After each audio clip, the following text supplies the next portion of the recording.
Chilly weather, why not put on a cardigan? That was the Cardigans. And for what it's worth, a lovely tune there. Oh, that's a joy. We should definitely talk like that more. XFM 104.9, Ricky Gervais, Steve Merchant, Karl Pilkington, alright? Alright. Yeah? How's it Well, we going? got a jam-packed show today. Go on. We got so many we got more features than Karl's got on his face. which is about the same as Morph. Yeah. Very few. It's just really a head, isn't it? A little. That's where I've seen him before. More. On Take Heart. Yeah. We've got Rockbusters. That's Have we? still No, going you know strong. my feelings on that. No, fair but enough. he's said he's going to buck his ideas up. We've got chimpanzee that. Karl finds an amusing monkey or ape related story. We've got Karl in a film again. Right, excellent. Yeah, I've had a Look lot of forward- great response from that, Karl, on the internet. And It stuff, was on my the email. favourite thing we've done. People raving about that. So So what's can we say what the film is this and week? excuse my French, we've got some bloody great music. Oh, pardonnez-moi. Wow, I don't know. I can't speak French. I try and start. Well, I'll just give you a taste. We got Oasis, Cardigans, you just heard there. We got Lloyd Karl. We got a bit of Pretenders coming up. Eminem, Feeder, Coldplay, all the greats. Can I play you some Teenage Fan Club later? Yeah. What should we have now? Oasis. Go on, Yeah. Brilliant. Oasis and Songbird. It's a nice little ditty It's all right. Yeah. of a It's not so Saturday. bad. Yes. Thank you. XFM 104.9. Ricky Gervais, Steve Merchant, Karl Pilkington. I think we should go straight into it, Karl. I think we should do the competition. There's Karl in the corner. It seems Whatever. a little premature. Do you reckon? Yeah, I Do you think reckon we so. save it? It's Yes, so good. We 'cause- we exactly. should tease it out of them. Well, it's a big thing. It's just that I've got absolutely nothing to say. I Sure. haven't really. Well, I mean, like often I know you all have spoken to Karl in the week. This week, for some reason, I've been speaking to him. Oh, right. I spoke briefly to him about Michael Jackson and the documentary. Yeah. Now, of course, I thought that was extraordinary. Amazing, and I asked amazing Karl's piece of opinion. work. Yeah. And he didn't mention to me the fact that Michael Jackson likes to climb up in trees. No. He didn't mention anything about his bizarre relationship with children. He didn't mention anything about his obsessive billionaire spending sprees. Right. He didn't mention anything about the mannequins he has in his thing, or the fact that he drives around his sort of 7 hotel suites in Las Vegas in a little kind of old people's scooter. The only thing of note for Karl was he said to me, "Did you notice how big his hands are?" I'll tell you what, though, I did. What? Yeah, how you look at the man's got like a face that he's had reconstruct. Well, I can't I seem know. to say that. It's libelous. Yeah, no, But, he hasn't. He's got He's an had he's had two nose face. jobs. Yeah, And but you're looking at his hands. But I think it's because you look at him and he looks a bit like there's a bit of androgyny there, but it's sort of like it is quite a petite sort of old lady's face in a way. But then you see these labourers' hands come out. That's always the way with a tranny, isn't it? You know what I mean? What, you can't accuse him of being a tranny. No, he's not. No, he's not. What are you saying? No, I know He's he's got not. enough issues now. You're accusing him of being a I tranny. like him. I thought he came out that brilliant. I thought it was really. I really felt sorry for him. No, I think he cleared up a few things as far as I'm concerned. I thought it was a fascinating piece of work, but I did like the shopping spree. That was great. Extraordinary, 'cause he's Just got going such around bad just taste. pointing. I know it was bad taste, wasn't it? It was like one of those bazaar shops. You Yeah. know what I mean? There's anything sort of a gift shop, but they're trying to make it look like Ming, But and and if it's he, sprayed gold. if he'd been living in a trailer park, he'd have been ordering, one of those porcelain dolls dressed like a Harley Davidson I know, bike yeah. rider, or an Elvis commemorative plate. It was the kind of But- billionaire equivalent of that. But the hands were a giveaway. It's the same as those sort of What do you mean the hands transvestites. were Well, good? it's like you get what was it about his hands? I didn't Well, even see you know his when you hands. get like a cab driver or something, right? And he decides to turn transvestite about 60, and he goes on Kilroy. Do you know what I mean? It's that way. He's got a twin set of pearls, and he goes, "I've never felt so comfortable." But his hands are still big. He's got a little wig, and he's got the lipstick on, and he's with his teenage kids who are going, "Kill me." Do you think But he's it's- been having surgery on his hands to make them larger? Bigger, yeah. Was that Well- why he was wearing that glove through most of the Exactly, through the because he's edges, but I think he wants to be a goalkeeper. Right. And they said, "You can't, Michael. You got a big hands." It would help him climb the trees. Yeah, and he can play tennis now without a racket. Yeah. So, So what did you make of it, Karl? Were you intrigued? The Michael Jackson thing. Oh. It's it's alright. But like that got a load of attention in the press. But the Trisha programme got nothing. Okay. Which I know, was that? Steve called me up in the week, right? Like 10 o'clock in the morning. I was at work, and he goes, "You She watching thinks so Trisha? at 10 o'clock. She So think you- you've been Preparing this show. Most people go to work about 8 or 9. You watching Trisha and that?" I said, "No, what is it?" He goes, "Oh, you'll be loving it, right?" Freaks. Was it, help me, my mum's a freak? Siamese twins. Right. So I couldn't watch it, but he said, it might be on again, because they repeat stuff on ITV2. Right. So I had my dinner late, right, instead of having it at like 1 o'clock like I normally do, Yeah. I had it at like 2:30, Yeah. sat in the office, put the telly on, ITV2, these Siamese twins. Did it blow your mind? It was amazing. You know, we talk about a lot of things on the show quite a lot. The airy kids crop up a lot. I was waiting. It's been 10 minutes and you haven't mentioned the hairy kid. Right, and last week we were talking about Siamese twins, weren't Yeah. we? So it was weird that this programme was on, but it was amazing. I mean, what I did think you you can't refer to them as Siamese twins. I think they're known as conjoined twins. Why? I think Siamese is maybe considered derogatory or as an old antiquated phrase. Yeah, I think it's because the first famous ones were actually from Siam. Right, but anyway. and that doesn't exist anymore. No, But it's so- conjoined, Carl. Yeah. Get the phrase right. But you'd think that if that's happened to you, that wouldn't be that sort of offensive. The names that you must get called. Right. You think that's the least of your Siamese worries? twins, I'd say, well, that's, yeah.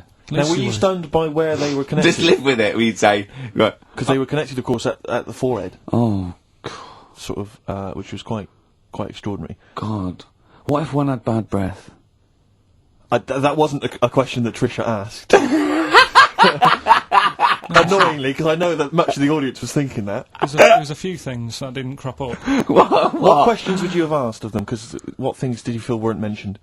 I'd love to just watch Karl watching Well, amazing exactly, things. exactly. Do you know what I mean? It's like early learning thing. Mouth slightly open. Yeah, some mouth slight open saliva. at dribble, looking round to see if anyone else has seen it. You know what I mean? Like when a cat sees a bird land on the balcony. Exactly, yeah. It can't believe it's luck. I'd probably say, how do you buy her, like, a birthday present? Surprise gift, yeah. Because everything's ruined. Sure. Right? I'd probably ask... Yeah. Well, did you not think it was interesting that one of them had a boyfriend? Well, that was a bit weird, wasn't it? Uh-huh. But what was the other thing that I was thinking when I was watching it? Was thinking if one got into crime and that was sent to prison, Right. what would happen? How would you handle that? It's brilliant. It is brilliant. If a chimp could talk. And what was the other one? The other thing was what did he talk about? Because it's not as if you can say, "Oh, well, guess what I did today." Do you know what I mean? Yeah. So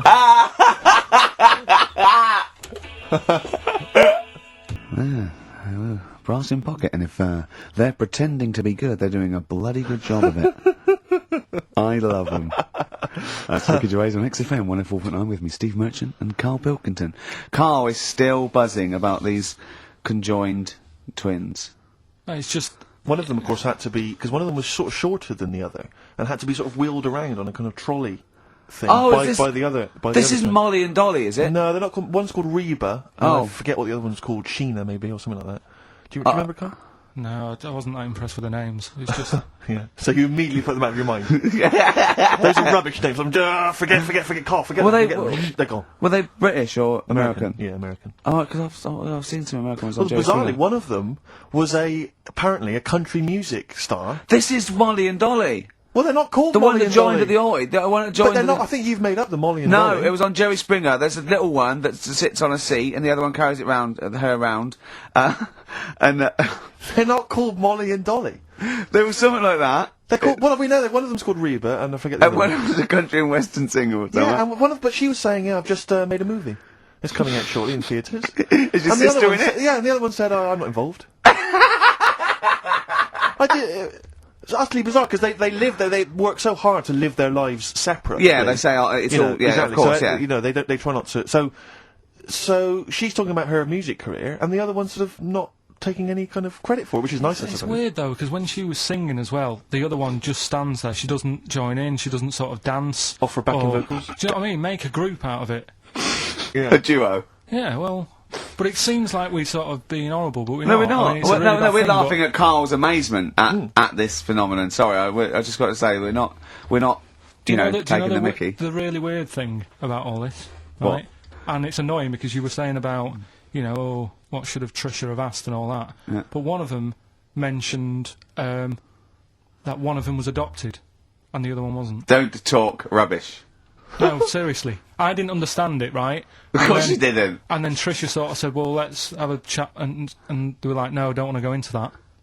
What do you mean one was adopted? and That's one what he was... said. One of them Don't quiz me on it, but that's what was said. Hello there, hello there, I'm a multi-millionaire, and I've just seen your orphanage. I'd love to adopt one of your children. You'd like to adopt one? I'd love to adopt a children, because I've got loads from around the world, so I'd love to adopt one. I'd give you $10,000 towards your well, we'll speed it through then, Brilliant, yeah. okay. We've actually got 2 left. I only need one. I'm only interested in one. Yeah, I don't need any more. They're sisters. I know it would be tragedy to break them up, but I really only need one. Now break it up. There's the rub. You see. Sure. Because you just need the one. There's $10,000 now. You can have that. I'll sign it now, but I don't want to discuss it further. I'll bring her around. Brilliant. Okay. Ding dong. Hi. Yeah. Brilliant. You brought my kid round. Yeah. There she is. There. That's a joy. Yeah. Okay. Just standing next to a bush. Yeah. Do you want to? Can you bring her out towards no, me? It's like, there's nothing behind the bush. So you just want. I just want to be able to walk 360 degrees round her. Do you want her or not? Yes. I can't believe it. What's that little trolley? She's talented. Oh dear. That's it. Just the way I'm feeling. XFM 104.9. Ricky Gervais, Steve Merchant, Karl Pilkington. It's time for the newest quiz in town. This is where Karl inserts himself into a seminal film. Last week, it was the little kid in Sixth Sense. You remember? To great acclaim. The critics loved it. They said a triumph. This week, he's fiddled with The Graduate. This is the scene where, of course, he goes upstairs to the hotel room, and it's on the cards. She's a dead cert, Mrs. Robinson. Well, here we go then. So, you ready for it? I've brought some condoms from home that Suzanne got for Christmas. Benjamin. What? Will you bring me a hanger? A what? A hanger.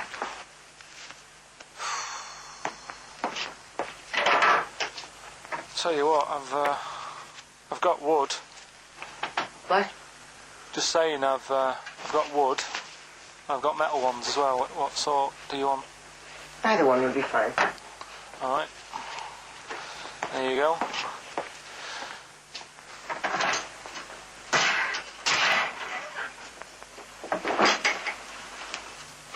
Are you afraid of me? No. No, I've seen weirder things than you. Have I ever told you about the 2 lads I went to school with who had big heads? Webbed fingers as well, but not related, and weren't mates, but both had the same thing, which is a bit weird. Yeah, I've never found out what was wrong with them. Can I ask you a personal question?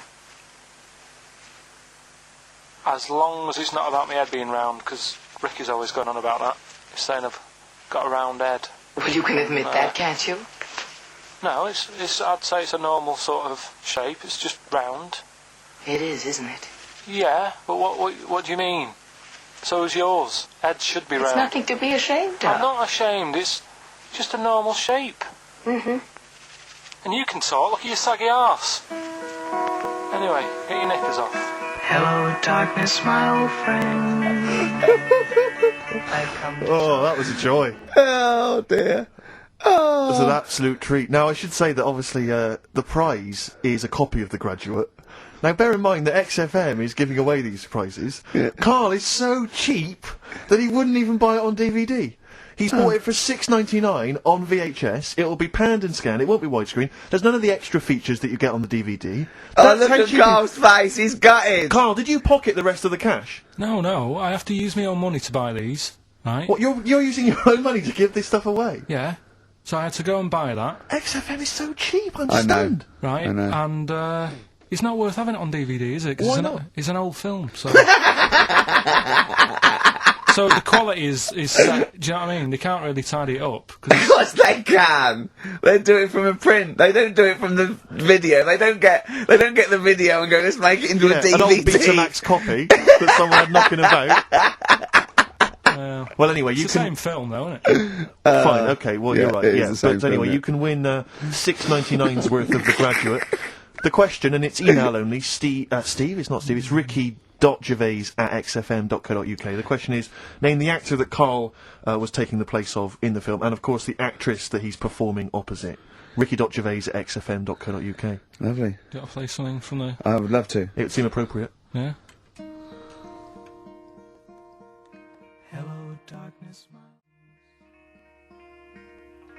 Dear Mr. Simon and Mr. Garfunkel, please, let's not have the sound of silence. Let's have some more beautiful music. Get back together, please, quickly. XFM, I think you should do every single link like that. Brilliant, it's the best bit of the show. That's on XFM 104.9. Are we Well, going to have there time you to go. play the clip again before, I don't know, before 2 o'clock, let's say?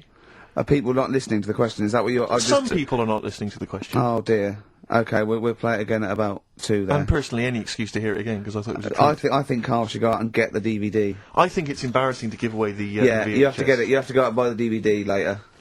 Carl, on the DVD, it's got a booklet, it's got an audio commentary, it's got behind-the-scenes features, and it's got this pristine widescreen version of the film. You've got some cheap $6.99 version. Yeah, and on so VHS. because you were being mean, because it was your own money, you're gonna have to waste that now because Yeah. no one wants it. So it's gonna cost you twice as much as it would have done if you just got the DVD the first time round. A valuable lesson learned. Yeah. Have I rewound it?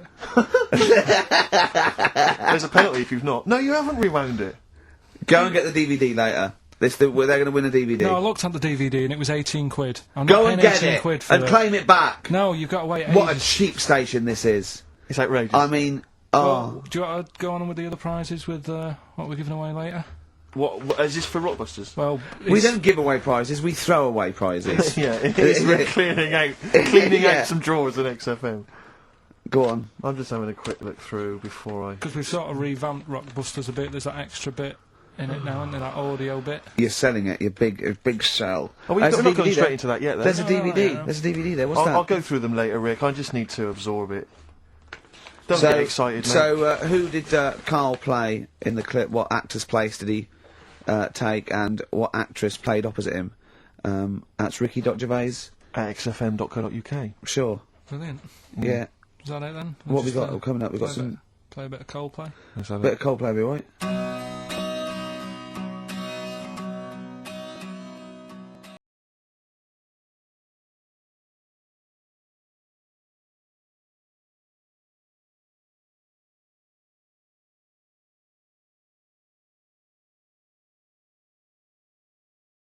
.9. Get it on DVD. It's an embarrassment. £7 worth of old video, pan and scanned. I've bought it now, that's what they're getting. Right. He's put a downer on it. All the work, that went into that, and then just gonna fob them off with a bit of old celluloid like that. Right, listen, still to come, right? We've got the monkeys thing. Oh, chimpanzee that! And when I was out last Sunday, right, at Johnny's birthday party, Yeah, Steve was there, yeah. got talking about stuff, and a debate that we didn't really finish cropped up. It blew your mind, didn't it? Amazing. Oh, No- I know about this. Steve told me. This is the infinite amount of monkeys. Or a monkey with a typewriter and an infinite amount of time would eventually come up with the works of Shakespeare. Yeah. There was no debate. It's a philosophical, mathematical problem. There's no debate. It's true. It wouldn't happen. No, listen, Karl, listen. Infinity sorts it all out for you, right? An infinite amount of monkeys at a typewriter, right? They do everything. They type everything. Infinity just sorts it all out for you. There's no getting to it and they're going, oh well, let's have a look what they've done. This one's come close. It did Romeo and Juliet. It would do it all. It would type everything ever possible, conceivable. Yeah, That- but it's a mathematical thing. Well, Infinity we've sort- heard your side of the argument, Rick. And I'll be honest with you, it's a persuasive one. But let's hear Karl, because he heard about this in a pub last week. Yeah, so what's he's your got some problem? strong What's your ideas problem himself. with it? What's your problem with it? well, first of all, right, you're saying it's a load of monkeys. It's not just one monkey. It Depends. That can live forever. No, wait. It's either a chimpanzee with a typewriter with an infinite amount of time. He would eventually, by definition, mathematically, type everything ever possible. Okay, or it's an infinite amount of chimps with typewriters, and one of them will type it first time. But already, that's not right. You either need to have What do one you mean? monkey. What? You mean Let's hear his employment point. laws? He What do you mean can't- it's not right? Let's hear him out, Okay. please. If it's one monkey Yeah. with a typewriter that's got loads of ink in it and that, right? At least it knows what it's done in the past. Don't. It's not. Keep going. Cry. If you've got a load of monkeys, it's like if you have too many. What's that saying about too many chefs? Too many spoil- chimps spoil the soup. Right, well, it's the same thing. It's like, well, I didn't tell you to put salt in it. I was going to put salt in it, and it messes it up. Whereas if it's just one, they know what's gone on. So what I'm saying is... honestly, leave him go. I can't be bothered, I want Steve. to hear, I want to hear the rest. This blows my mind. He doesn't know what this does to me. It's a mathematical problem. I want to hear the rest. Well, it's just... I just don't think it will happen. What do you mean you don't think it'll happen? Infinity works it out for you, by definition. Well, what's stopping them typing the same thing again? They would. In fact, the problem should be, if you had an infinite amount of time, that it would type... that works for Shakespeare an infinite amount of times, and everything else an infinite amount of times. But, you know, that's not as... But not Shakespeare. Oh! Shut up! You idiot! Rick, do you know what he said to me? I said to him, I explained it to him, I said, you've got an infinite number of monkeys, infinite number of typewriters, they will type the complete works of Shakespeare. He said, have they read Shakespeare? You're an idiot! Play a record, said, no, 'cause I'm not having this they're not conversation. doing it from I'm not memory. having it, because it really, really winds me up. But you're saying they'll do it with no spelling errors. Well, they do it an infinite amount of times. And they do it wrong an infinite amount of times. And they spell the last full stop wrong an infinite amount of times. And they get one thing wrong in Hamlet wrong an infinite amount of times. They do everything an infinite amount of times. But are they going off a story that they've... Play a record, Karl, because I'm going to knock you out! I'm just saying... Shut up! Lloyd Cole. She's a girl and I'm a man. Good that, innit? On XFM, 104.9, Ricky Gervais, Steve Merchant, Karl Pilkington. As ever, Rick, there's always someone who steps in to defend Karl. Okay, what is the defence? What is the defence? Here's an email from Scott Coomer. He says, Karl is actually right. I've got an A-level in statistics and probability. It doesn't matter how long they have and how many monkeys you have, you cannot guarantee they would type the complete works of Shakespeare. Infinity makes it probable they would get it right, but not definite. Yeah. Well, yeah. Yeah, that's what I was saying. No, you weren't saying, Karl. You don't understand it. Infinity sort of sorts it out. That if they do anything, they nearly do everything, won't they? No, I mean they'll give it a good shot. No, that's not the point. But the I'd point be is surprised if they did one page right. Right, listen. It's not to do with consciousness. It's not to do with them aiming. They are just bashing away at the keyboard. It's like they're used to show that there isn't consciousness. They chose the chimpanzee because it can type, presumably, hit the keyboard. It's because they hadn't come across you at the time. Yeah. It's to take out thought out of it. It's to take out reason and trying, right? It's just random. They're saying that if you typed enough things, if the computer was left typing everything, if you left it for an infinite amount of time, and they chose Shakespeare because there is meaning behind it, and it's difficult to get it exactly right, to show you that Infinity would come up with it's not just Shakespeare, it's every novel. It's everything. Fairly eloquent there from Gervais. A quick riposte, please, from Karl Pilkington. No, I'm just saying, what I don't understand, if it hasn't read it, then how does it know where it's going? Listen, right, listen, right, Can I just explain to people, right? Some people have said, oh, why are you cruel to Karl? He drives me mental with things like that. What do you mean, well? Let me just take a breather. How do I do your editing? He keeps coming in the week. You know that I work here properly, in the week, don't I? Yeah. I've got a proper job, yeah? Should be 9 to 5, but I normally get in at about 8 o'clock and work A lot of about people get in 8. 8 o'clock. Working hard, trying to do my job. 3 times this week, I've been rushing around, I walked past my little studio. He's sat in there, alright? Now, because I've got this sort of job, I can get away with it. I said to him, if I was a doctor... would he keep coming to me practice? If you were a doctor, there'd be severe problems with the NHS. Imagine that. The standards would have lowered so much if you can arrive at the hospital, you're a doctor. We'll pop in, I'll go to lunch, don't we? We have a little lunch break, don't we? I go, come on, let's go now. He goes, I'm busy. I go, come on, let's go now. He's going, no, you're doing me head in. Well, when I was talking about the monkey conundrum with Karl, he said to me, right, if I had a day off work, and I was, say, watching the TV, and with one hand I was typing a typewriter, would I type Shakespeare? I mean... Yeah, but you see, there's certain things. We were talking a little bit about this stuff the other week, weren't we? When we said you were going on about Einstein, and I said he's not that good. You know, E equals MC squared. You know, it sounds good, but I've never used it. And that. Right? I've never used it. You haven't used 2 and 2 equals 4, Karl. The fella with an apple fell on his head. You know, it could have been anyone sat under that tree. Do you know what I mean? It's just annoying. Lucky. And It just happens to be a genius. Newton gets all the credit do you know for what his I mean? laws of the universe. Well, other people were working whilst he was having a lunch break under the tree. Okay. So in a way, it's like he didn't deserve to have that success story. Again, forget the apple and the tree and whether he was sitting down having a lunch break. It's totally irrelevant. Yeah, but what I'm saying is there's certain things that will just happen.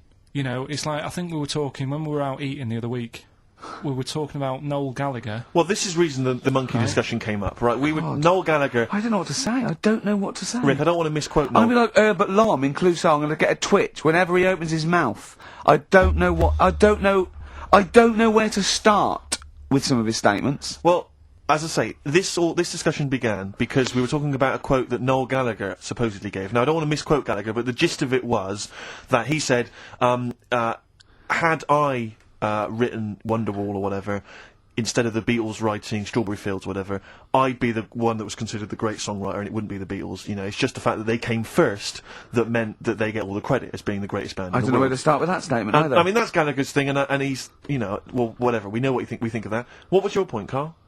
You agreed with him, didn't you? Yeah, I reckon, right? Do you know we've talked about putting a baby in a room before and it'll know what colour it is and stuff? If you got a room that's painted red, right? But forget that, because that's going to confuse it. Hear him out. Listen to me. Say if they did some new TV show, right? Like, what's that film with Jim Carrey in where The Truman Show. The Truman Show, right? So they make up a little room, and some woman has some kids, and you say, right, let's put the kids in this room, and they don't know what's going on outside. They don't know anything about, like, EastEnders and that. It's like their little world, right? They don't know anything that's gone on. How could a child survive without EastEnders? Right, listen. So he's sat in the room, right? And then when they're all asleep, right, Wait for this bit. someone Have you heard this? Yeah, bit? wait for this bit. They're all in a room. Yeah. They're asleep. someone pops in, puts a guitar next to the bed, right? Nips off out again. They wake up in the morning, and one of them goes, "What's this?" They don't even know it's a guitar because they've never seen one, right? They're talking English though. Yeah, We just left guitar out of the vocabulary. right. So There's plenty more to come. one of them will pick it up, and they'll go, "I don't know what it is," and they'll start strumming. They'll go, "That sounds good, doesn't it?" Give them a few weeks, they could come up with Hey Jude. Whereas, typing Shakespeare, a monkey that can't even spell, I see that. they can't answer it. Can't I answer might it. come with you, Rick, if that's alright. we've got to sort out that Christmas special as well. Yeah, no, sure. Alright, I'll see you later. I'm shooting off then as well. Cheers, Karl. See you later.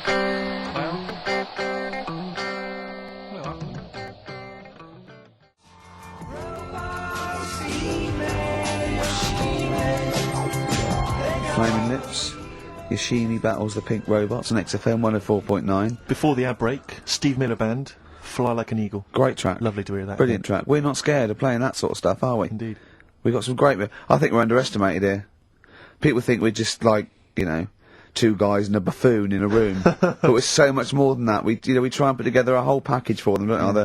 For their Saturday afternoon listening pleasure. If there was an infinite number of us three in an infinite number of studios, Yeah. broadcasting for an infinite number of shows, would we ever do anything half decent? Yeah, we eventually. Would we ultimately come up with something quite good? What was that email that you were laughing I at? can't. It's too rude. What does it say? It's too nasty. Oh, go on, give me the gist of it. The gist of it was that it would mean that if there was that infinite number of monkeys, eventually, besides the fact that they would type the complete works of Shakespeare, they would also type the sentence, "Karl Pilkington is a genius." But the email also said it would also type, "Ricky Gervais is a..." I can't say the word, but I know. yeah. But the number of times they type it and write, Karl Pilkington is a genius, and Ricky Gervais is a cund. Exactly. Yeah, that would be there a lot. Yeah. Before we carry on with anything, I should just tell you, we're on the subject of emails. There's one emailer we're always looking forward to hearing from. Dickers! Richie Anderson! Dicky Docky Doo! Richard Anderson, thanks for emailing. He's my biggest fan. He's now. one of the biggest he fans. Absolutely loves me. But not afraid to offer some constructive criticism. Go on, That's what's the he great said? thing about Dickie. And from Anders this week, he says, "Ricky, I'm lazy, I talk nonsense, I'm badly organised, and I believe in ghosts. Can I have a job working on your show?"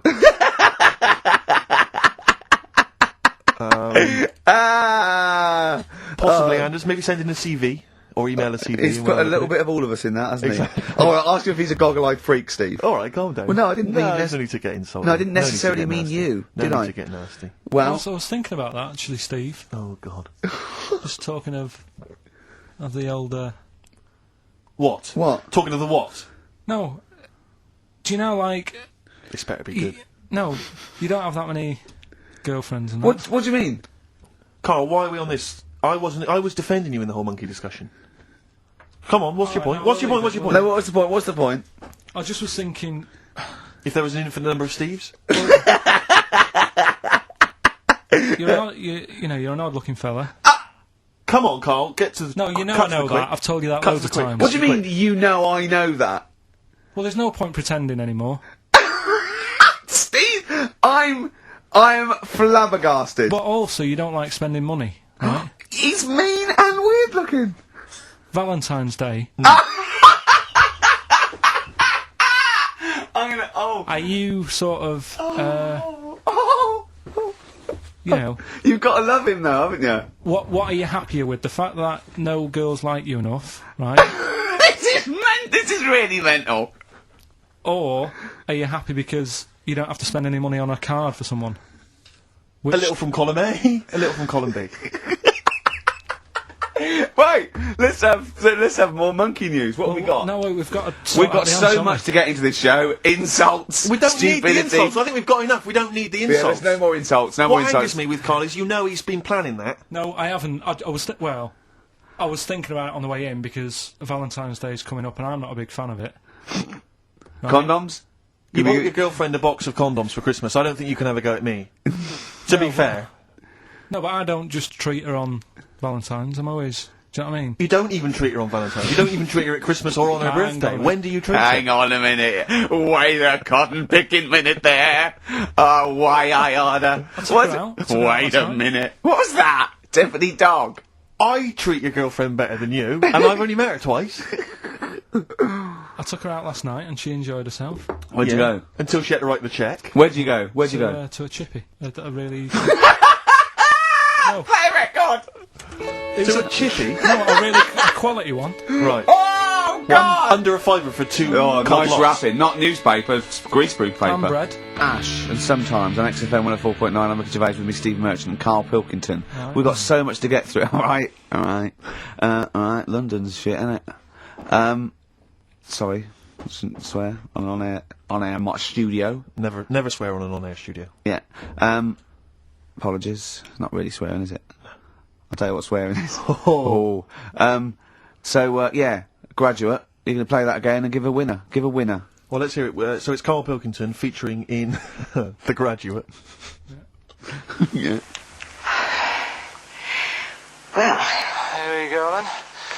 So, you ready for it? I've brought some condoms from home that Suzanne got for Christmas. Benjamin, What?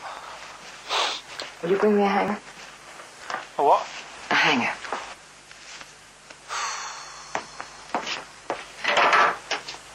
Tell you what, I've got wood. What? Just saying, I've got wood. I've got metal ones as well. What sort do you want? Either one would be fine. All right. There you go.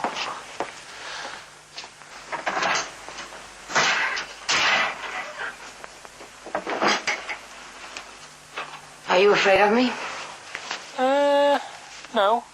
No, I've seen weirder things than you. Have I ever told you about the two lads I went to school with who had big heads? Webbed fingers as well, but not related, and weren't mates, but both had the same thing, which is a bit weird. I never found out what was wrong with them. Can I ask you a personal question? As long as it's not about my head being round, because Ricky's always going on about that. He's saying I've got a round head. Well, you can admit that, can't you? No, it's. I'd say it's a normal sort of shape. It's just round. It is, isn't it? Yeah, but what do you mean? So is yours. Heads should be It's round. nothing to be ashamed of. I'm not ashamed. It's just a normal shape. Mm-hmm. And you can talk. Look at your saggy arse. Anyway, get your knickers off. Hello, darkness, my old friend. Oh dear. A classic, an Oscar-winning classic. Oh, Karl Pilkington in The Graduate. But what was the question, Steve? The question was, which actor was Karl Pilkington taking the role of? Well, and that's easy. which Everyone knows actress that. was he performing opposite? I know that. And the answer's Ricky. Hoffman. Mhm. And Bancroft. Anne Bancroft, Dustin Hoffman, and the $6.99 VHS cassette is going to Laura Gomez because she says that she'd be happy with the VHS, not the DVD. So, best of luck to her. I hope she enjoys that. All right. Yeah. What we do next week?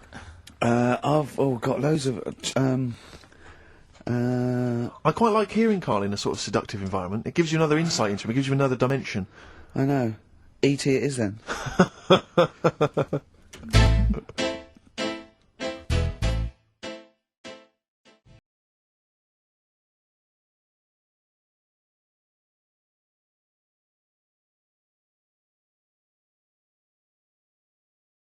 See if it makes a little cameo in there. Yeah, and that last bit, that wrap off at the end, Enjoyed it. was lovely. It was so.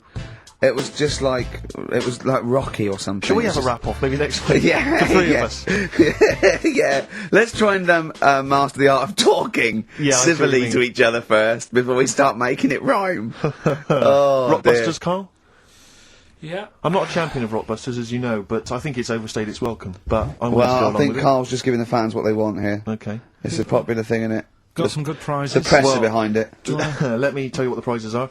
It's a dance music compilation, Cream Trance Anthems 2003. We Brilliant. play a lot of trance on this Well, station. I put that on quite a lot and do it Exactly. myself.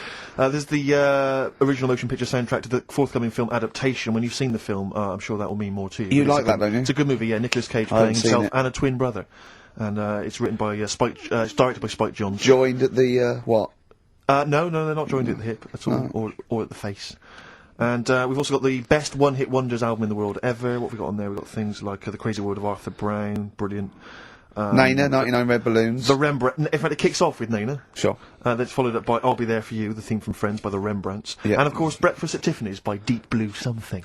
Brilliant. Deep Blue Something. Is What that the happened worst to name them? ever? I think it possibly is. No, Sixpence None the Richer. Sixpence None the Richer That's is a quite pretty bad name. Okay, again, I know we've got a lot of chill-out fans who listen to us, so the best chill-out album ever. Yeah. Bear in mind, of course, all these prizes collated by Karl from, I guess, people's drawers. Yeah, maybe their looking in a bags. drawer, looking in a drawer. Oh, dearie me. What is it? The only thing probably worth having is a, I mean, it's topical, if nothing else, Karl. A 7-inch by the White Stripes. Merry Christmas from the White Stripes. That was their exclusive Brilliant. Christmas single. So if So you that's early, isn't it? That's It's yeah, worth get that. something. It is worth A lot of something. people have got to wait 11 months before that's released. Or is it last Christmases? Exactly. And I have never heard of this DVD. Go on. I like to think of myself as being fairly familiar with TV and films, but I have never heard of Stephen King's Rose Red. Welcome On to a DVD. place evil calls home. And it's on DVD, it's certificate 12, so don't imagine anything too shocking. And it looks appalling. Is Rose Red Mansion truly haunted? To find out, Professor... Okay, we've got the gist of it. They're It's a not living very place good of doom. prizes. They're cobbled together, but if you've got nothing better to do, call in if you know the answers to these clues. It's Rockbusters. Let's not let Right, them call in, so Rick. I Please don't give let you- these people call in. I No, give you no, some, they're not calling in. It's email only. Karl, don't interrupt me. I'm just Yeah. Ricky.gervais@xfm.co.uk. Email only. I can't stress that enough. We just don't want to speak to you people. Right, go on. right. So I give some initials out and a cryptic clue, and it makes up the answer. And that. Well, sometimes it does, yeah. Go on. There's two of them. There's a new aspect which I'll explain about in a minute. So the first one is cryptic clue is, well, if he would have been wearing an helmet, it would have been all right. And the initial there is B, right? So, well, if he would have been wearing an helmet, it would have been all right. That's B, right? Band or an artist. Second one, why are them Jamaican fellas swinging fish around their head? Okay. All right, It initials just fills me with... DS. DS. Why are them Jamaican men swinging fish around their head? All right. And the final bit to Rockbusters. It's a new bit. Last week I played you this.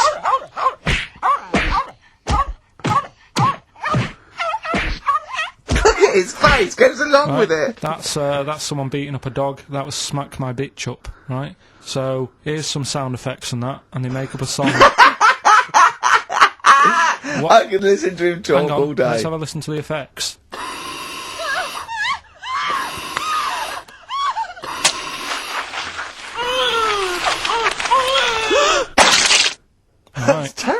Right, I told you not to play that one, it's rubbish. No one will get that. Well, we'll see. I heard that a couple of weeks ago, so what do you think? I said it's rubbish, no one will get it.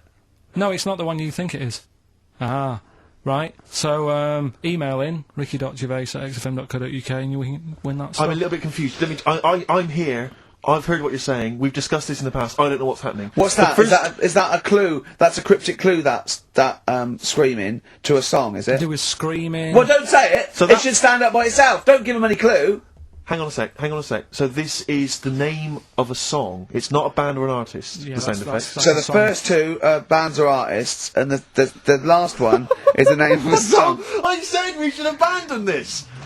I said we should just pack it in! What, the show? Yes!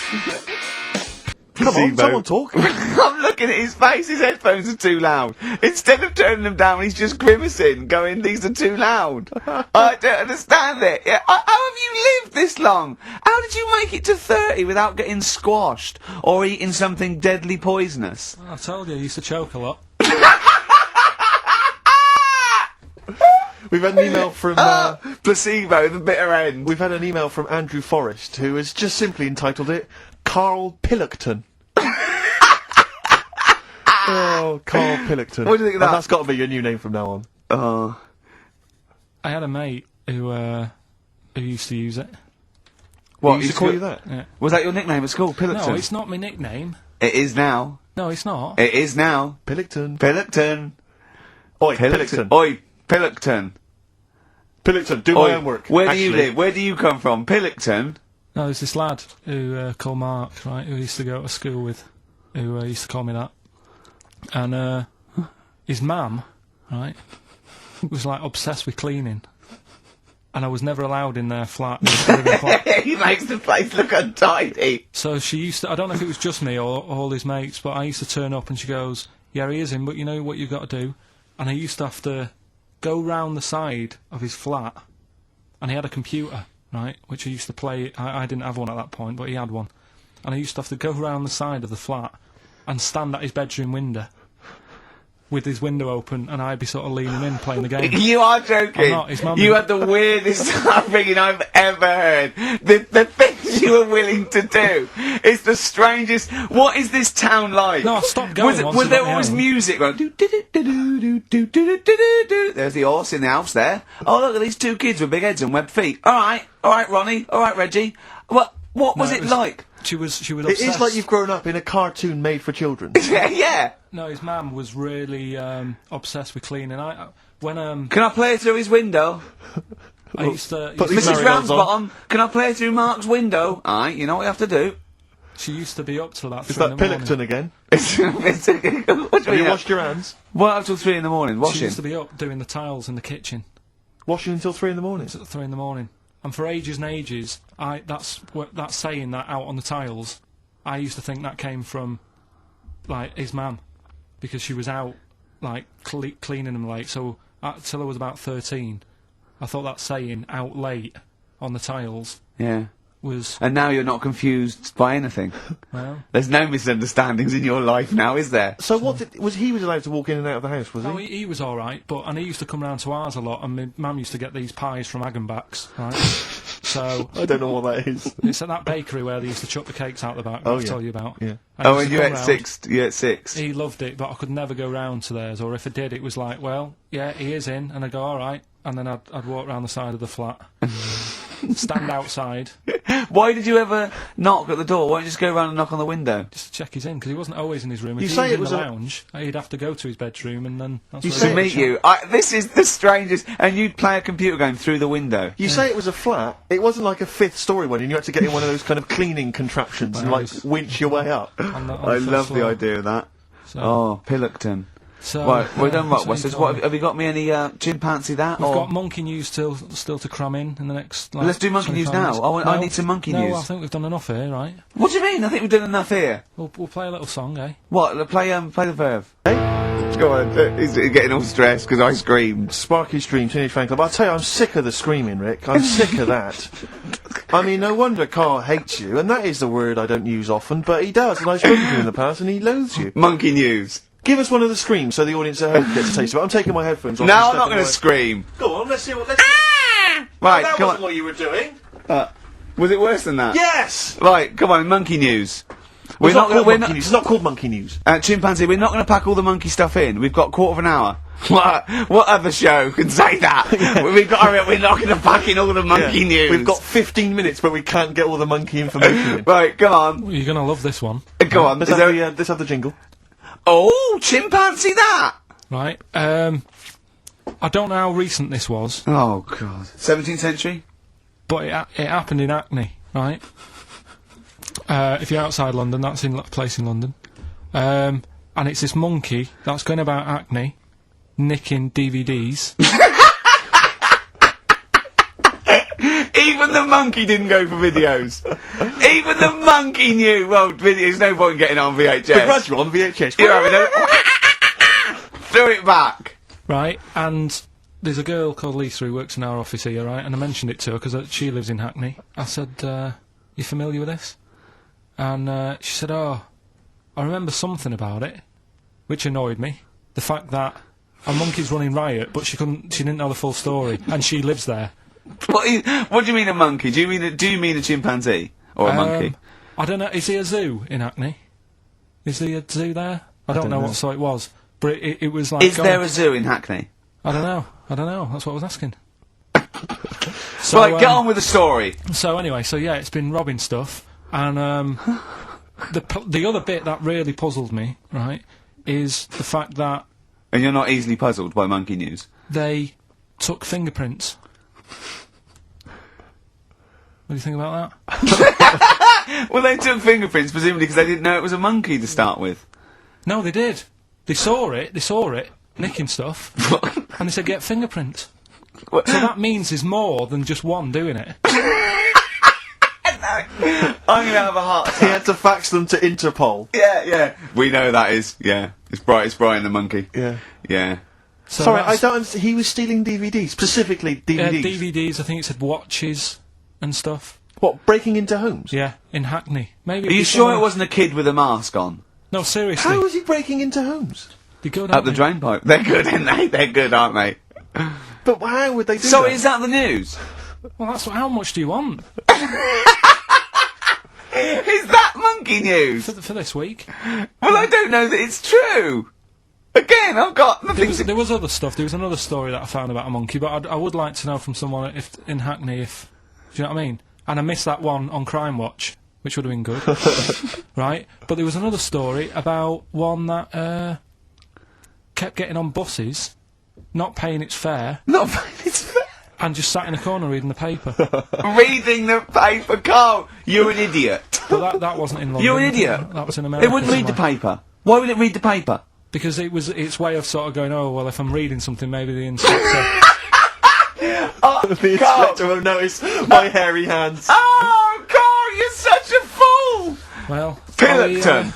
Karl, We've just had a news flash that an infinite number of monkeys in Hackney are nicking an infinite number of typewriters. Yeah. We don't know what for. At this stage, we've got no more information. And they've taken back an infinite amount of graduate on video. This is rubbish. Supergrass, seen the light. I just think of people... sort of other Saturday going, you coming shopping? I go, I can't, I'm listening to XFM, there might be some monkey news. And they waited 2 hours for that.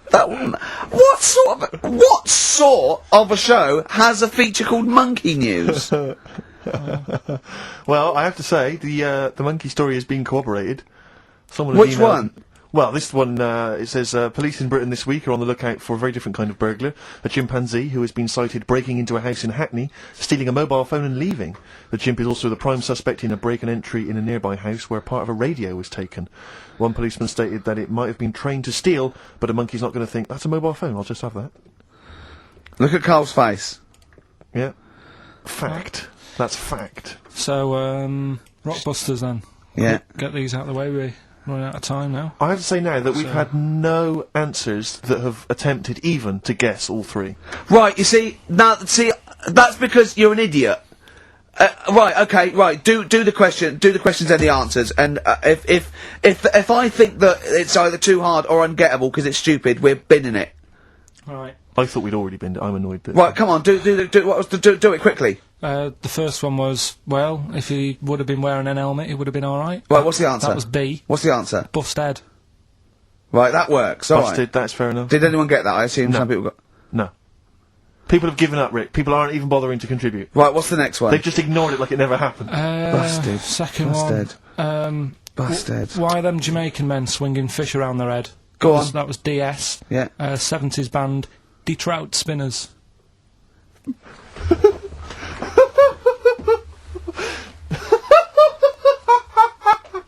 The Detroit Spinners have become the D-Trout Spinners. Yeah. Okay. Brilliant.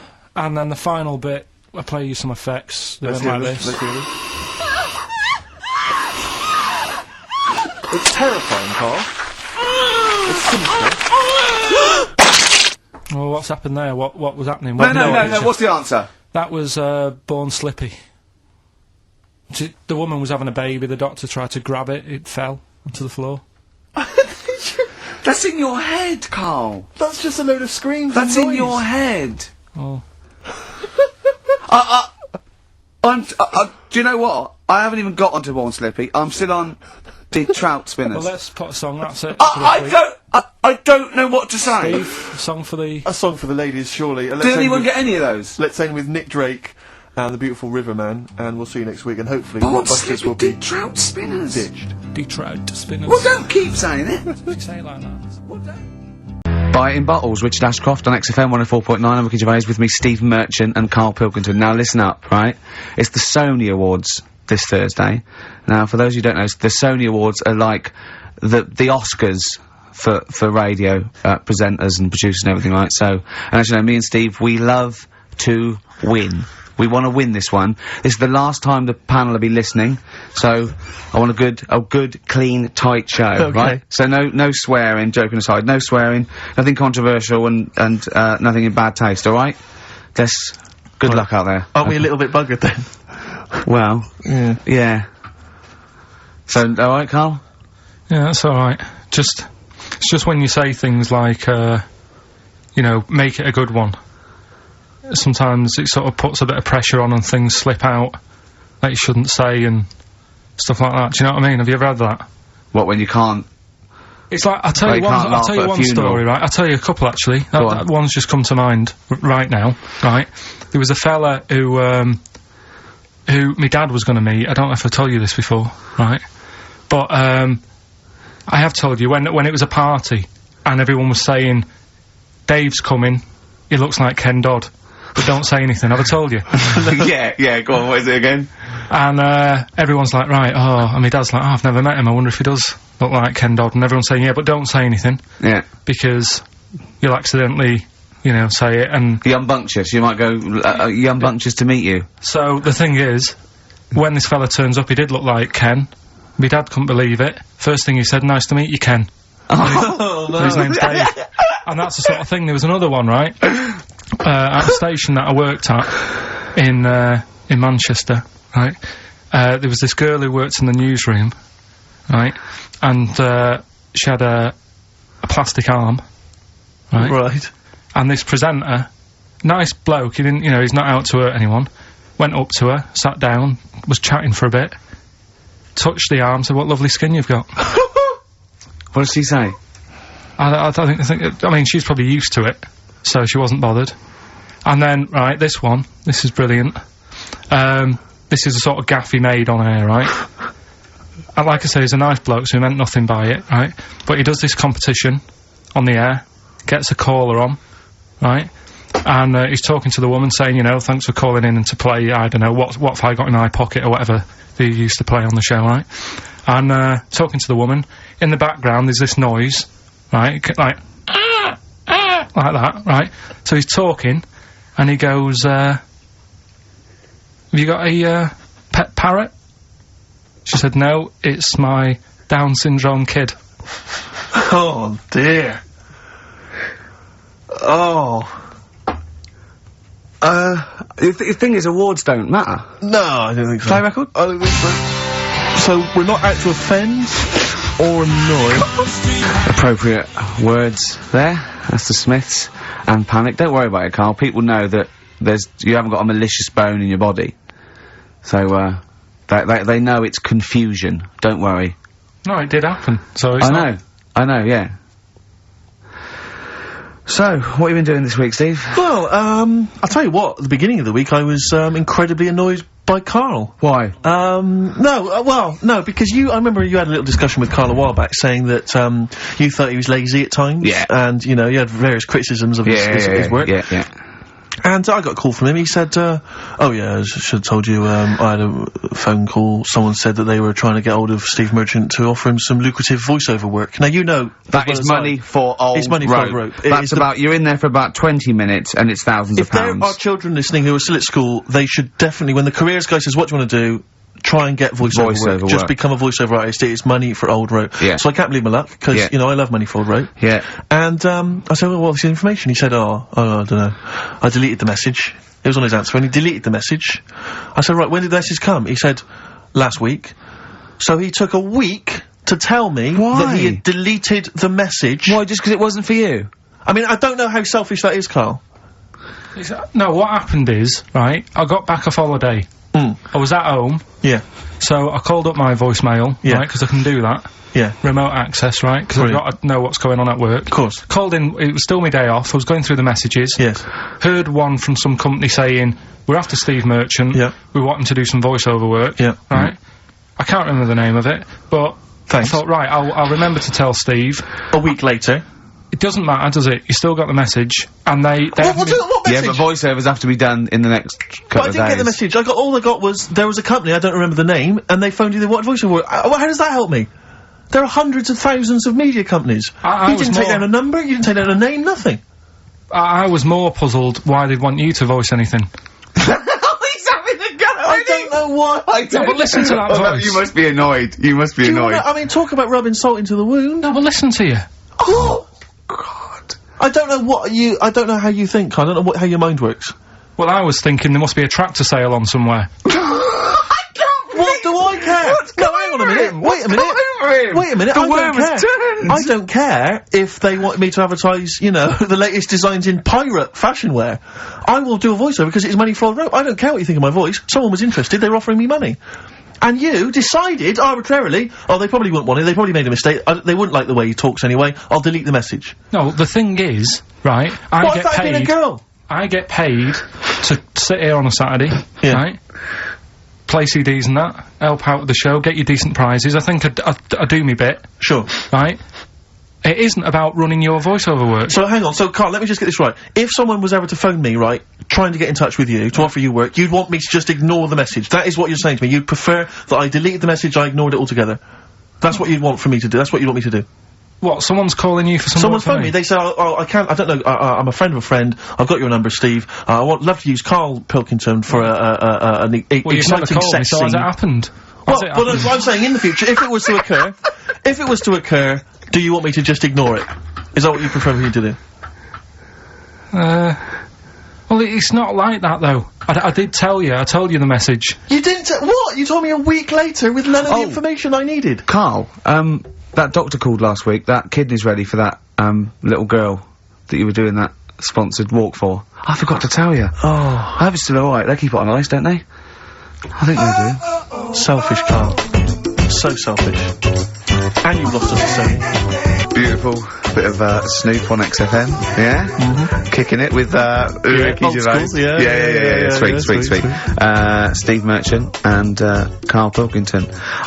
What has happened to Karl? Because Karl, I thought, is this sort of sweet little buffoon, almost childlike in his ways. You know what I mean? Like Charlie Brown after some sort of head injury.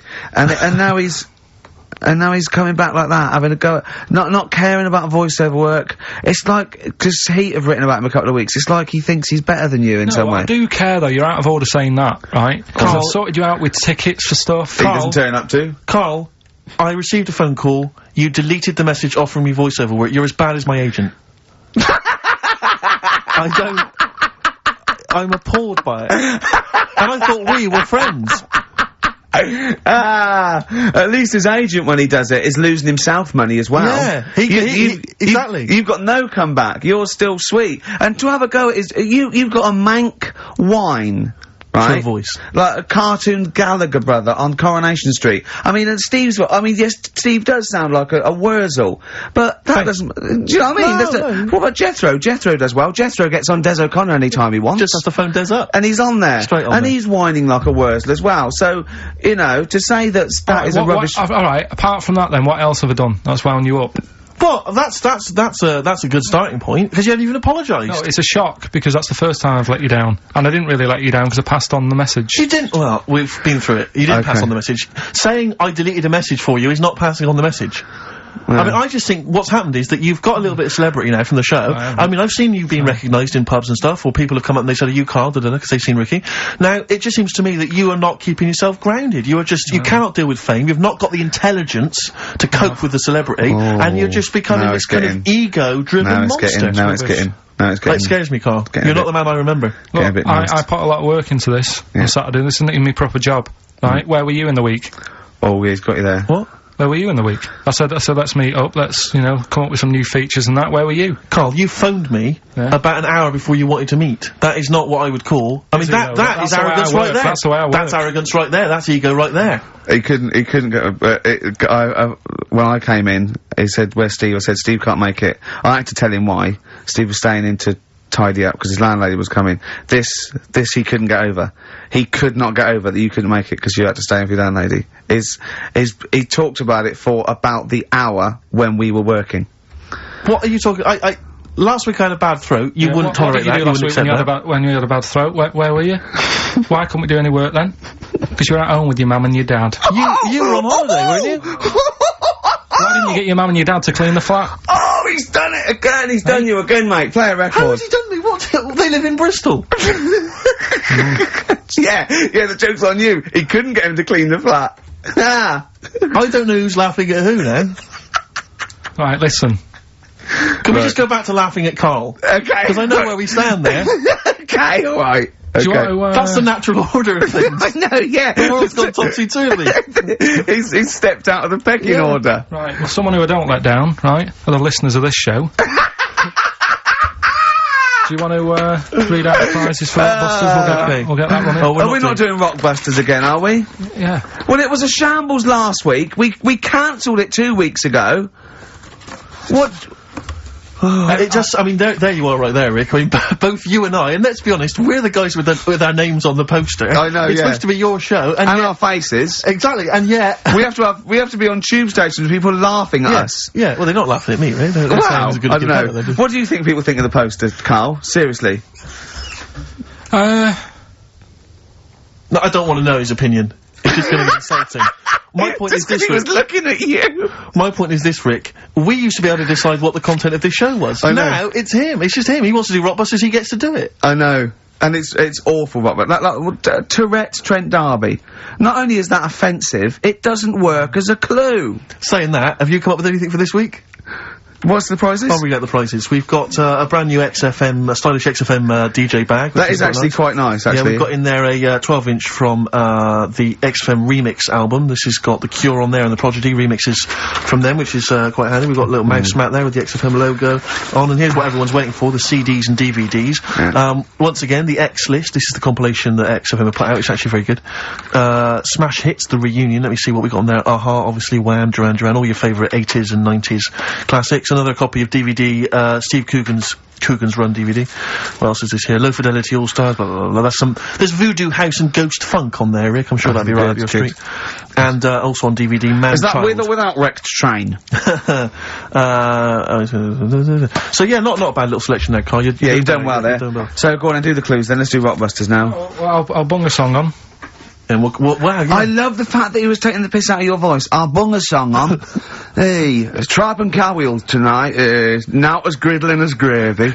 To be honest, Karl, let's be honest, if Ricky Gervais can get voiceover work, do you know what I mean? There's gotta be a place for me. Where do you think the place for him is? Well, look, right, you were talking about your face on the poster. It's not all bad, because I read something last night that can help you out. Right? And it's amazing. So we're talking about that. Play a record, Karl. Warren Zevon, Ain't That Pretty At All on XFM. 104.9. I'm Ricky Gervais, with me Steve Merchant and Karl Pilkington. Right, Karl, calm now. The Sonys, they're listening. We've got to win this award. We're just bickering. Right, what's this thing that can help Steve out? What are you talking about? No, we'll talk about that in a bit. What are we doing now? We'll do Rockbusters, get that up and running. Yes, sir. Get the email busy. Thank you, sir. Yeah, Right. okay. Go on then. Right, so, you know how it works. Cryptic clues, initials. Well, And as I you say, work out. every week, they're not strictly cryptic. It's more, what am I thinking that starts with these letters? Is craptic a word? Is that a word? Craptic? Because... Oh! Anyway. Oh, God. So last week, one of them was, these people from the East Midlands can't help swearing. Yeah, So, Tourette's Trent D'Arby. Tourette's Trent That's D'Arby. the sort of shite we're dealing with to try and get a Sony. Right, so, here's the clues and that. First one. And that. What are we after here? The artist? Yeah, The band name or solo artist? it's, I'll tell you in a minute. Okay. Right. Go on. So the first one, the hitchhiker needs a lift, but in something bigger than a car. Go on, what's the initials? VH, right? The hitchhiker needs a lift, but in something bigger than a car, Yeah. right?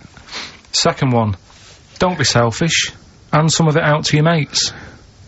Right. The initial there is C, right? Yeah. Don't be selfish, and some of it out to your mates. And the Sure, third that's one, not what is Karl. He's selfish. no, Begins with C. right? And the third one, the Scottish fellas can't get into their emails. Right, okay. The Scottish Scottish fellas can't get into their emails. Go on then. Right, the initials there, KL. Right, so quickly again, the hitchhiker needs a lift, but in something bigger than a car, VH. Yeah. Don't be selfish, and some of that out to your mates, Right. C. This is your last chance, Karl.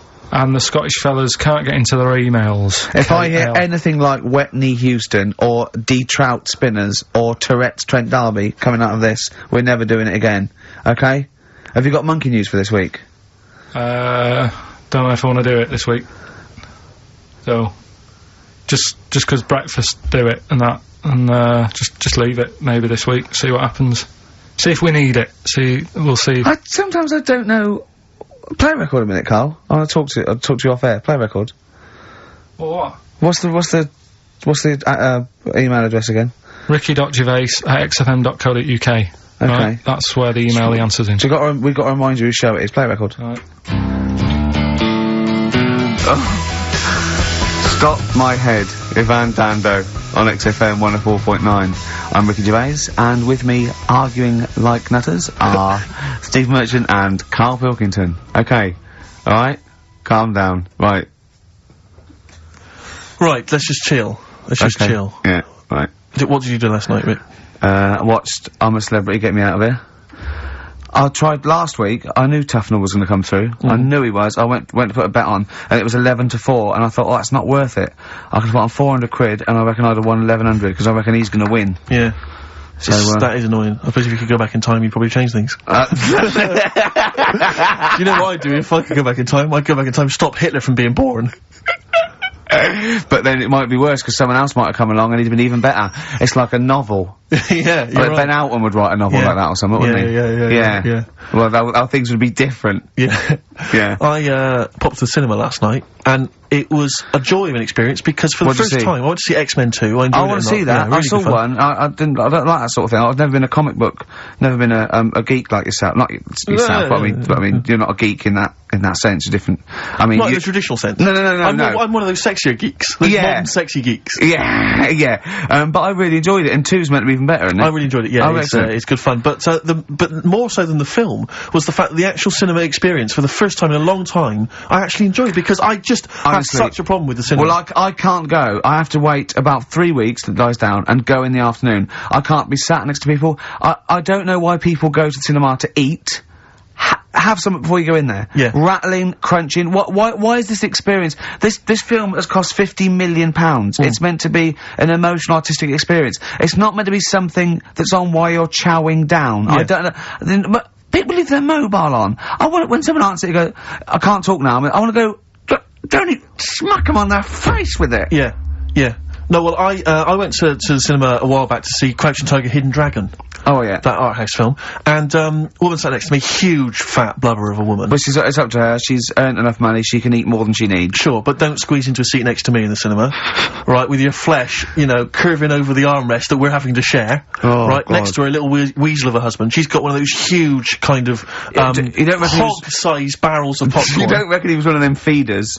It was very similar. It really was. She, as you say, she's chowing down on the popcorn. She's one of those women who, she's not come out to see a film, she's come out to eat, and if a film happens to be showing, then she'll watch it. Yeah. Really winds me up. He's got the hot dog and everything. She's eating, and now popcorn already annoys me because and she goes to him, are you gonna eat that? He goes, well, I was thinking of it. Give it to me, give it to me now. But I don't know why it was that popcorn became the thing you eat in the cinema. It's like you say, you've made these films, and someone's there thinking, well, we've made this great film, we've got the sound mix right, but what we need is something that'll just slightly irritate everyone during the film. And just see the size of the buckets they go in their popcorn. But why not serve soup or something? Or yogurt? Oh, the slurping would drive me mad. And the spoon touching the bottom of the thing would drive me mad. Don't serve anything. There's no reason you have to do this and go, oh God, I need to eat. Well, this was plan it. You don't go and play tennis eating what you plan it, don't you? Well, exactly. Exactly. Eat before we come out. Yeah. Have a sandwich. Have a corned beef sandwich. Do you know what, right? What annoyed me is I found out in across America when they showed Schindler's List, they banned popcorn, right? Out of respect to the film. What? So they're saying all the other films, oh, sod it, doesn't matter. Yeah. Well, this one cost 100 million. Ah, it doesn't matter. You can eat popcorn through that. Yeah. I mean, ban it through all films. Well, this woman was one of those ones. She may as well have had a trough in front of her.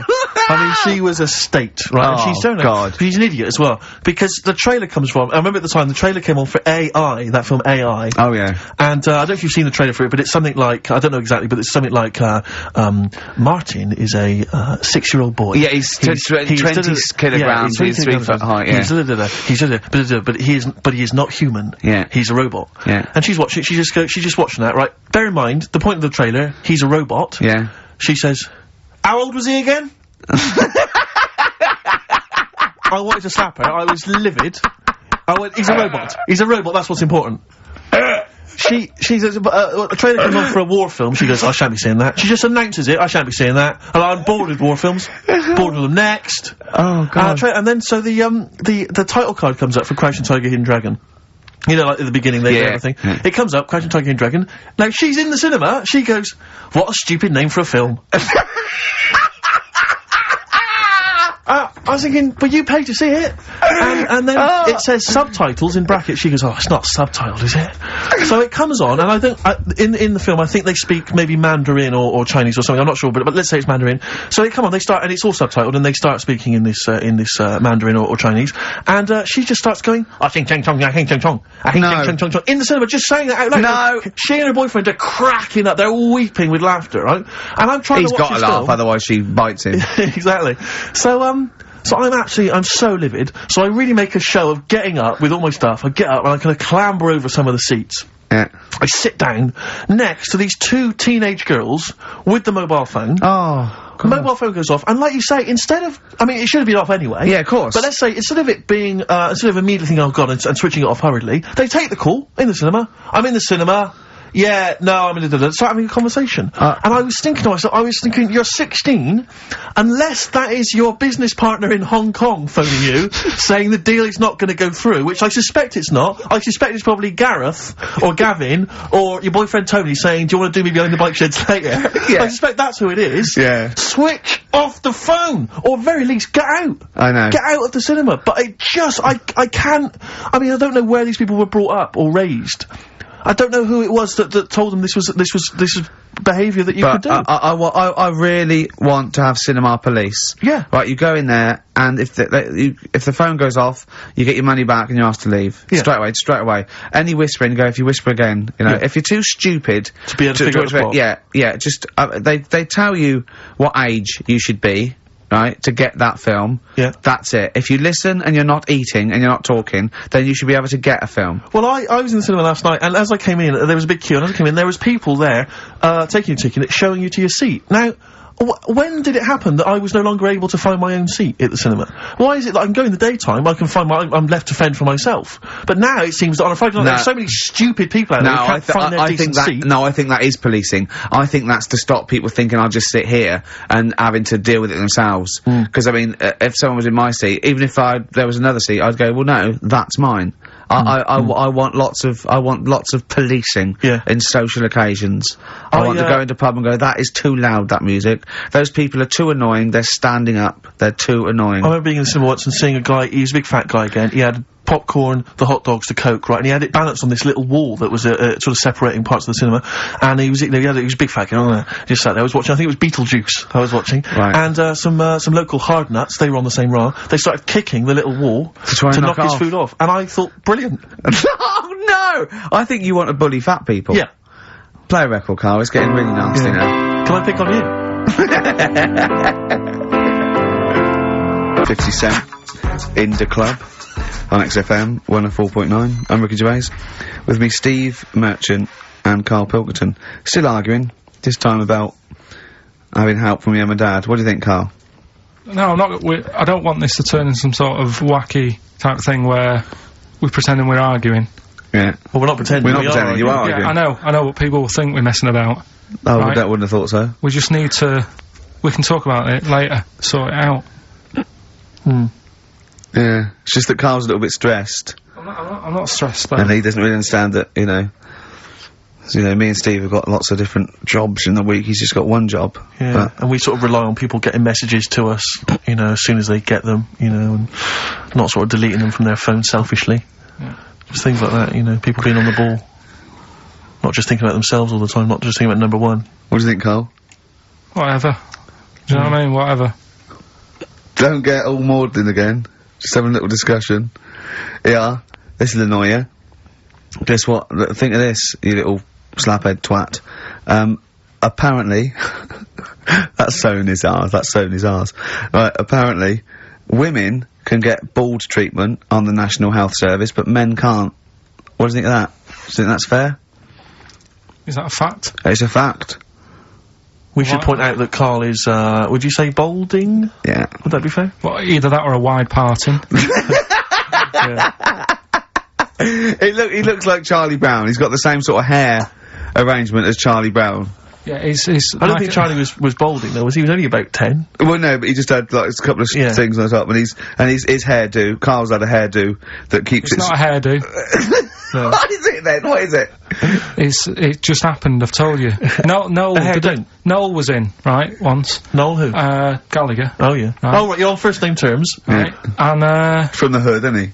And whoever was doing the interview said, oh, you know, what... Will Liam be able to keep up that sort of hard attitude, right? Say when he gets older and he goes bald, and, you know, could he still carry off the sort of attitude that he's got? And he was like, no, he'd never have that style. He couldn't have that style that lad's got in there, and pointed at me. Yeah. I said, it's not a style. I said, I didn't go to the barbers and say, can you just, like, shave the top bit, leave the sides? Yeah. Can you remember that Friar Tuck? That's the way it is. Yeah. Right, and you were just saying to me, what would you do if you went back in time? I'd probably use a better shampoo. I wish we could tape the conversations we have off air. Yeah. Because, I mean, they are ridiculous. What would you do if you go back in time? And the other stuff we were just talking about is, obviously, can't talk about. Can I just ask though, sorry, when did you start to notice it was disappearing? I mean, at what age did it kick in? I worked a lot. You see, you'll be safe, do you know what I mean? Your hair will stay there, but it's when I used to do a lot of hours, working and yeah, you were stressed and things, yeah. Stressed out, and it just went... Well, I'm beginning to understand what stress is like, you know, because I'm not getting messages and stuff like that, but yeah. Yeah. But, probably about, I don't know, 24. That's unlucky, isn't it? Something like that. And did you panic, or were you just quite not bothered? Not bothered. He's not bothered, he wouldn't be bothered. I'm not bothered. But I don't think, for someone who doesn't care about going bald, or war, or SARS, or anything, you don't have to get stressed on a Saturday between 1 and 3. To be fair, you are worse than all those things. SARS has got nothing on you when you're in the right mood. But why is it alright for women then to, you know, have a wig, but I couldn't have one if I wanted one?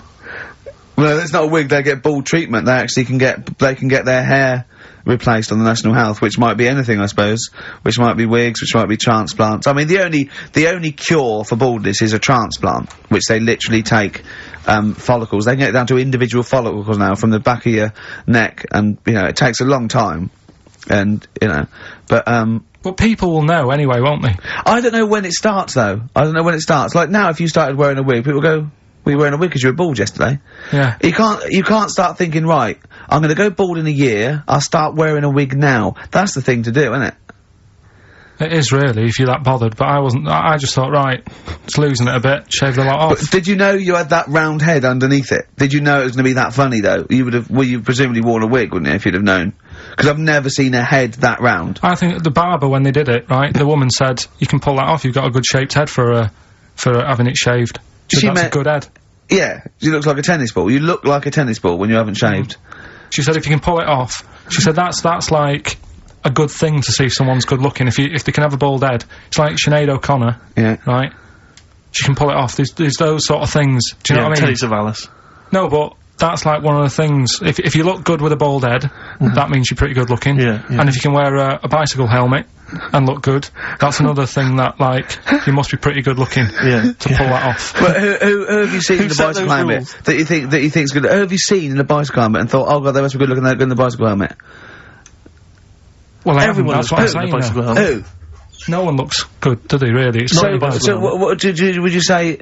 Brad Pitt would look good in the bicycle helmet? Well, I don't know. I'll have to see. But I'm just saying that's like one of the two things, really. That's. And what blokes do you think look good bald? Who do you think would look good bald?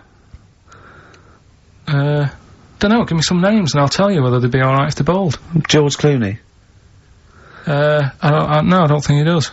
I don't think he would do. Who else? Well, this could run and run. Al Pacino. Yeah, he could probably pull it off. He'd probably look all right. Do you think he looks alright with hair then? Yeah. Oh. Well done, Rick. Sony Award-winning stuff. Play a record. And then Karl going, oh, he's stressed. He's stressed. Wild Wild Horses by the Rolling Stones on XFM 104.9. I'm Ricky Gervais with me, Steve Merchant and Karl Pilkington, little bald-heady Karl Pilkington. You quite like being bald, don't you? Well, no fuss. Like I say, you know, I'll probably won't age for a bit now. Won't age for a bit? What do you mean you won't age for a bit? Because I already look quite old. I don't think so. Not with a hat on, you look really young. Yeah. Hmm. Well, I'm just saying, so I won't change that much. It's like that. I don't think there's anything wrong with it. I actually don't think, as long as you shave it, straight back, I can't have you on that. Nothing wrong with it. But that kid who had that aging disease, just shave her head. And she wouldn't age that fast anymore. Do you know what I mean? So this is the 5-year-old girl who had an awful disease where... Well, we don't know much about it, to be fair. No, we just know that you fell in love with the title of the programme, the girl that was older than her mum, right? And you were annoyed that people wouldn't serve her fags and alcohol. If she's, you know, she's living like an 8-year-old, let her have a fag. Doesn't that sum up this show, though? Karl's comment, we don't know much about it. Yeah. We're still willing to make comments about it, to discuss it in length and possibly make crass jokes, even though we're ill-informed, as ever. Yeah. Right, well, here's something for you, right? Go on. This is what I wanted to tell you about, right? Me. Yeah, face transplants. There's there's some kid somewhere, right, who had a bit of an odd-looking face. Right? A bit of a what? Bizarre-looking face. Yeah. And, there's a doctor somewhere who said I can sort that out for you. Right? Sure. And basically what they do is they've got to get a face off a dead person. Right. Sorry, just, in this documentary you saw, did this documentary feature, say, John Travolta and Nicolas Cage? was it that documentary you saw? Alright, listen, you see... Go on. So, okay, no, so you can't get a face of a dead person, yeah, go on. Sorry to dismiss the idea of face transplants out of hand, but go on. So, yeah, it's got to be a face of a dead body that isn't older than, like, 4 hours old. Right. 4 hours dead, whatever. They can take it off. fit it on the new face. It makes sense. But it's not just your face that you lose it, but it's the muscle tissue and bones, isn't it, when it's like disfigured? It could be through fire or whatever, or disease or so they can't just literally plonk a face on, they have to do something else, don't they? You're asking Karl like he's gonna know. I forgot then. He looked at was that in Russian? Yeah. I wish we could get him on telly just to show the look on his face when I said that. Yeah. It was brilliant, wasn't it? It was, you know when you go to a cat, hey, we want some food then? And he just looks at you and he goes, it's almost like he can understand what we're saying. Go on. It's like if you had been caught holding a mallet over a dead body by the police. What I'm saying is, it would sort of work, yeah. If you peeled your face off and put my face on it, oh my god, why don't you and Steve, for an experiment, swap faces? And the great thing is, I wouldn't age. Yeah. Would you do that if it was safe? I think I'm getting the rough deal here, though. To be honest. Yeah. Well, no, you get some money back. It'd be part exchange. I mean, it would, it's like you'd make up the difference just to wear your brilliant face for a week. But the doctor was saying how, it's not complicated. He said the worst thing is something about, the people who were related to the dead person. It's a bit weird for them still seeing the face of someone they know walking about when they're dead. Yeah, I can see that would be odd, yeah. I love you, Karl. You are brilliant. Honestly, you're never a dull moment. It doesn't matter whether you're talking or I'm squeezing your head. I'm never bored. I never go, oh, that's enough, Karl. Do you know what I mean? I had battling tops, I got bored. It's like computer games, you think it's the best game in the world, and someone goes, how are you getting on with Tomb Raider? You go, oh, I don't play it anymore. I go, how's Karl? I go, he's brilliant. He's brilliant. I was squeezed it yesterday, I was squeaking in his face, I got him down to the ground, he said this, he said that. I'm never bored with you. Do you know what I mean? It's brilliant. I'd like to rent you out to people. See me, I'm different. I would happily leave him now in the bottom of the cupboard. Until quiz with the night. Scalextrics. Until the old pub quiz night, when there's no one else who will have you on the team. Sure. And suddenly you want to be your best mate. Done him again! Right? Yeah, where's his mum and dad then, Karl? Yeah? In Bristol. Yeah. Yeah. I can't believe it. I love the fact you can insult me but never insult my parents. Please. Feeder, Butt Rogers, XFM 104.9, Ricky Gervais, Steve Merchant, Karl Pilkington. Karl just said to me, so what face would you have to me? And I went, what do you mean? He went, well, whose face would you have? And I went, I don't know, a boy's, so the skin would be regenerated. He went, oh, no, it'd be a bit weird. He said, oh no, someone famous. And I went, I don't know. I went, whose would you have? He went, Barry Sheen. No, but what I meant was, when I was talking to Suzanne, when I was talking to Suzanne about it, saying this is amazing, she said, well, whose face would you have? Right. Now, it's got to be fairly recent to have the skin fresh, because it can't be too old. Right. So I had a choice of, like, Barry Sheen, or, what's-her-face, off Last of the Summer Wine. Who? Who's the old woman who just passed away? Thora Hird.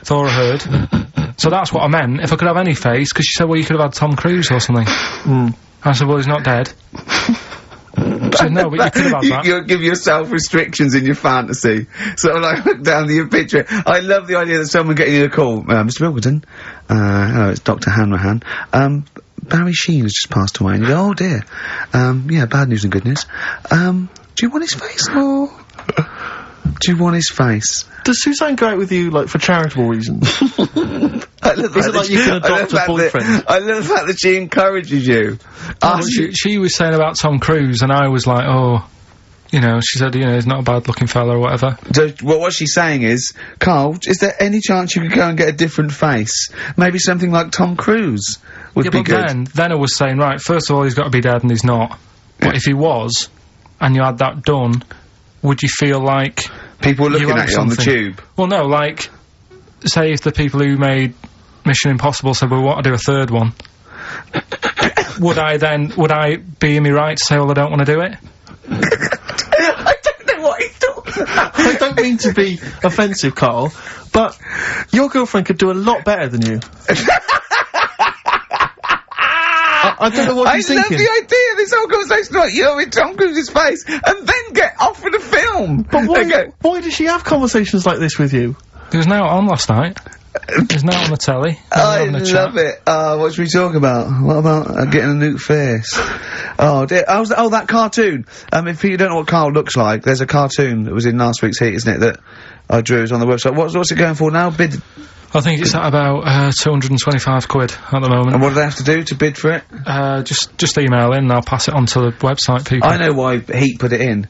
It's because the editor, Boyd Hilton, looks a little bit like you, doesn't he? Sort of my ugly brother. He's probably listening, and he says nice things about you. Yeah, he can still say nice things, but I bet he knows deep down. You know if you're good looking or not, don't you? I can't believe it, Come on, Steve. I mean, what do you think? This is going crazy now, Karl. I don't know. You're just, the insults are flying left, right and centre. You've got no limits.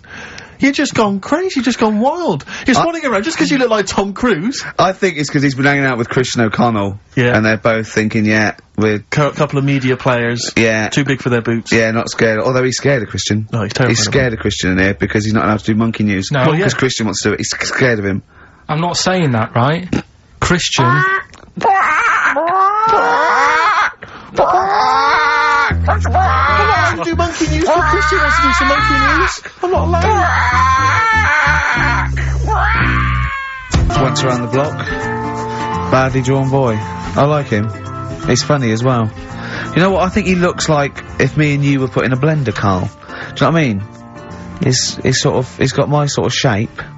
He's got your sort of accent. And... I think when you put in a blender, does that... would a voice sort of mix? The times I thought of putting the two of you in a blender. Do you remember, I told you that thing about the sponges, didn't I? Yeah. Yeah, that freaked him out. You know, if you get two sponges, and you dye one red and one blue, and you liquidize them, we pour them into a tank of water, after a couple of hours, there's a blue sponge and a red sponge, because they're cells now, and they reform. And do you know what he said? He went, how'd you kill a sponge then?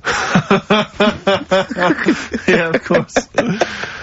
Oh, what a great thing to say. Oh, my back's killing me, because I went, you know, I did my back in last week, and I had to get a chiropractor out, and I couldn't walk. Well, as soon as I could walk, I mean, I came in here on my day off and did when you were in Bristol with your mum and dad looking after you. And then I went to Selfridges Sunday, and... Well, you got a bit of money now, why not? Yeah, and, I went into the sports department, and, there's a golf simulator there, £38,000, and it's just like a shed, and I was looking at it like a kid in a sweet shop, and the two blokes that work there, they recognised me and went, oh, right, I said, yeah, good. I went, I was just looking at that simulator, it's brilliant, isn't it? He went, do you want to have a go? And I went, no, I'm crap, I can't do it. I said, and I got a bad back. And I went, you have a go, and he did it, and a couple of times he went, oh, that's not bad. And he went, do you want to go? I went, yeah, go on then. and I put the water out, and I really tried my hardest. Of course you did. And it took off, and it was really good shot, and he went, good. I went, well, I said, I'm gonna go. And I was thinking, I've got to hit this one as well, I've got to hit this one too. And I hit it again, I had 3 goes. I hurt my back after the first one. Yeah, but you carried on. And it went, right, I said, cheers, thanks very much, and I walked away. And I went to Jane, I went, I've got to get a cab. She went, I've done my back. She went, well, why did you show off? I went, I had to. Of course you did. That sums you up. That just I was in agony. I was all the way back, and I had to lay on the floor and put ice on my back again for about 3 hours. What was the best you thought could happen? That they would just say, oh my god, that guy, that's Ricky Gervais. Is there nothing he can't do? That's exactly what I wanted. Yeah. As I was seeing that, I go, cheers, yeah. As I got about a few yards away, I just slowed down, and Jane go, what are you waiting for? I go, listen. Yeah. And it did go, that man is a god. Yeah. And I go, come on, Jane, let's go home. Yeah. You've just all... have you ever been able to walk through a fairground, past one of those machines, those test your strength machines, yeah, and not have a go at it? I don't think I'd be very good at that. I bet you cannot walk past one of those rifle ranges and not have a go. I love rifle but ranges. You've got to be the best, I imagine. Yeah, if someone had just won before me, I'd go, it's not worth it, it's fixed. Sure. Yeah. Oh, dear. Pathetic. Yeah, so that's why my back's... It's ridiculous, isn't it? But I hate not being able to do stuff. It's like I'm punishing the injury. Yeah. I know if I laid in bed for a week, it'd be better, but I go, no, why should I? Yeah. When I was a kid, I used to hit my head on the banister or something, and I used to go and get a hammer and hit the banister. And then I started thinking, when I was about 8, I remember if I'd hurt myself, I'd go, ha ha, God, didn't hurt. He's up there thinking, oh, bloody hell. How mental is that? Carl, what are you thinking, mate? Right, Rockbusters, that's what I'm thinking. Straight to it! Straight to it. Go on then, who's the winner? Right, Oh, go on, well- do the clues again. Right, the first one was, the hitchhiker needs a lift, but in something bigger than a car. Yeah, snappy, go on. VH. Yeah. Right, that was Van Halen, Van Halen. Halen a van. because he wanted something bigger than a car. That's the first one. Yeah. All the Second one. tenses are mixed up, everything, it's just... Go on. Second one, don't be selfish, and some of that out to your mates. That was C, that was share. Alright. It's alright. Yep. And the third one, the Scottish fellas can't get into their emails. The initials there, KL. They, Kenny Loggins. Right. Right, that's the the way last to time we talk. do Blockbusters. That is the last time we do it. No. It is. That's the the last time. Give the prize to someone. Kenny Loggins. I'm going to give that one to Kenny Loggins.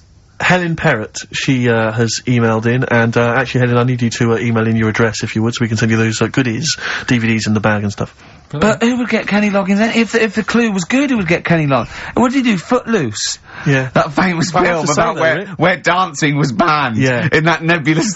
yeah. That's an extraordinary film. I saw it once in America. Like you say, Kevin Bacon in a town where dancing has been banned. I was watching it. It was like if aliens had been watching Earth, but only monitoring us through our TV and films. Yeah. And then tried to make a film about humans. That's the film they'd end up with. What do you think? What do they think of Queen the musical? Because they're of course rock and roll's banned, isn't it? In the future. That's. I'm not looking forward to the future, Rick, where feelings and emotions are going to be banned. I can't believe it. Where's our hoverboards? Yeah. So yeah, well done to Helen Perry. Is that the last time we do Rockbusters? No, Yeah. do it again. Yeah. next week. After the break, monkey news. No, we'll play, oh yeah, we'll do a break. Don't know about Monkey News, got some other stuff as well. We'll do monkey news after the break. Radiohead, they're there. Like everything they ever do, that's grown on me more and more. Oh, that's brilliant. XFM 104.9, Ricky Gervais, Steve Merchant, Karl Pilkington. Well, you know what it's time for, don't you? Oh, chimpanzee that monkey news. It always gets me, that jingle. It's a joy. Once Yeah. more, please. Well, Karl, do you reckon you could sort out, do other have people that have real jingles with their name on it and don't have to say who's in the room, what's happening, and do their own jingles? Well, Christian's got one for it. For Monkey News that he does. Why is Christian doing Monkey News? I don't understand this. Because he did it ages ago. So you ripped it off of No, Christian? I haven't ripped it off. I said to him, I said, there's enough Monkey News to go round. Right? But hold on though, I don't want cast-offs. I thought this was your Well, idea. let's not do it. But what's No, but wait, new? wait, Come on, wait. what's new? What? There's Monkey News out there. I mean, if he wants to have a meeting in the week and say, well, this is the news I've got, the way I see it is, he can do it in the week. He's doing, like, the news at 10 type Monkey News. We're on a Saturday. We're like the, Jeremy Paxman Monkey News night. We look at stuff more in depth. Well, you very much get right? behind the Monkey News, it's true. Yeah. You sort of interpret it. You give it your own spin. You're the man behind the monkey behind the news. I mean, I know that. Yeah. But ours isn't called monkey news anyway. It's sort of generic term like the news, but ours is called chimpanzee that, isn't it? Yeah, but he's seen a bit of Monkey News in it. Oh, So hey. are we doing it or not? Well, I've got no reason to stop doing Monkey News. He probably played Radiohead as well. Well, Should we told not do him. that? I said that David Attenborough did Monkey News before all of us. Do you know what I mean? But I personally don't listen to Christian because I don't get up that early. So, I'm missing out on a lot of Monkey News. I mean, I'm not I'm not dissing saying, it. It's I'm saying I don't listen to it because I don't get up that early. Right, I'm not well. saying it's a bad show. My point is this. There's a lot of people I imagine who don't listen to, Monkey News in the week. Perhaps they miss it or they're busy. It's nice to have a little kind of omnibus Monkey News at the weekend with Karl Pilkington. So that's what this is. So we're doing it then. Let's play the jingle.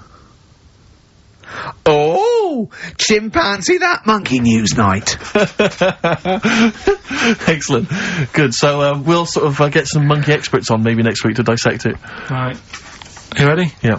Right. There's this monkey. Right? Oh, yeah. It's called Jack. Right. I got pally with this bloke who worked in a railway station. How? Pen pals? I don't know. I didn't say all that. I'm Internet, just telling probably. you. Internet. I'm shortening Chat it. rooms on the internet. So, anyway, he's helping him out all the time. It's this fella's job, right, to, sort of make sure it's safe for the trains to come in, that sort of thing, right? But he's always working on his own, so he's got his mate Jack in with him, right, this little monkey. Yeah. And, they're having a good time. They share lunch together and stuff like that. Anyway, it gets to a point when the fella whose job it is, right, starts getting old, and Jack, the monkey, starts getting more involved. Presumably this is a chimpanzee as opposed to a monkey, you mean? When you say it's, monkey, it's generic term, you mean chimp usually, don't you? Yeah. Go on then. So, you know, he's clocking the fella doing his job, and he's thinking, I can do this, right, the monkey. I love it. Yeah. He's helping out, he's pulling down the levers and stuff, so the train's sort of coming on the right lines. Sure, yeah. He's clocking it, he sticks his head out the little window, see the train's coming and that. I hope British Rand are listening. Yeah. Right? In the end... Oh, yeah. The fella whose job it is, he lost a leg for some reason, couldn't work anymore. Lovely. Gave Jack the job. Yes. Right. Okay. The railway company are happy with that. I'm sure they interviewed a number of people, but he was the best monkey for the job. And that's good, isn't it? Well, it's not true. Right, once again. Well, it's not true. Don't hand Steve a piece of paper that someone put on the internet who is probably a bigger mentalist than you. That's not proof. It's not true. At no point did a railway company give a chimpanzee the job of signalman. It was ages ago. What? Steve, when was it? It was before trains, probably. Well, it's in the 1880s. Yeah. According to this piece of paper, which is what you've based your monkey news on. Now, of course, I think ITN and a lot of the news channels, they tend to get lots of independent confirmation of their news before they give it out as fact. But you've got an email from someone, so let's assume that's real. It says, for this, Jack was officially put on the railway payroll, earning 2 cents per day and have half a bottle of beer on Saturday. That's what we pay you, isn't it, Karl? He doesn't even get the beer. Oh, dear, he's not allowed to drink, are you? Someone emailed in, actually, and said, Karl, some years ago, did you die? And they took your face and transplanted it onto that of a chimpanzee. It would make a lot of sense. I've never seen you. He always has t-shirts right done up and long sleeve. I bet he's hairy under there. Yeah. I bet you are hairy because you have to shave right up to your eyes. You're one of them, aren't you? And I can see the growth, and it comes out the top there. Are you really hairy underneath? Pretty hairy. Are you really? Well, what's up with that? You're a humanzee, aren't you? That's why you're fascinated with them, and why your IQ is sort of about 80. I think you might be. I don't mean there was any. I think it was a genetic sort of throwback. Well, you're pretty hairy. Look at your arms. What? Just look, give me that banana and shut up. Play a record. That's mine. Cheering breaks. Average Man on XFM 104.9. Well, nearly another show over, Karl. You and I've got a squeaky chair there. Why don't you sort that out? Have it oiled. What do you do in the week? Do you know what I mean? Can I just nominate a woman that annoyed me today? Go on. On the tube. I got off at Piccadilly Circus. The sign says mind the gap. Big sign saying mind the gap. Voice on the tannoy says mind the gap. Woman steps over the gap, goes, oh, that's dangerous. I was livid. I was just annoyed. I wanted to slap her. There's always one in there every day. So as you walk down the street, I just feel like I want to squat certain people out the way. Swat them out the way. We went into this little restaurant me and Karl. Was it Thursday? And we're sitting down there, and it's busy outside, and we were going to get at the back. She went, that's no smoking. I went, yeah, we're not gonna smoke. So we sit there right at the back, right? We get there, and there's just there's two women, right? And I'm sitting there, and they light up a fag. And I go to Karl, there's meant to be no smoking. He went, yeah, so what? I went, well, it's the principle. The rules are there. He goes, rules? You say twat, muff, and shit on air. Never mind rules. I went, well, they've annoyed me now, right? Yeah. So the waitress comes over, and he's putting there, goes, oh, God, he puts his head down as well. I said, I don't know why I said it like this. I went, I thought it was just no smoking. Of course, right? Yeah. She went, it is, yeah. And I went, right, okay, well, they're smoking. She went, oh, well, you'll have to move then. I went, what? She went, do you want to smoke? I said, no, I don't want to smoke. I said, they're smoking over there, right? Try not to, and she went, oh, well, I told you. I said, no, I don't want to smoke. They're smoking. She went, oh, right, and I got to move, didn't I? See, that's what a little snitch. Yeah. But it annoyed me. Do you worry, though, that someone's gonna look around and go, it's like Ricky Gervais off the telly? Yeah, well, I can't complain now. If I go in, I get bad service, I can't complain, because I think, oh, look at him, he thinks he can complain. So I have to do it, secretly. Yeah. You know what I mean? But, oh, there was oh, God. Right. People come up to me, they recognise me, and they give autographs, and I don't mind it at all. I don't know, I never know what to say, and I'm always, I say, thank you very much, I say, love the show, whatever, I say, of course, and that's great, and they're polite. And I was in the pub the other day, and I was just with Johnny, and people had been coming up. They go, "Do you mind if I said no worries at all? Yeah, that's absolutely fine, right?" And then this group came in, about 20 somethings, right? And they're a bit pissed up. And this woman comes up to me, right? And she stands there, she goes, right, we like you in our house, right? But you're not as good as Paul Calf. And I went, oh yeah, Steve Coogan. I said, he's brilliant, isn't he? She went, yeah, you're not as good as him. I went, oh, well, you know, it's not bad to come second to, is it? And then, because I did that, she went, no, you're great. I've just done my dissertation. I went, oh, right, well, it's in nursing. She went, yeah. She went, right. Anyway, she went, can I have a hug? And I went, well, she went, can I have a kiss? I went, well, not really. No. And then this woman who wanted to take a photo, she went, oh, you were so nice on the BAFTAs. I went, well, I am being nice. I'd rather, I don't know you. And I was like, oh, God, it was embarrassing, right? And then, so I took a picture, right? And then she goes, anyway, and they sort of dragged her away, the mate sort of dragged her away. And then, I was going, oh, God, I've got to go now, because they're over there. I said, I can't stand it, I don't mind. And, she came over and she went, Ricky, and she sat down, and I went, I'm going. And I had to go. And then I was with Johnny, and Johnny went, oh, God, I've left my bag there. So we had to go back, but she's going through the bag. Oh. She went to me, you bastard! I'll never effing watch you again!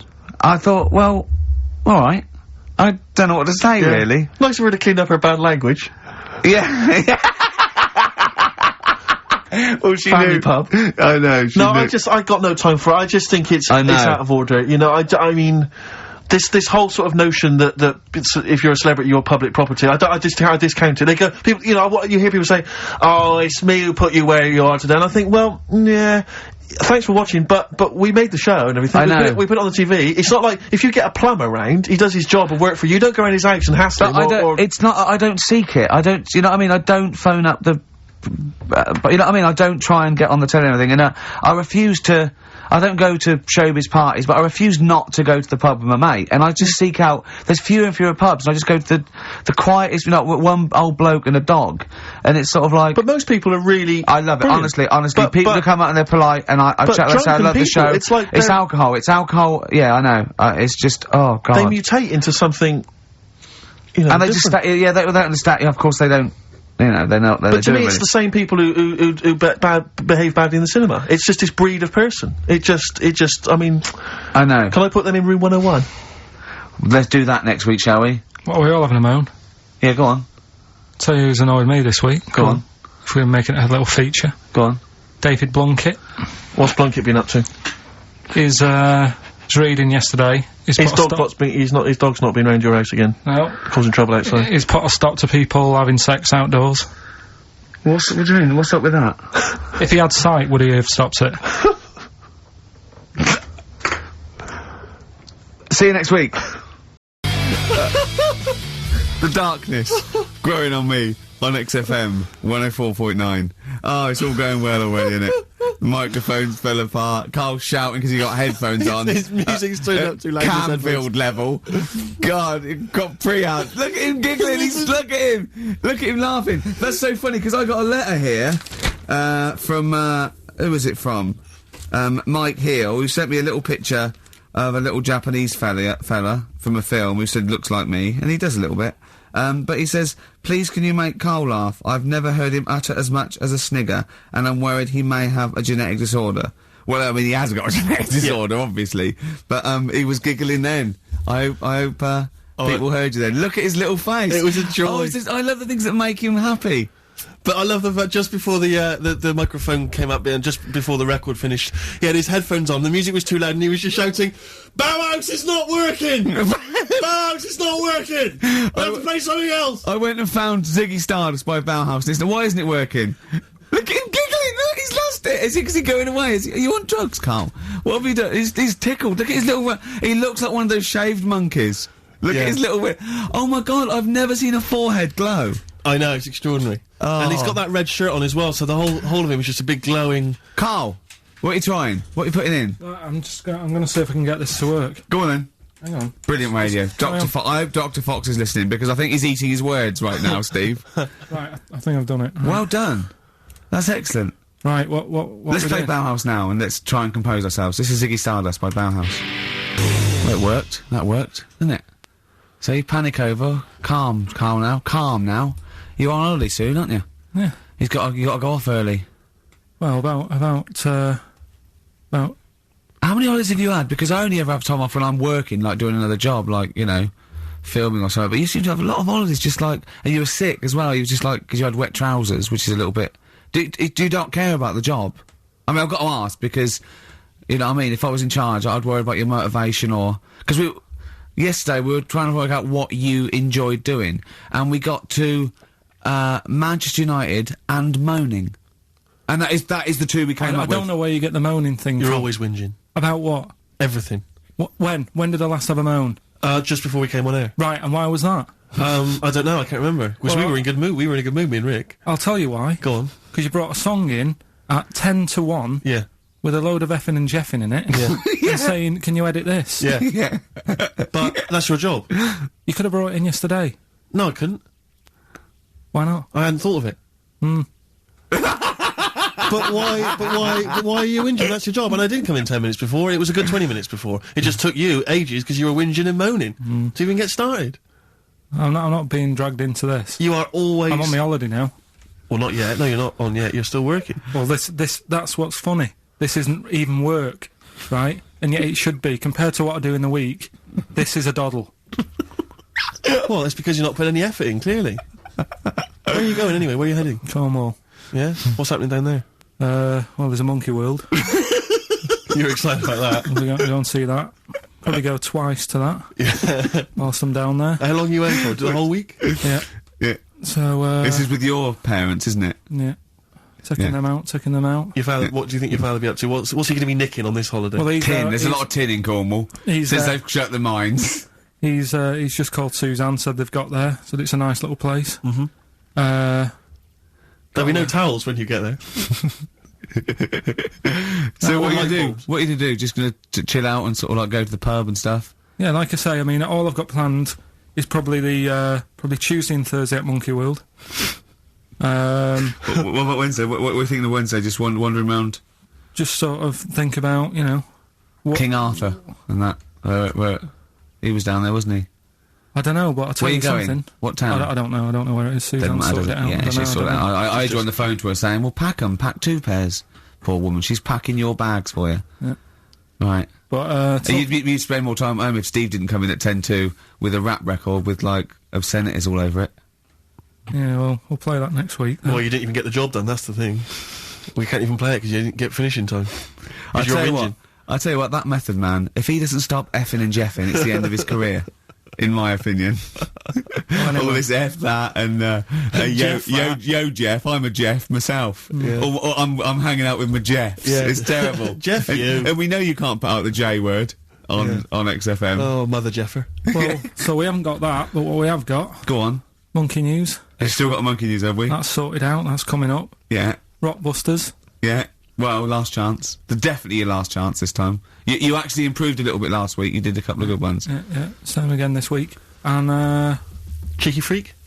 The controversial cheeky freak of the week, where Karl finds a human being with some sort of congenital or you know imposed deformity, or you know. So and we talk about that in a wry way. Do you think that's big and clever? no, but that's just it. It's never about taking the mickey out of someone, right? It's to make you think. I'll tell you what isn't big and clever. How lucky you are A on dwarf with learning difficulties. Nice. Yeah. Well, We'll explain it to you. That's the forthcoming single from British Sea Power. That's called Carrion. That's nice and retro. That's like end of the 70s Bowie. That's great. On XFM 104.9. That's just some of the records that we've played so far. Do you know what I mean? You've had The Darkness, you've had Bauhaus. It's like, can it get any better, Karl, do you think? like I say, we've got Monkey News coming up. So. Guess what? I lost 400 quid cash this week. Gambling?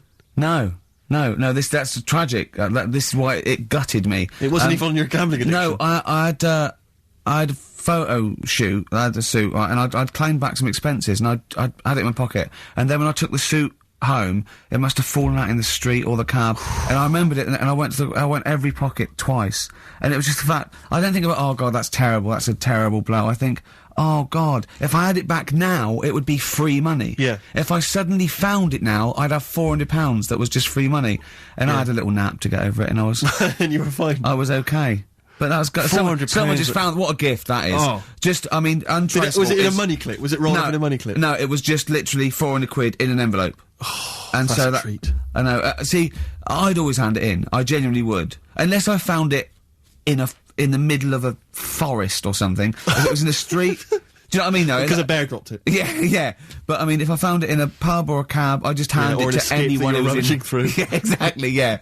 But I'd hand it in. Well, but there's no way... If they found it in the street, there's no way they could do it. You know, it goes to the police station and it sits there for 6 months, but... Yeah, exactly. Well, it's a waste of time, pocket it. But, because when I was younger, I remember being outside a post office once when I was about 10 or 12, and finding a purse... and thinking, oh, that's nice. And opening it up, there was some money in there, and a pension book, and so it was obviously an old lady. I found an address, I sent it to her, and my mum said, you know, you've been so good there, you'll probably get a little reward. She'll probably send you a little reward. Nothing! I got maybe a thank you note, but no cash, no moolah, nothing. Really? And I was livid, because I'd been told that I was going to get a reward. I thought I've been a good Samaritan, nothing. So, many moons later, when I was at university, I learnt from that, and this is the most bizarre thing. This explains a lot, doesn't it, Karl? This is like the Mary Celeste. I went to a cash point to I thought, I can't get my card in here.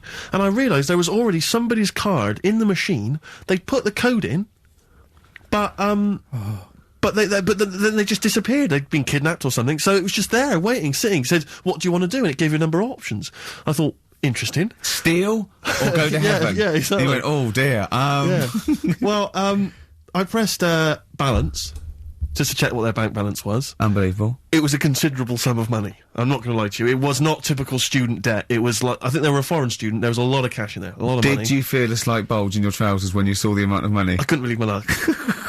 I thought to myself, now then, I could just take that card out and hand it in, or I could teach them a small lesson. Right. And maybe give myself a reward, because last time I did that, I didn't get a reward. So if I give myself £30, then I'll take the card out. 30? Give myself 30. Yeah. You didn't really? Well, I thought that's a good reward, and I went in, I handed the card in, I took that. Steve, and that's a little reward for me. And I'll tell you this, don't think it's evil, because I went in and I bought everyone a drink. Well, brilliant. Yeah, I didn't tell them I got the money free. Well done. Excellent. So probably gangsters are quite generous with the money they've stolen from other people. Yes, but someone's negligence, Rick, has lent... the thing is this, Steve, right? I believe it, except that buying people a drink, Karl. What do you think? Well, I kind of thought that when he said it, but then I thought, but they'll be buying him back. So he's still... that, so in a way, he's still a winner. Yeah. Everyone's a winner in that situation, including the student, because frankly, if there had been a less scrupulous person who found it, they'd have probably helped themselves to a considerable sum. I cannot believe he did that. There was thousands and thousands of pounds in there. What if it was... what if Beadle had jumped out and slapped you with his little claw and said, we've been filming this, merchant? Well, what? So what? How old were you then? I don't know, 19, 20? Would you do it again, or was it just to get the world back for the old lady's purse?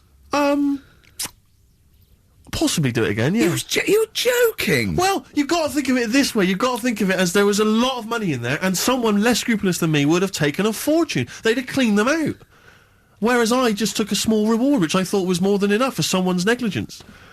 And I've returned the card. They've got the card back. Everything's fine. Think of someone else. I could have gone on a spending spree. I could have been buying stuff, all sorts. Yeah, but it wasn't yours at all. Yes, but they probably would have given me a reward.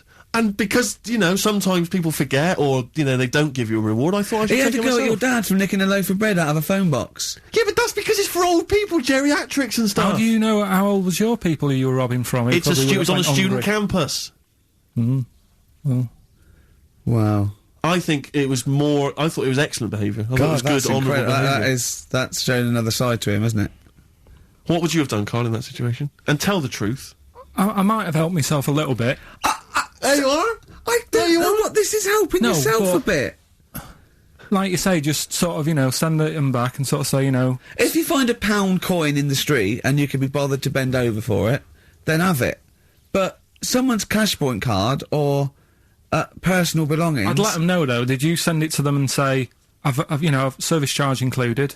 I've took that out already. No, I handed it in to the, Let them know? What do you mean you'd let them know? I'd say, you know, you're lucky here. Right, I just took, I'd probably take 20, actually. Okay. Because that's just like one note. Sorry, right, okay. You are winding me up. No, I'm not. I mean, not for once. I mean, I know what Steve's like. He is tight, right? He is. And you know that, don't you, Steve? Financially, you mean? Well, no, I mean, just the way you are. You're very sort of, you know, you're not wasteful with your money. I'm careful. No, I'm not wasteful. Absolutely right. No, but to the extreme. Not towards the extreme. Not towards the extreme. No. Look after the pennies, the pounds will take care of themselves. Alright? Simple to remember, good advice. Yeah, alright? But the thing is, right, I know that I take the mickey out of you for, like, you know, the way you look and stuff. Sure. Right? Well, I'm right back at you. But the thing is, you can't help that. Absolutely. But I'll tell you something that women don't like. Sure. And it's fellas who are tight with the money. Sure. I'm not frugal with money with ladies. I'm frugal with money with you. Well, I've got no reason to splash money out on you. I've never seen you splash money out. Well, you've never been out with me. Steve, have you ever splashed out on a lady? No, but I hope to one day. The right lady. Play a record. Blair, Out of Time on XFM 104.9. Ricky Gervais, Steve Merchant, Karl Pilkington. Talking of money, Steve. Look at this, right? It's in the paper. A wife has had her beauty insured for £100,000 in case she grows ugly and her husband walks out. Nicole Jones, 26, of Chipping Sodbury, Gloucestershire, says £200 a year, pays £200 a year for a policy. She arranged it as a present for her husband Richard. Her beauty will be judged by a panel of builders. So... Have they been selected beforehand, do you think? Do the insurance company know who they are? I assume they're complete strangers. So suppose, like, in 30 years' time, he looks at her and goes, "Oh, you've lost your looks." She goes, "Well, have I?" Yeah. He goes, "Well, yeah." "Well, have I?" Calling the panel. Some bills going, yeah. "All right, get him out for that." Well, never mind that. It's yeah, she's lost it. Right, well, 100 grand. Well, 100 grand coming your way. They stand on some scaffolding. Yeah. She walks by. Yeah. And if they will whistle... That is amazing. Do you think they'd give her a quote first? Yeah, what if they say, "Actually, love, you've got nothing to lose. You're not oil painting anyway." Yeah, we can't come round and judge your beauty for at least 2 weeks. I mean, that is just open to abuse, isn't it? £100,000. Because I remember, in Japan, they're mad on golf, right? And if you get a hole in one, you buy everyone, you throw a party. And it was costing them, like, thousands and thousands of pounds. So they were insuring themselves against getting a hole in one. And so, miraculously, everyone was going, "I got a hole in one." "Did he?" "Yep." Yeah. Paying out insurance. I mean, they could be in that together, couldn't they? They're bizarre. not. I'm sure they're not. Well, they're probably more honest than you two that would take 20 quid out of a cash point. But, you know... No, 30. 30. Yeah, 30. I like the wording, though. A wife. Yeah, a wife. The word wife. The word wife. I don't know why I just find it's just an odd word. This is my wife. Hello, the wife. Yeah, the wife. My wife. It just seems a word that you have to say if you're 60. You can I go, know. "Have you met the wife?" And even then, ironically, unless you don't know exactly, "Are you married?" "Yeah, my wife is from," you know what I mean? Yeah, that makes sense, but it's the wife. People go, "Oh, better get back, I'm meeting the wife for dinner." But especially when you know them. I remember bumping into friends of mine in, somewhere at a party, a couple that I knew, and I'd known both of them before they got married. In fact, I'd known her, I think, longer. And I said, "Where's so-and-so?" And he went, "Oh, the wife will be along in a minute."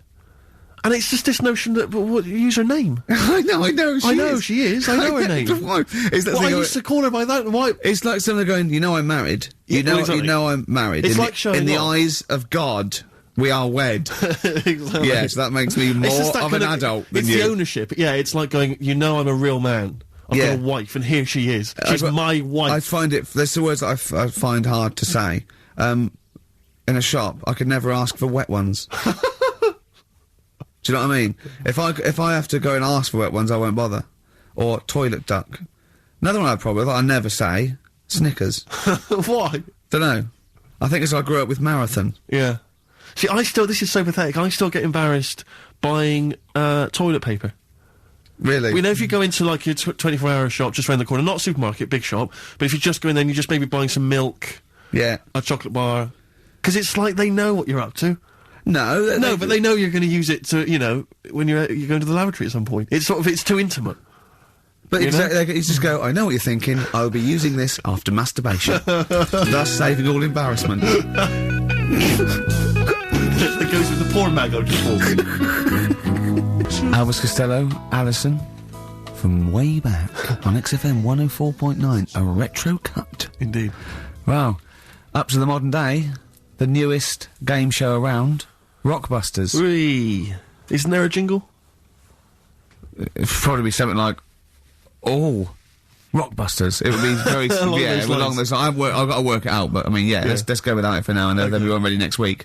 Excellent. The prizes, once again, sourced by Karl Pilkington. I think it's been in the prize bag before, Karl, but good to see it back. The best air guitar album in the world ever. Do they keep sending it back? Is that just fun? Is that, it comes through the window, tied to a brick? Actually, there's a lot of good stuff on there. There's the Kinks. Knopfler? Is there Knopfler? Knopfler, I believe, is on Is there. Clapton T-Rex. anywhere to be seen? Definitely Clapton, I would have thought. A Deep Purple. We got Quo, Skinnerd, Mac, Snake is there, Straits, excellent, and yeah, there's all sorts on there, obviously. Yeah. This is always an odd choice, but fair enough. This is the current album by the Yardbirds, their first studio album in 35 years. So the new music station XFM giving away that. Excellent. I suppose it's new music in some ways. A Smash Hits compilation. We got stuff on there. It's Aha, it's Curiosity Killed the Cat. It's all the old favourites. Plus 2 DVDs. Columbo. What Columbo? It's got a couple of classic Columbo episodes there. Suitable for framing. One of the best TV programmes of all time. Why do I get... You can always tell immediately who the villains are. Suitable for framing. I'm assuming that's some kind of art dealer. Yeah. Maybe an artist. Candidate for crime. Presumably some kind of presidential political, or political candidate. Yeah, no, that'd be good, I'm sure. Columbo. I mean... Stab Woman. That was my favourite episode. Stab Lady Wife. I mean, to be fair, I'm not sure why... Who would buy a Columbo DVD? Like, you can't find it on TV. It's on now. It's on now. It's on- I guarantee, because someone could maybe email in, is there an episode of Columbo on now anywhere that got cable or digital? I think it will be. Almost certainly. But it is great. And the other DVD here is Cruise of the Gods, which was the one-off TV kind of film, comedy film that was on at Christmas, featuring Rob Brydon and Steve Coogan. It's good. Williams. So, yeah, there's a few gifts there, not bad at all. Right, now we get to the real meat of it, deal. meat of it. Okay, this is what everyone tunes in for. This is Monkey News, I think. Not the music. Go on. Well, here we go then. Yeah. 3 cryptic clues and Wow. that, and just work Not it really out. cryptic, but... Easy as that. Well, Email in. It's, email in. Right. Well, what's the email address? ricky.gervais@xfm.co.uk. Well, don't say that I know it or care. I think, yeah. So the first one, he's got American coins all down his spine. Right? He's got American coins all down his spine. What band's that? What artist is it? Email in. What does it begin with? What? N. I know it, I've got it already. Right. That's N. rubbish, too easy. Yeah, Right, go on second next. one, Jeremy Beadle has got arthritis. Right? Jeremy Beadle has got arthritis. Yeah. That's the second clue. The initials there, SLF. Right, SLF. Jeremy Beadle's got a little bit of arthritis. And the third one, Foxy, Shipman, and a country western singer on a merry-go-round. SD. Right? So Foxy, Shipman, and some country western singer having a go on a merry-go-round. The initial SD. Right? So email in, ricky.gervais. I'm intrigued with that one. I'm genuinely intrigued with that one. I like the fact there's a certain whiff of controversy about it, because Shipman is mentioned. I know, yeah. Oh, A little bit dear. edgy, that. So that's the 3. He's from your neck of the woods, isn't he, as well, Shipman? Yeah. Yeah. I think my mum's mum used to use him. Okay, let's play a record. Well, you got to play a record or play some adverts? Do you fancy some ads? Oh, I'd rather adverts, Well, yes. I've got some for you. Placebo, this picture on XFM 104.9. Steve, Yes. I think Karl's going to put most people to shame. We were talking about generosity earlier. Because Karl is a nice, generous bloke when it really comes to it. He's paying, for Father's Day, he's paying for the cottage that he's going away with his dad. Are you really, Carl? Yeah. Right. Well, there's no way of us proving if that's true or not. Well, what do you mean? Well, you could be lying. But why would I do that? Well, because you want to show off. I didn't do it on air, you mentioned it. I don't want people to know how generous I am. Right. Just do it, just get on with it. You know what I mean? Yeah. Like charity work and that. Yeah. Exactly. But I'd have thought that you wouldn't have fallen for Father's Day. I'd have thought you'd have known it was like... Well, we don't. I mean, to be honest, there's a bit of a coincidence, because I paid for it anyway, and it's happened to fall on Father's Day. Right? But don't and my buy a dad's card. not normally that bothered. Don't fall for it. I mean, obviously that and Mother's Day and a plethora of other things were, literally invented by card companies to make more money. I know. Yeah. That's, I mean, my dad always says don't get him a card or anything. Because he hates it, with all these things that I'd like, rip-off times, really, just ripping people off. Yeah. Sounds a bit stingy, that. Well, no, I mean, he's right. Yeah. He's right, it's just, because fellas aren't bothered about getting cards anyway, are they? But the other thing that he noticed, helping out the flower companies, the Princess Diana thing, when she... Oh, sorry. Yeah. No. Jesus Christ. God. So when... Karl, what do you mean? What do you mean? That's what he said. He said, "Oh, look I nearly swore then because I was. You surprise me all the time. No, I'm but just... that is incredible. Sorry, what? I don't understand. What you're talking all about? the flowers that were sort of sold that day. Right. What, for people to leave as a commemoration? Or Yeah, what? they made a mint, didn't they? Who did? Flower companies. Right. So what are you saying? He was just saying, makes you wonder. What, whether About what? it was Interflora behind the hit? Oh. So it's a conspiracy. It's a conspiracy by the flower companies. I would love to see you and your dad just sitting at home watching a bit of Channel 5 when apes go mental, right? With your roast dinner. When's that on? And then talk like, well, yeah, well, you know, kill Diana, don't you?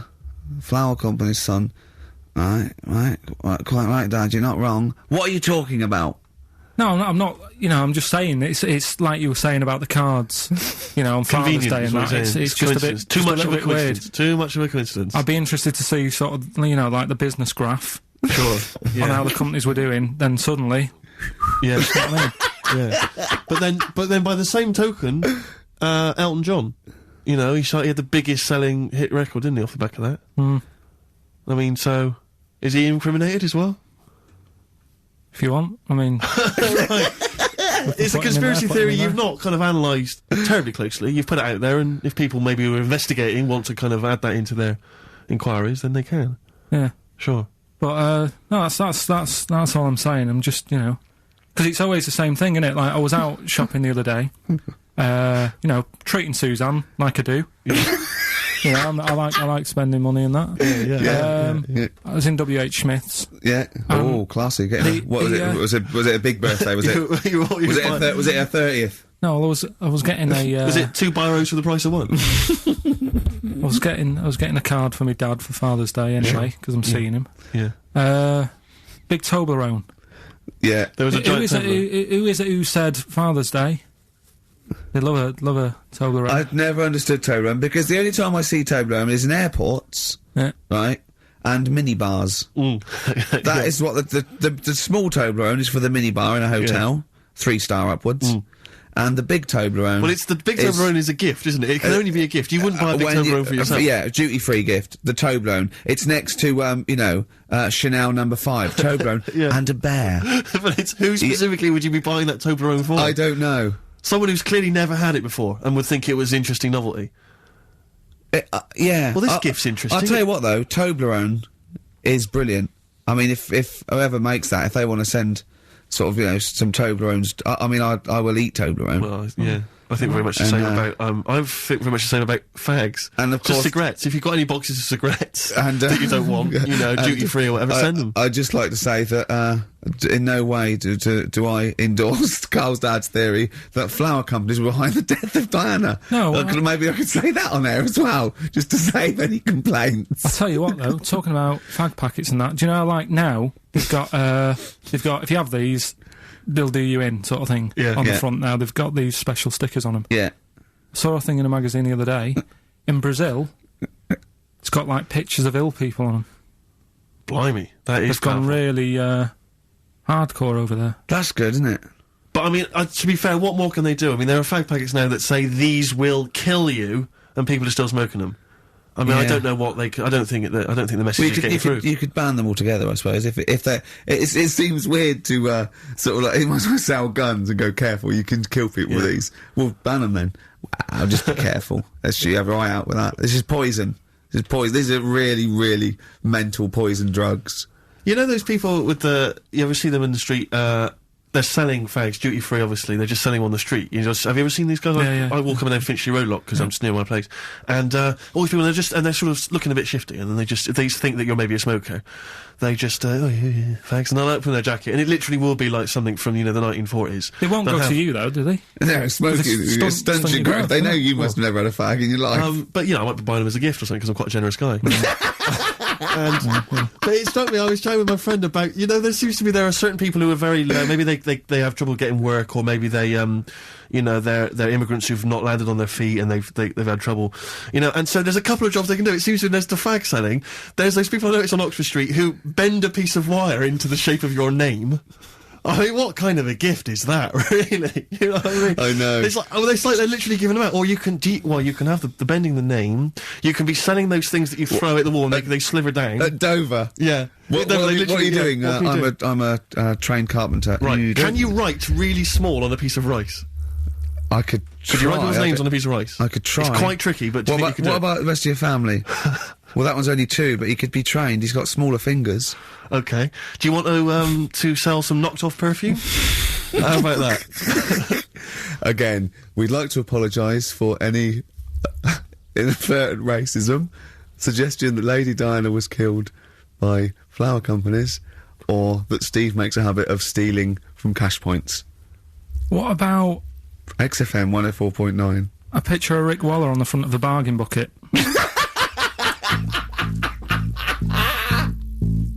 Red Hot Chili Peppers, universally speaking, on XFM 104.9. I'm Ricky Gervais. With me, Steve Merchant, and, of course, Karl Pilkington. Now, people come up to me, and they say, is Karl for real? And I go, what do you mean? He goes, well, they want to say, is he that stupid? And the answer is yes, right? Some people think that he's putting on. Some people think that he's a character that we've invented, like we've got an actor in, like he's a Gareth Keenan or a Tim or something. And I go, That no, we've scripted. exactly, yeah. No, he's absolutely real, aren't you, Karl? I go, where did he come from? Well, just to tell the story, we came here and, I was much too important to run the desk myself this time round, so they just gave us a tea boy. Steve came in with you, I remember that. yeah. Why do you remember that? Well, Steve knows, I don't want to keep going over it, but it's just the way he looks. It's just great. Were you taken aback? A little bit. Yeah. Right. And he's just developed into my favourite thing. I also say that you get bored with, like, battling tops or, pets sometimes. I mean, I love my cat, but he's not as, Colin. my cat. Yeah. Colin. Actually, Carl's away next week. Is he available to run the desk? No, well, he's actually not as intelligent as Karl, and that's the truth. He's not, he's marginally. Yeah, but and then in the week, he's like one of those little Tamagotchi toys, Karl, because I have to phone him every day and keep his interest up. Yeah. Like I'd give him an interesting fact. And, I got a book out and I found out I'd call Karl like that. And I thought this was a great fact, right? A 2-day-old gazelle can run faster than a racehorse. Right? I thought that was incredible. Sure. Okay. So I phoned him up, I said, a 2-day-old gazelle can run faster than a racehorse. He went, what does it do after that? I went, what? He said, well, how fast can it run when it's adult? I went, well, even faster. He went, oh, I thought it could just do it then, but then it sort of lost it. I went, what are you talking about? I went, that's incredible. A 2-day-old gazelle can run. He went, well, no, that's what they do. I went, what? He went, that's what they do, isn't it? I went, what do you mean? It's 2 days old. Right? He went, yeah, but a 1-day-old fly can fly. I'm 30 and I can't fly. It's not what I do. Right? And I went, right. He went, a jellyfish can hold its breath underwater for hours. I went, it doesn't hold its breath, does it? It hasn't got lungs. So he went, what? I know I had him. He went, what do you mean? I said, well, they don't breathe, do they? He went, what do they do? I went, well, they get oxygen directly from the water via osmosis straight into their cells. And it just went quiet. And I went, a 2-day-old gazelle? And he went, yeah. Do you know what I mean? He's just thinking about the jellyfish. Yeah. Well, he was looking up osmosis, and then he was thinking about the jellyfish. But I just think, if Bambi's anything to go by, this little gazelle spends a whole day trying to stand, and the next day it enters the derby. And you don't think amazing. You don't think that's incredible? Yeah. See, you know the sort of things I find incredible. Go on. Mirrors. Shiny objects. Kettles. Yeah. Oh, God. Well, listen, remember the time when I tell you about the baby that had a baby? The baby that had a baby. The baby that had a baby? Yeah. It's happened again. No, it hasn't. Well, it didn't happen the first time. It was in the papers, I think, on Monday, in all the tabloids. So it's a twin where one has grown and the other one is still at a fetal level. No, it wasn't, though. It had grown. He was saying to his mum... Who was saying to his mum? The little kid who was 7 years old. And he kept saying... Yeah. Yeah, he was pregnant. And he was pregnant? Yeah. I know. What do you mean? And he was saying to his mum, oh, God, I don't feel well. And, like, his belly was all swollen, and they thought he'd just been eating cake or whatever. And he was saying, I can feel something moving about, and they were like, stop messing about, there's nothing wrong with you. Eventually, I think he was in gym at school. In Jim? What, Jim was pregnant with him? Oh, no, it was like a Russian doll. He was at school, right, just about to do sit-ups or whatever they do at school, right? Yeah. And flew out across the room. Teacher goes, you're a bit fat. You look a bit pregnant. And so best to the doctors, took him, said, you're 7 years pregnant, or something like that. What? What do you mean? What? Or something like that? You're 7 years pregnant. Or something like that. You say the doctor. Carl, why don't you think about what you say before you say it? See the reaction I get. Now, the gazelle, I didn't get excited like that. 7 years pregnant. Send it in. If someone's online at the moment, just having a look around, it happened on Monday or Tuesday. Because I told you at the pub quiz, didn't I, Steve? I said to you, I know the baby's had a baby. Yeah. And you were like, yeah, whatever. Well, I just thought you were talking nonsense as ever. Well, we'll find out. You're 7 years pregnant. Yeah. You're a fool. Play a record. Well, we've still got stuff coming up. Monkey News? Rockbusters answers. We'll have to get that out of the way soon, because we've got What to else get is out of there? the Have way. we got a cheeky freak of the week? Yeah. Brilliant. America by Simon and Garfunkel on XFM 104.9. I'm Ricky Gervais, and I understand I'm about to read my words, Steve. Well, once again, there's always someone, and it looks like it's Mike Lamb who has come to Karl's rescue. Lambo's let me down then. Doctors have removed a 4-pound baby boy from the stomach of his 7-year-old twin brother. Yeah. Alan Jan Niamatilev twin brother, was born with the freak fetus growing inside him. For 7 years, it lived like a parasite until a school doctor became alarmed about Alan Jan's bulging tummy and took him to hospital. Surgeons who gave him a scan operated immediately, unaware that the baby was attached to the boy's blood vessels and still alive. They saved Alan Jan from certain death, but knew the 8-inch fetus was doomed. So there we are. Boy pregnant with his own twin brother by Barbara Davis. That was in the Mirror, apparently. So I've read on, and all the facts are right. They took him to school. The parents didn't realise. And that isn't even this week's Freak of the Week. I mean, that's You've still got to that for come. free. You've got that. You can have that. That's the free freak of the week. Free of the That's, week. you know, that's giveaway. That's like 13.5% extra. Yeah. You know what I mean? That you might get with hairspray or something. So that, I mean, if that's just the throwaway freak of the week, there are 2 freaks of the weeks there. If those 2 freak, I can't wait to see what the actual freak of the week is that people are paying for. Is it incredible, Carl? I'll tell you what, something else you can have for free. Go on. Another sort of freaky thing, right? I was watching this programme in the week. Right? What? I don't know what it was.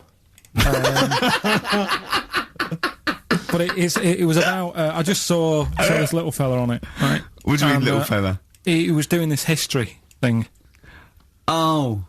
right? Yeah, I know what you mean. So, is this he's found out that a Viking was a bit like him? Yeah, that's it, yeah. He was boneless or something, or he's... Well, that's the weird thing. What do you think of that, Steve? He's what? He's boneless? No, he was called Harry the Boneless or something. Yeah, but you know what you're going to get there, don't you? That's what I mean. Always have a name, Elephant Man. You know, Harry the Boneless. Where is he? You know what I mean? I'm meeting someone, waiter, what's his name? He's called Harry the Boneless. He's over there flapping around. Yeah. Yeah. Having some He's over there revenge. in the bucket, having noodles. That's what I mean. But, do you reckon you could do that? Do you reckon you could have your bones taken out? I'm talking to him! He's brilliant! It's like talking to a 5-year-old. I was asking Suzanne when she was watching it, and she was like, ask me later. Yeah, brilliant. She wanted to know about. What did you said? You were watching this programme about history, right? About Vikings. Something like that, You turned to your girlfriend and said, "Do you reckon you could have your bones taken out?" Yeah, I love that. What do you think? That is why you are my favourite. What do you mean you think you can have your bones taken out? Firstly, why would you have your bones taken out? If you've only got a small flat or something, and there isn't much room, Yeah. right? And what I mean is, would all your organs still do the stuff? No, they wouldn't. You'd just be mush. Listen, I'll teach you something now, right? The skeleton, right? Spam, yeah? Support, movement, anchorage. No, support, protection, anchorage, movement. Spam. That's what the bones do. Yeah? You couldn't stand up. You wouldn't be protected because they protect us rib cage, skull, of course. Anchorage, everything holds onto it. Every muscle is tethered to pull against something, like a crane, a pulley system, so you wouldn't be able to move at all. Do you know what I mean? So you'd be in a bucket. There'd be you'd die immediately, obviously. No, you can't have your bones taken out, Karl. I mean, why do you need to ask that question? Sorry, but Boneless Bob, or whatever his name was. Harry the Boneless. he presumably didn't have any bones. I mean, that's why he had that name, obviously. No, he did. No, he's got the name. Yeah, exactly. No, he was just... he was... I've had an email here from Graham, Old Kent Road. He just says, I had a dream about Karl last night. Can I sue? I've no idea what he looks like, apart from the boldness, and yet he turns up in the middle of my dream. I don't need this, it's harassment. Yeah. But people are having dreams about you now, Karl. You actually, it's like you're one of something that was created by the Brothers Grimm. I had a dream. You know when people used to have anxiety dreams, they had like an exam or something, like you suddenly go to school and you realised, oh my god, you didn't have your trousers on, or I had an anxiety dream. I assume we started off an anxiety dream about The Office, about filming The Office, and we had to film in HMV, but someone hadn't cleared it, and so we had to find an R price. And I went, oh, okay, that'll do. And as I was walking there, right, I didn't have any shoes on, which is like an anxiety dream, but I looked down and I went, so what?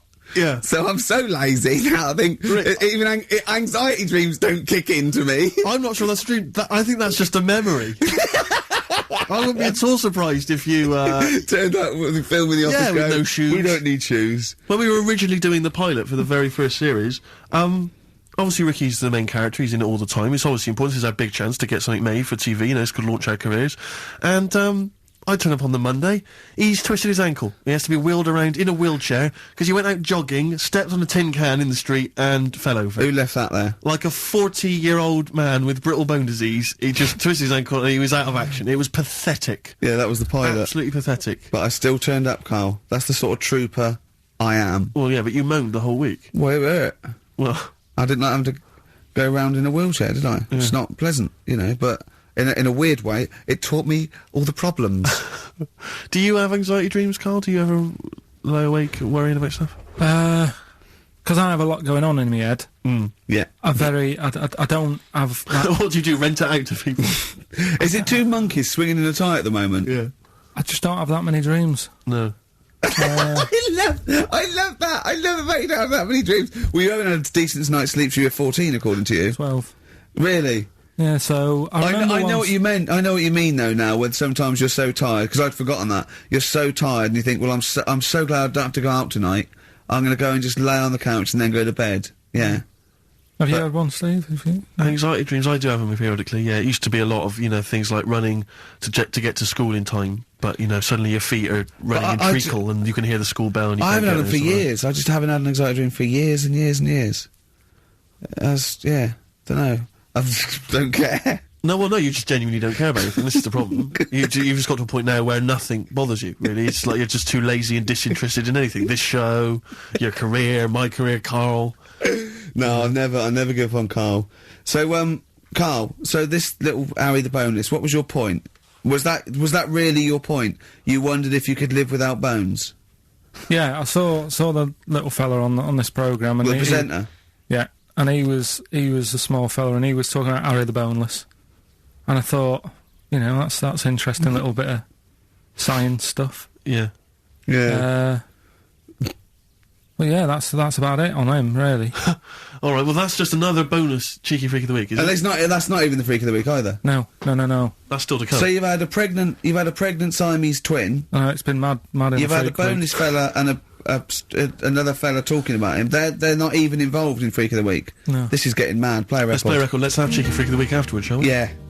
Current single from Nick Cave. Can we do monkey news first? I'd rather have a cheeky freak of the week.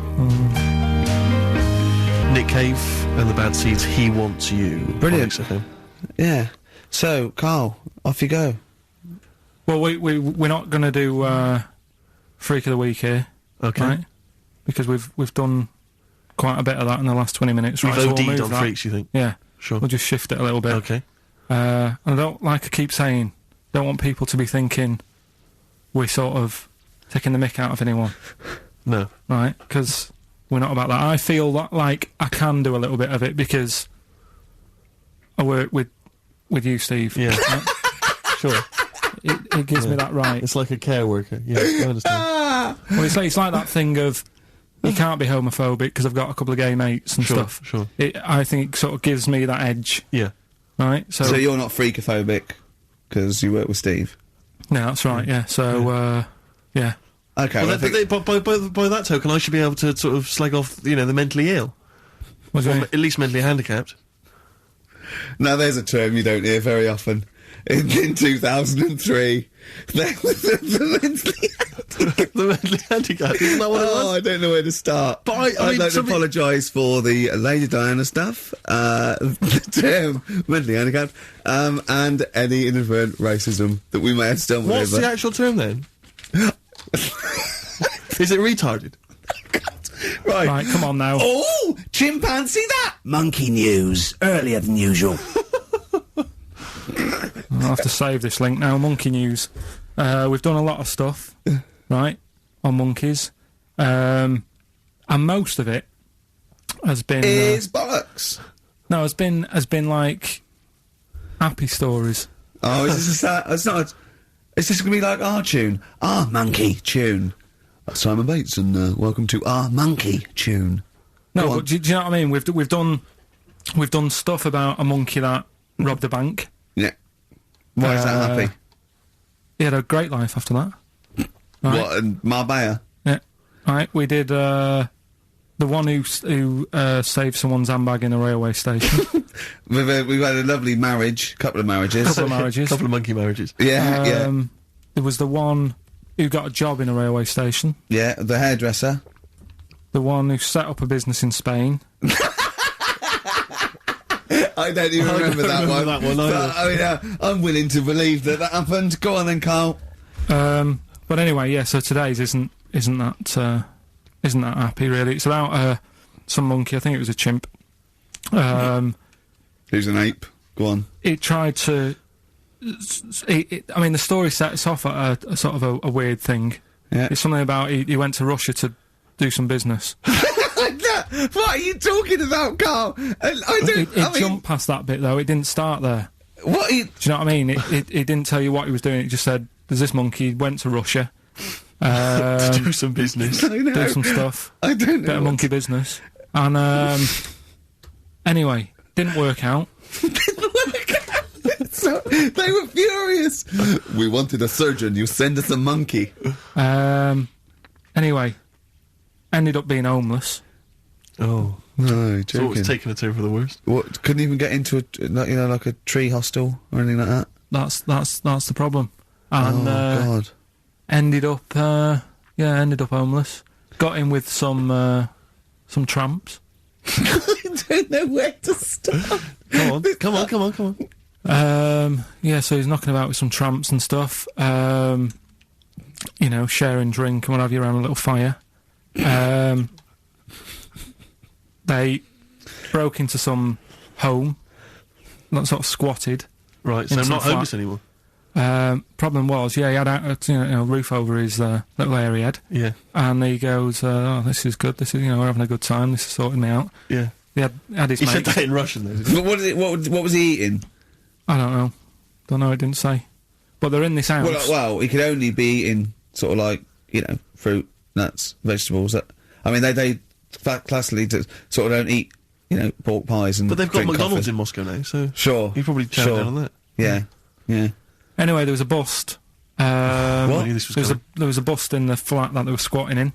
All the other tramps sort of knew what was going on, legged it, left little chimps out there, got arrested. And they thought it was a real fella at first. They were like, get him, you know, he's obviously just a scruffy bloke who hasn't had a shave and stuff. Yeah. Yeah. Hasn't shaved his back for a while. Or his face. Yeah. His head.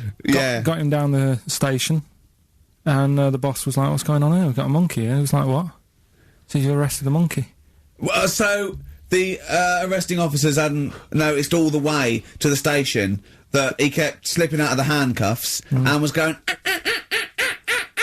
for the entire journey. They didn't notice till they got there.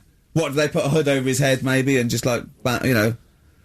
I don't know. I'll give you the story if you want. There's the headline. What is it?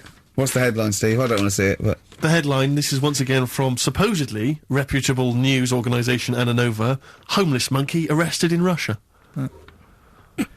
Did you read on, or did you see the headline and make up that whole story? It's, most of it is there. What isn't there? What bit isn't there then? No, I think you know, Steve can have a look over it, check it out and stuff. Point out the embellishment for me, Steve, will you? Well, what it doesn't say is that the police didn't realise it was a monkey. That's what I was guessing. Really? That they got it back and said, what are you doing? We've got a monkey here. And they go, yeah? Yeah. Oh, God. There's some more monkey problems in the week. Have you seen the Alfords advert with monkeys in? No. There's a new advert out for Alfords, selling bikes and stuff. Yeah. Got some monkeys in it. It's caused an uproar. Why? People are saying it's, you know, dressing them up in tracksuits and that is, Taking the mickey out of Manchester. just, you know, it's not nice for the animals and that. So there's been loads of Will they complaints get a free about it. bike or something, do they, I imagine? I think they kept the tracksuits. Yeah. But, Shall I that's record the after thing, this though. cheeky freak of the week? No, I'm just saying we're not doing this to sort of, again, take the mickey out of the animals and stuff. These are true stories and that. But yeah, coming next, Freak of the Week. Kings of Leon, Red Morning Light on XFM 104.9. I'm Ricky Gervais, with me, Steve Merchant and little Karl Pilkington. It's getting exciting because it's his special time of the week where he gets to talk about a cheeky freak of the week. Well, just get Rockbusters out of the way, right? Because I've got to put these prizes in the post bag now because I'm shooting off. Yeah, because you got to go early. So I don't know how you do your job. You went to Manchester.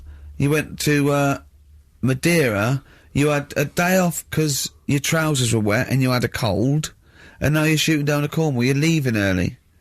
How do you get your work done? And you've got one job. Me and Steve have got loads of things to do. I'm fast at me work. Like I said, the prize is ready and packed up. Here. No one's being affected by me shooting off early. Right? Okay. So, Rockbusters answers, got to get them out of the way a bit earlier. Right? So, here they are. First one. He's got American coins all the way down his spine. Yeah. Why would that be? Right? Initial was N. Nickelback. I got all these. I got all these this week. Right. Second one, Jeremy Beadle has got arthritis. What's going on there? Stiff little fingers. SLF, stiff little fingers. Yeah. And the third one, Foxy, Shipman, and No, and a country and western singer, you said. Now, what's the initial? SD. Yeah, so Spin Doctors, yeah, I got that. And then I said to you, why is it a country and western singer? And you said Dr. Hook. Why is it Dr. Hook? Why does that give anyone the clue Dr. Hook? A country and western singer. It's just what was in my mind when I thought. Well, there we are. There you go. So, we'll change this to Rockbusters, or What Am I Thinking? You could have had Dre. What's in my mind? You could have had And the Medics. Alright? Yeah. Just think it through. Who's the winner? The winner, very lucky, Sandra Cassidy of Leon C. She gets all those great prizes. You know, we've actually had people emailing in saying, this is the worst Rockbusters ever, because it was too easy, it was boring. Oh. This is just, don't shoot the messenger. Oh, dear. Other people saying, it really has run its course. Some people genuinely agreeing with Ricky. Oh, Karl, this must hurt, mate. stinging attacks on you. Some people just slagging you off generally, saying that you whinge all the time. Looks and like stuff Steve was right when he sort of like poo-poos your ideas. So when he wheezed on your bonfire. Someone else, I swear to God, someone else emailed in and said, "Don't bother sending me the prizes. Take them to a charity shop or pawn them. Give me the money. I'd rather have it." So I don't know what to say, Carl. I just wonder if it really has run its course now. All right, well, we'll see what you come up with next week, then. Let's see what you do. Let's see what you come in with. Sure. Oh, yeah. At 5 to 1. I'm guessing you'll be popping in with another hip-hop track full of effing and jeffing. Well, I won't bring it into you. I'll do it myself at home, because obviously that makes it easier. Oh, dear. Obviously you can't cope. Oh, dear. Are you actually going to be here next week, or are you still going to be in Cornwall? No, you see, there again, I'll be back in time. And in the week, when I go to, Cornwall, see the Monkey World... Yeah, your 2-day pass to Monkey World. That still work. Yeah. That still work? What? What, you're going to interview some of the monkeys? Get some stories? I love that. You were going, could a monkey live without bones? And so I'm going, Carl, shut the please, just look at the monkeys and eat your ice cream. And that's work, is it? Right. Right, So, are we having Cheeky Freak of the Week? Do you want to do it? What time have you got to shoot off? Could do with shooting off sort of soonish, Okay. to be honest. This is not radio. Have you ever heard that on a radio show? Chris Tarrant going, I can't shoot off right now. I couldn't get a later train. I know! Why did you get a later train? There isn't a later train. So I couldn't get to Cornwall tonight if I had to. If I had to finish this show, I couldn't possibly get to Cornwall. Rubbish. Of course there's a later train. Oh, I've booked it now anyway. Right, well that's the point, isn't it? Yeah, you're not falling through. Whatever. I don't think the show's lost anything. I think we've still had the, Freak of the Week's coming up now. Oh, cheeky Freak of the Week. Right, well, we've had some interesting things we've been looking at. This week, it's about the strangest couple that ever got married.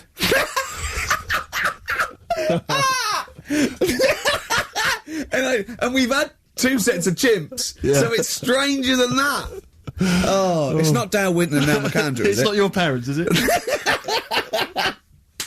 Well, we're going back again to about, I think this is about 19...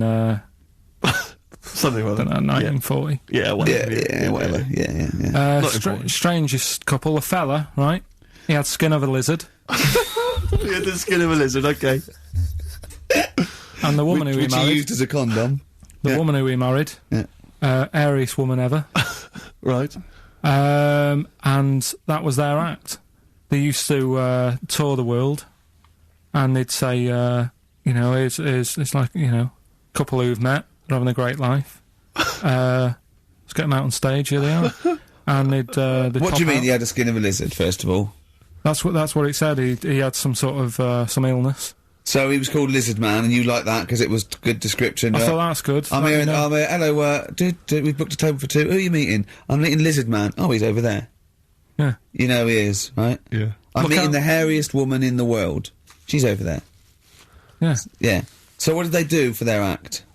Now, bear in mind that we had some Siamese twins last week, and their act was having a bath. yeah. So I hope it's an improvement on that. What did Lizard Man? He came out and ate some flies, did he? I don't really know. I just think they stood there on that. Yeah, when you read this and it goes the most interesting fact ever, Lizard Man, and you go, that's enough. That's enough. I can extrapolate from that. But straight away I start thinking. I'm thinking, right. I wonder if they got the wedding photos. Right? And then, like it said that they had a kid. Oh, what would that be like? Half Exactly, lizard, exactly, half. that's It'd be what I like was an thinking. ostrich, wouldn't it? It would sort of like. That's what I was thinking. What did you think it would come out like, the baby? I didn't think what that looked like. I just was thinking, parents' evening. You wouldn't want them coming up to the school, would you? So Well, that's the little problem. Johnny, who starts off relatively normal, he's quite good at, he's good at nature, Yeah. isn't he? And his mum and dad come into the room and they'd be looking round, wouldn't they? Well, it's always like that thing at school when, like, you find out your mate's mum and dad are really old. Right, Have you ever seen that? Yeah. When you go, your gran and granddad bought you? Yeah. It's my mum and dad. Yeah. And you go, It is weird. What's that we're talking about? He calls him mum. What was that? Oh, sorry. Oh, do you know what I mean? Yeah, And no, like- that's always strange. If you had Godzilla and King Kong as your parents, Yeah. and it was they're like you always say, fighting. They're always fighting, and you know, like you say, if you're in a school play or something, you wouldn't tell them, would you? You wouldn't want them coming out with a video camera. He didn't tell his parents he was in the... When we were... Well, exactly. You did Little Donkey, and you didn't tell your dad, did you? And he came along and videoed it. Yeah. Was kept that... Kept it quiet, don't want them to know anything. But you didn't... What was it was meant to be playing? You had a little drum, didn't you? Yeah, I was doing, I had a little drum. I think I was meant to be playing We Three Kings. Yeah. But, he started doing Little Donkey, and I thought, I can add a touch to this. Sure, you improvised. Started playing along. It was like the loved first yeah. remix, wasn't it? It went down well. But yeah, that's all I was thinking with, the Freak of the Week this week. That's what I'm saying about Freak of the Week. It's to get people thinking, right? Thinking how lucky they are. That, you know, they don't have to... Comb their face. What are you talking about? What do you mean, Freak of the Week is to let people know how lucky they are? Just... What about the little freak you're talking about? What are they thinking? They're going, oh, he's talking about me. I'm a little hairy lizard man on a stick. Pop in, give us a call. I'd like, you know, that's what I'd like to do on a TV programme. That's what I want to do. I want to go and, like, meet these people and say, right, let's just go shopping, you know, we'll film what your normal day's like. Yeah. Let's pop out. Nip into Sainsbury's or whatever. Yeah. You know, buy a comb. Park right up close to it. You know what I mean? Yeah, yeah. So what you're saying is you just want to get a little message out there, which is that there's always someone worse off than you. Well, there's proof of that in this room. You know what I mean? Oh, Carl, when's your train? In a minute, I'm gonna get going now. I'll see you later. Thanks, Carl. Brilliant. What are you playing? You gonna play a song? Kirsty McCall. Yeah. I'll see you later. Cheers. Kirsty McCall, New England. Karl Pilkington has left the building. He's rushed away. He's on his way down to Cornwall. And we're left by ourselves. Indeed. In the room. See, if we can do this... If we can press all the buttons and not make any mistakes, strictly speaking, there's no need for Karl. I don't mind if we make mistakes. Well, no, exactly. We never were in the old days, No, did we? sure. I think Karl is going to love Cornwall. Because I think, one, the mayor is probably an animal. Yes. And I imagine the townsfolk think like Karl. Yeah. Do you know what I mean? I imagine he'll stay there. He'll be made king. Have you ever seen Return of the Jedi? In Return of the Jedi, the Ewoks, the little furry creatures, they see C-3PO, and because he can talk and he can speak their language, they actually elevate him he's to godlike back. status. What are you doing here? Hooray! He's back. What are you doing? You could have stayed till the end. What are you doing? What are you doing? Right. Right, well there he is. He's on his way. Yeah, if down to you're Cornwall. listening online in Cornwall, I mean, I can't imagine that's ever going to happen. But, you know... on a clothesline with a bean tin at one end and a big bean tin in London. Or if I'm cool in London. Yeah, or if the foil helmet you wear to fend off laser rays from aliens out of space are somehow picking up the show, then Carl's on his way. Look forward to meet the bold one. Because he's got a sort of like, you know, the obligatory sort of red face that would go well down there now. Because I think he's been out in the sun, or he was... pre-boiled when he came in, but he's rushing down to Cornwall now, going from Paddington Station. So you know, if you're in the Paddington Station area, you want to pop down there and sort of wave him off, then do. Yeah. Don't be afraid. That's not a dirty sexual act. Wave him off. Yeah, I'd love to wave him off. And call in the week as well. Karl.pilkington@xfm.co.uk. Send him anything. Just clog up his email. Yeah. I mean, because he gets stressed at work. So if you can send him 3 or 4 emails each over the next week, so he's got to read them all, but disguise them, don't make them look rubbish, so at least he's got to sort of open them and look at them, or you know, some of them might be correspondence, so he will you know, just phone his line as well, just ask for XFM, ask Karl, and leave long messages on his voicemail. Yeah. So if you can just for us, just for me and Steve, remember it is mine and Steve's show. Karl is merely like, you know, the icing on the cake. Yeah. If Karl can come back maybe next Friday or Saturday or Monday, whenever he comes back, to about 250 emails and 200 voicemail messages. If you put down, when it says what's the name of the message, the title of the message, if you put monkey news or monkey information, he'll have to open it then, because he'll be intrigued, even if it's not about monkeys. Yeah. Do that anyway. Yeah. Voicemail messages, leave them long, like there's information, disguise it, so it might be important. Yeah. Just so he has to listen through. I wish I'd give his mobile out, but, you know, that is just too cruel. But anyone can get him at XFM, and of course we've given out his email before, so I mean, Go mental. There are plenty of ways to torture Karl Pilkington. I mean, we're doing all we can on a Saturday. But we're only two people. But we're only two men. You know what I mean? So listen, go berserk. We'll be back next Saturday, and we'll leave with a song for the lovers, song for the ladies, whatever. It's a beautiful track. A song for the sunshine. Song for the sunshine. It's Lily White by Cat Stevens, and we've done it. We don't need Karl. Definitely not.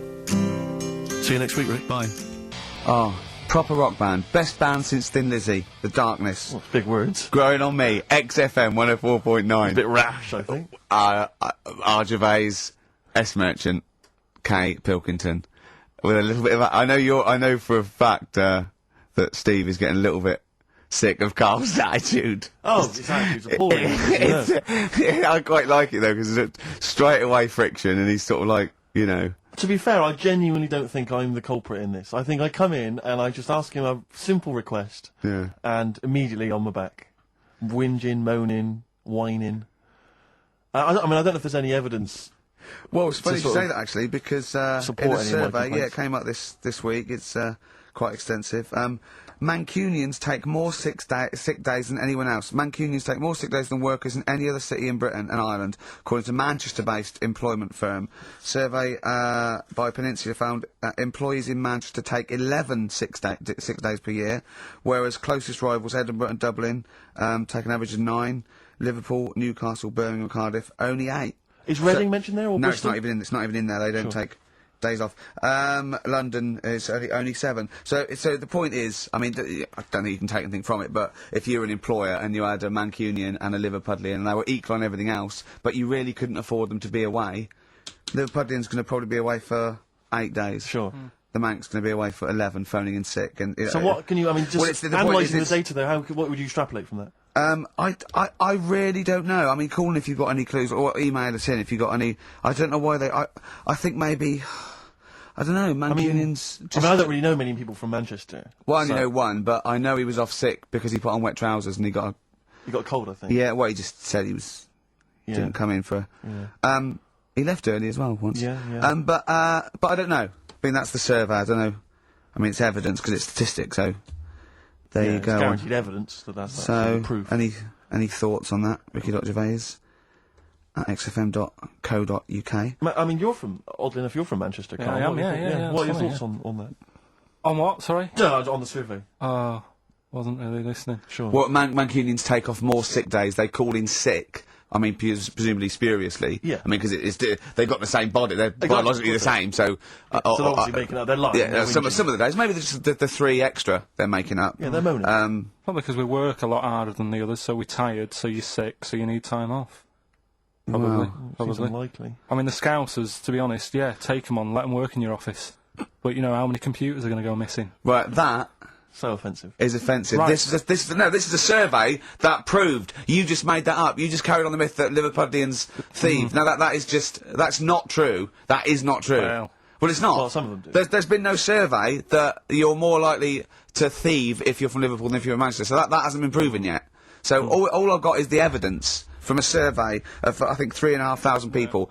It's proof that Mancunians take off more sick days. XFM 104.9. This is April Come She Will by Simon and Garfunkel. Simon and Garfunkel, April Come She Will. A lovely, lovely love song there. The X-List was all about sort of like sexy songs because of death of Barry White, of course. And Karl and Steve having a little argument. Steve said, well, there are such things as sexy songs, of course. Karl said, I can't understand it. How can something be sexy? How can you woo one with a song? Steve went, well, you don't woo one with it, you just put it on the background. Karl said, stick the telly on. Stick the telly on. I love that. You don't believe there's any such thing as a sexy song, is that right? I don't think it can get you in the mood. You know what I mean? Right. You're either in with a chance or you're not. I don't think it matters what song you put on. Well, I don't think it ups your chances. I don't think if it does. If you put Channel 5 on a Friday night, right, see a little bit of that action, gets anyone going. It's worked for me, and that's all. What's on when saying. Pets go mad? No, you know, like, I don't know the titles of them, I don't look at the titles, but... What, that show with Chris Moyles? Do you mean the kind of erotic thrillers? Yeah, put one of them on, that gets you going a bit. I might be tired and that, but... What does the woman go, oh, that's an idea? Hey, that's an idea. They're normally called something like illegal briefs, and they're normally about some kind of female solicitor who's defending a guy who may or may not be a killer, but maybe in a former life they were lovers. It's always some nonsense like that, and presumably there's normally some gruesome murders. So how is that getting you in the mood? It's plot development. Yeah, it's the narrative. Oh, I love narrative. Yeah. I'll tell you what, that's a lovely twist. I've got the horn. Yeah. Brilliant. So, if you're from Manchester, sorry about that. I mean, it is true. We weren't making that up. We weren't doing a stupid stereotype like Karl did with Liverpudlians. It's just a survey that Mancunians take off more sick days. But they might be genuine. They might be sort of an iller people, or it might just be people who are in Manchester go, oh, I can't be bothered to go to work, it's rubbish. Whereas if you're in London, you go, I can't wait to go to work. Exactly.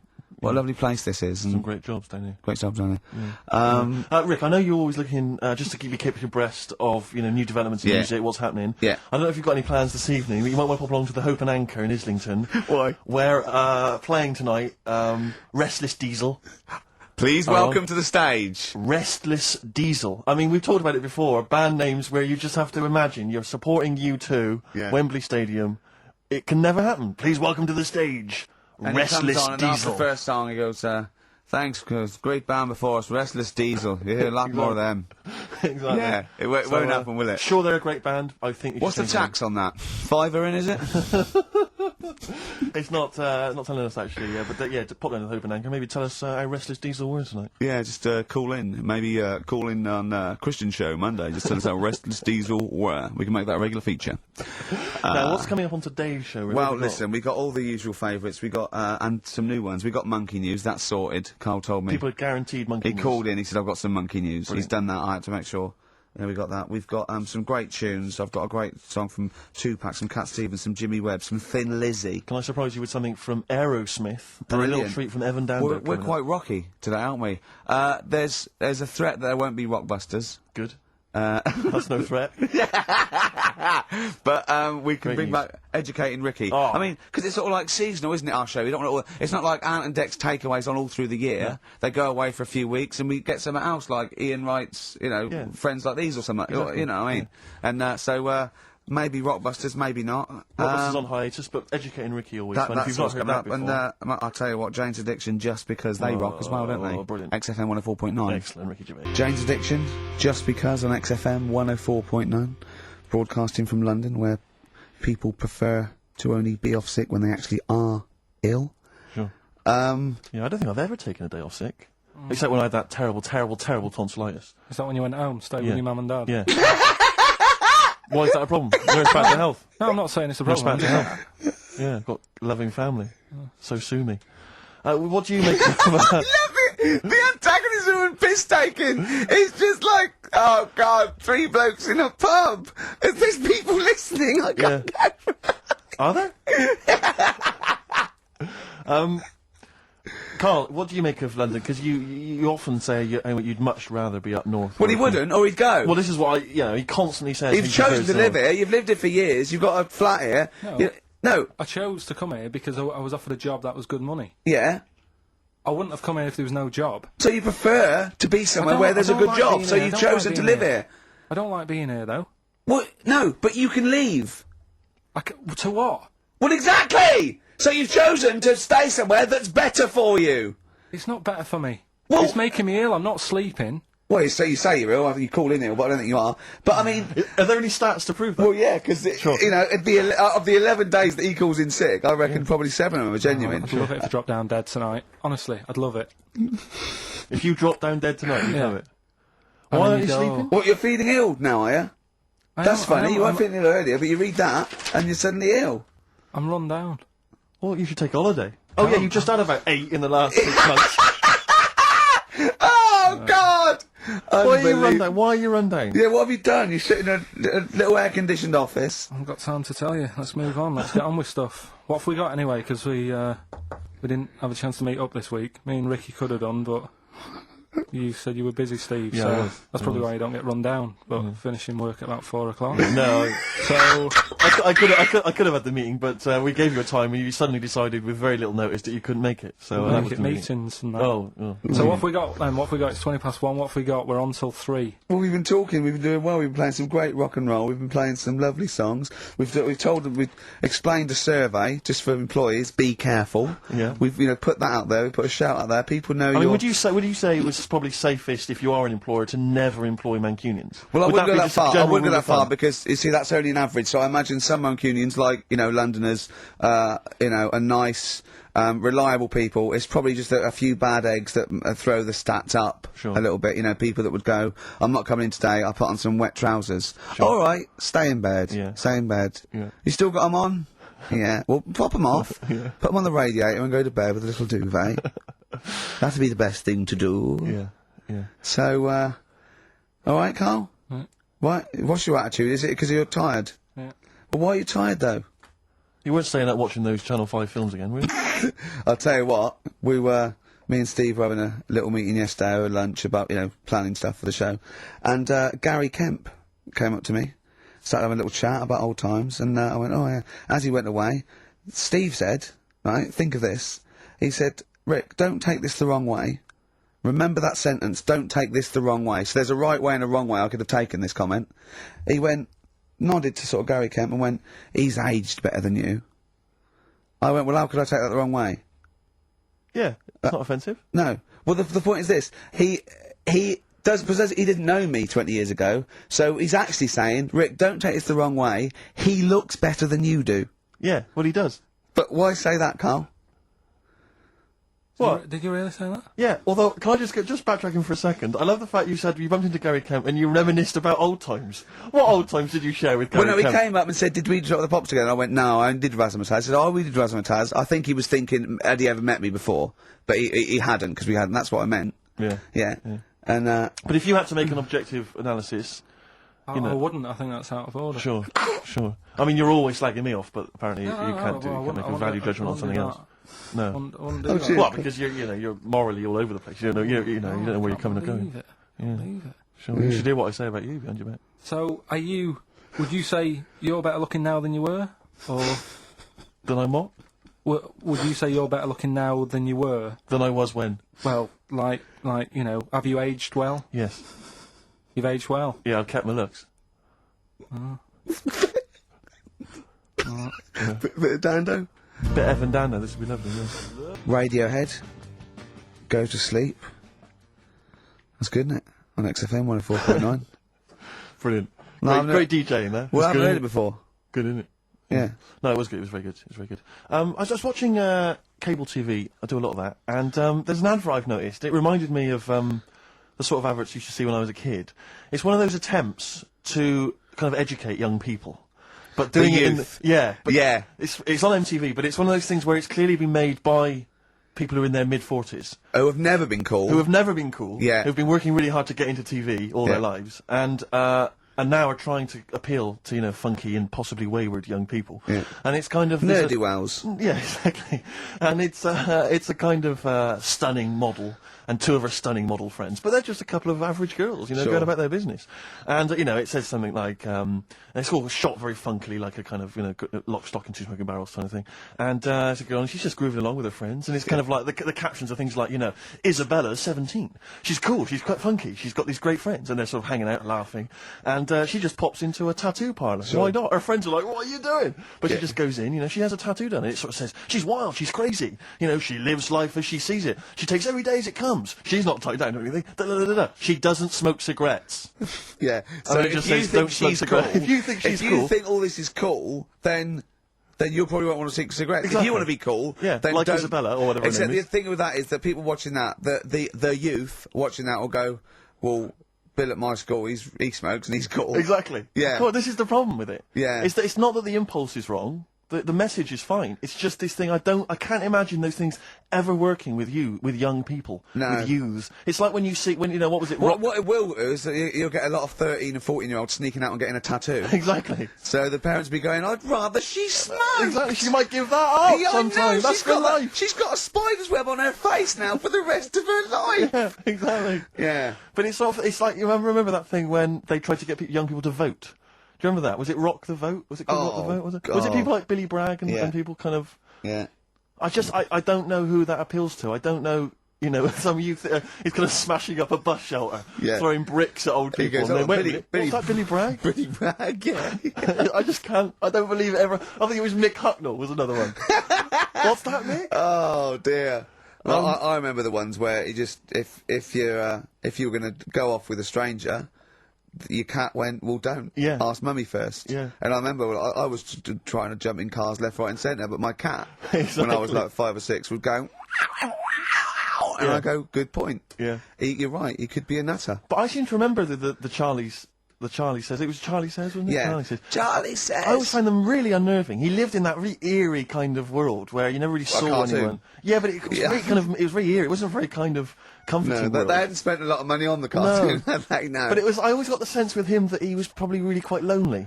But I like the fact is that, And he had a cat, Mummy and a was cat so could talk. pleased. But by the time I came out, they'd gone off and I missed the picnic. But Mummy was so pleased that I'd asked her. She gave me an apple. No, I think and she said- Charlie got something he liked. He gets a fish. Yeah. Right. I was thinking an apple. No, I seem to remember it being that. I'll get an apple anyway. Get me some sweets. Yeah, or a tattoo. I always thought there was a con when your parents got you some clothes you needed for Christmas. Yeah, I'm not falling for that. Exactly. I'd go, look, I'm getting the clothes anyway.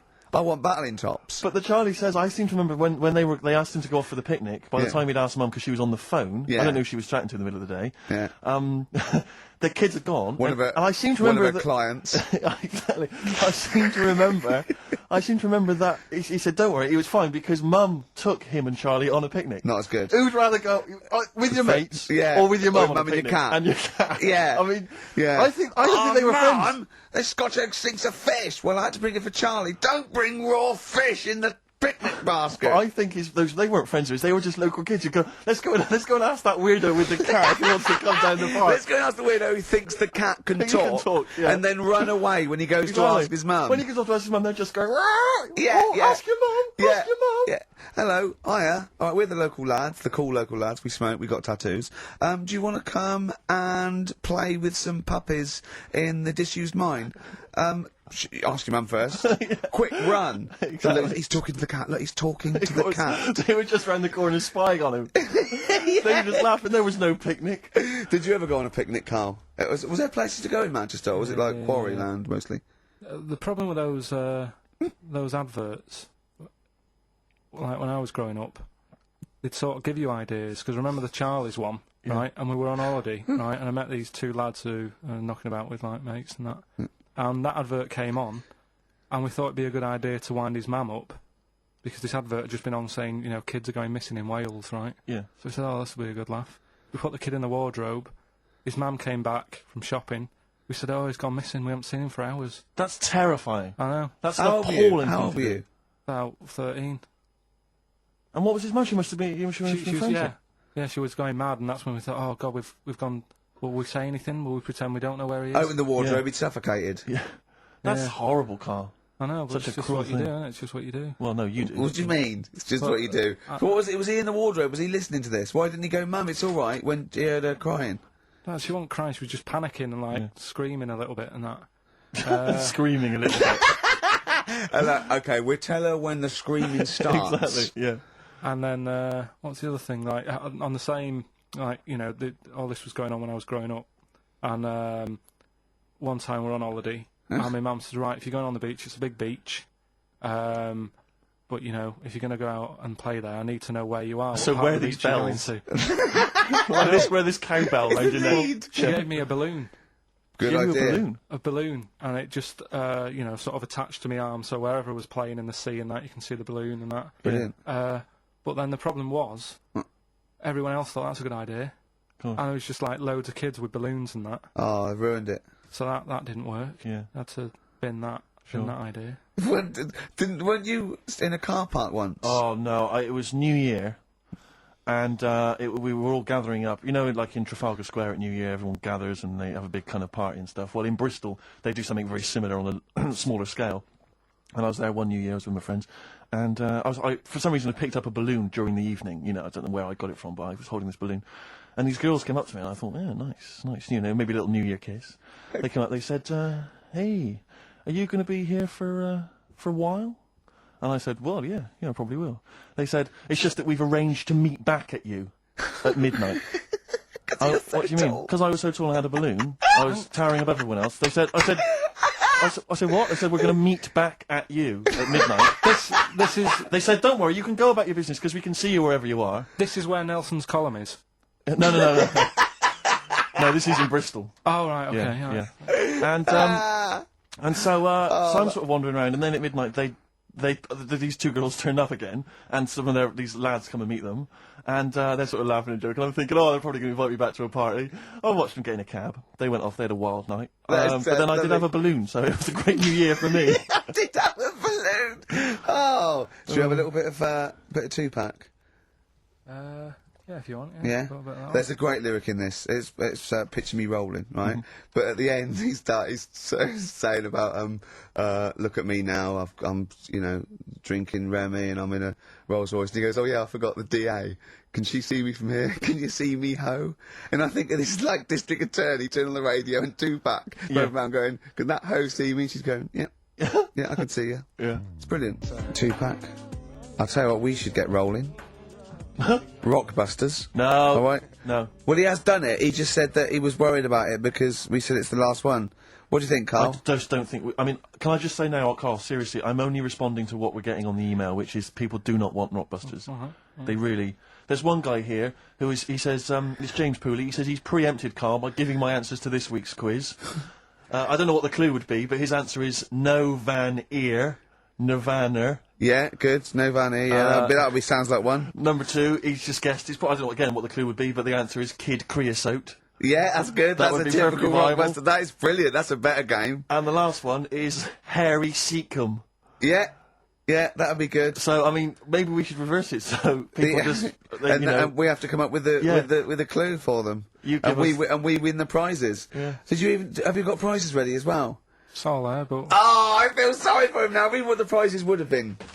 I'd rather just give them away to the first person to email in, frankly, than have to go through the torment of Oh Rockbusters. God! Look at Karl's face. I wish you. Oh, can't we get this on telly just for Karl's face? Hey, I'll tell you what we could do, Steve.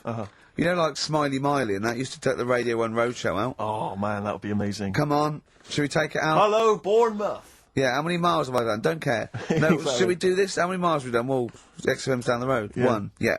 Should we take it out the road just so they can see Karl Pilkington? To be fair though, I mean, you're not really keen to leave W1, are you? Well, we wouldn't. Right, so where exactly would we take the roadshow? We'd do it outside. Outside the building? Yeah. Right, okay. And what would you do? It's called a roadshow because it's in the road, I imagine, isn't it? And we'd give away t-shirts? Throw in t-shirts, and then we'd have a band. We'd have band playing. What was that band playing tonight? I forget, something Diesel, was it? Yeah. See, instantly forgettable. I mean, that was my point, really. we could have them on. Yeah, great. Yeah. We'd get a couple of celebrity pals down. Someone from Big Brother 2. That would be ideal. Well, Josh, the other little gay fella. Yeah. He'd come on, just wave. Yeah. I'm beginning to like the idea. Yeah? That'd be brilliant, yeah. So we'll have Josh, something Diesel, we're playing the Bull and Gate tonight, whatever it is. Yeah. Right, I'll throw out some t-shirts. Yeah. And then Karl will do a live Rockbusters. Yeah? well, I don't know. Do you want it? I just think that ruins it slightly. It would just bring the whole afternoon down, Rick, I think. We get it sponsored by someone. Yeah? No? Well, I'm just trying to sure, inject a bit of... Read the prizes, what they would have done. There's a PlayStation game here. I guess it's maybe not been released yet. It's a little demo of that. What's this? The American Song Poem Anthology. I don't exactly know what that is again, but lots of songs on there and a couple of compilations, arbitrary compilations, the Club Anthems compilation, the best summer holiday album ever. Wow. You've certainly sold it to me, Steve. The best air guitar album again. Brilliant. And an old edition of Only Fools and Horses. So, you really haven't put the effort into the prizes, Karl. So if that's the prizes, if that's the whole point of the competition, and they're the best prizes you could conjure up, in God's name, how bad are the clues this week? That's why he doesn't want you to do it, Karl. Alright, we won't bother. Forget it. Doesn't matter. Good. Excellent. Well, that's resolved. Brilliant. That's excellent. What we have got, though, is Educating Ricky, haven't we? Well, another one of my little things. Oh, it's brilliant, then. So how long's this going to last before you want to get ditch this? Well, we'll see. A couple of weeks. Not like that, Carl. It's all one. It's one love, man. We're on the same team, mate. Yeah, we're just one voice, man. One true voice. Like those lads. Yeah. They could play. Right, well, the Educating Ricky, They right? could play. Well, why don't we play a record and come back with Educating The Ricky? Wind, Cat Stevens. We need to beautiful song. get the Beautiful jingle song. queued up as well. Yeah, I'll get the jingle queued up. No, yeah. I haven't got Neil Young lined up yet. No, not you, young Cat Stevens. I gave it to you. I know, we're not playing that yet. Can we just play a record? no, This I is just told you sounding to. rubbish. Well, I This is told you squabbling. to. See what? So why aren't you playing the record I told you to play? Because we've just had something chilled, right, from Tupac. Let's lift it up a bit now with a little bit of blur. Right? Come on, play it. Oh, how much you off? I just have. Crazy beat for on XFM 104.9. Right, we're gonna do Educating Ricky instead of Rockbusters. Incidentally, on the subject of Rockbusters, we've just had an email from Phil. He says, I could do with this week's rather shoddy array of prizes, as I'm doing a car boot sale tomorrow and need a bit more tact to fill the table. Probably send it we to might, him. we might as well do it anyway. Yeah. But Educating Ricky, it was a feature. Well, actually, about a year ago, I started a feature called Educating Karl because we found out he had 1 E at O level at history, and I'd educate him on things like Rasputin, things that I thought he'd be interested in. You know, Winston Che Churchill, Guevara. some of the greats, some scientific facts, and then I said it's your turn, and he started telling me about people born without legs. Some people have got a funny eye. There's a woman whose tongue's longer than her arm. And really, you know, turning the screw on education. Yeah. So, I don't know what he's got for me today. Maybe a dog born a cat. Let's have a look. We've done that one, we've done that. And is there, because often we should point out there's sometimes a crossover between Educating Ricky and Cheeky Freak of the Week, just in terms of subject matter. Yeah, so we've done Cheeky Freak of the Week. We've done all the freaks. What have we done with the Freak of the Week? There's a a dog. There was a woman that had the back legs of a dog. There was last week. What was last week? It was the girl who was born with 4 eyes, 2 mouths, and 3 legs. Sure. You weren't that impressed. So I thought if we've got to that and it's not impressing you,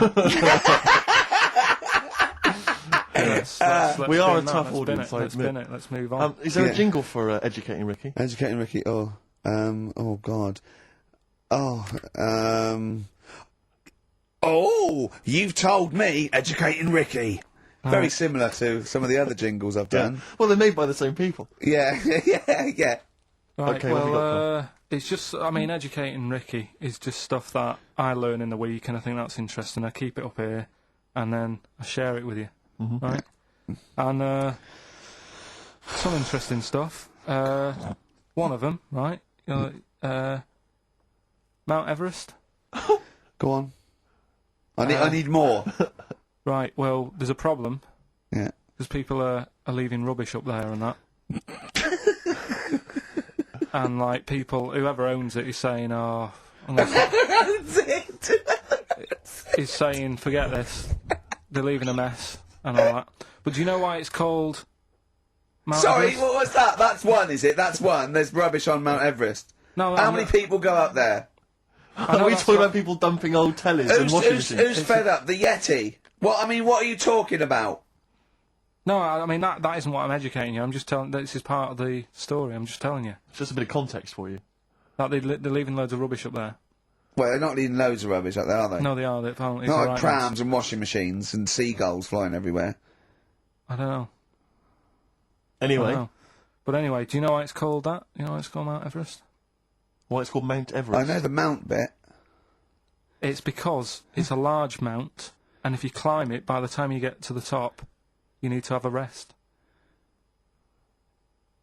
And that isn't the educating bit. I'm just telling Well, it's you. not true. Well, we'll leave that. Well, right? no, Carl.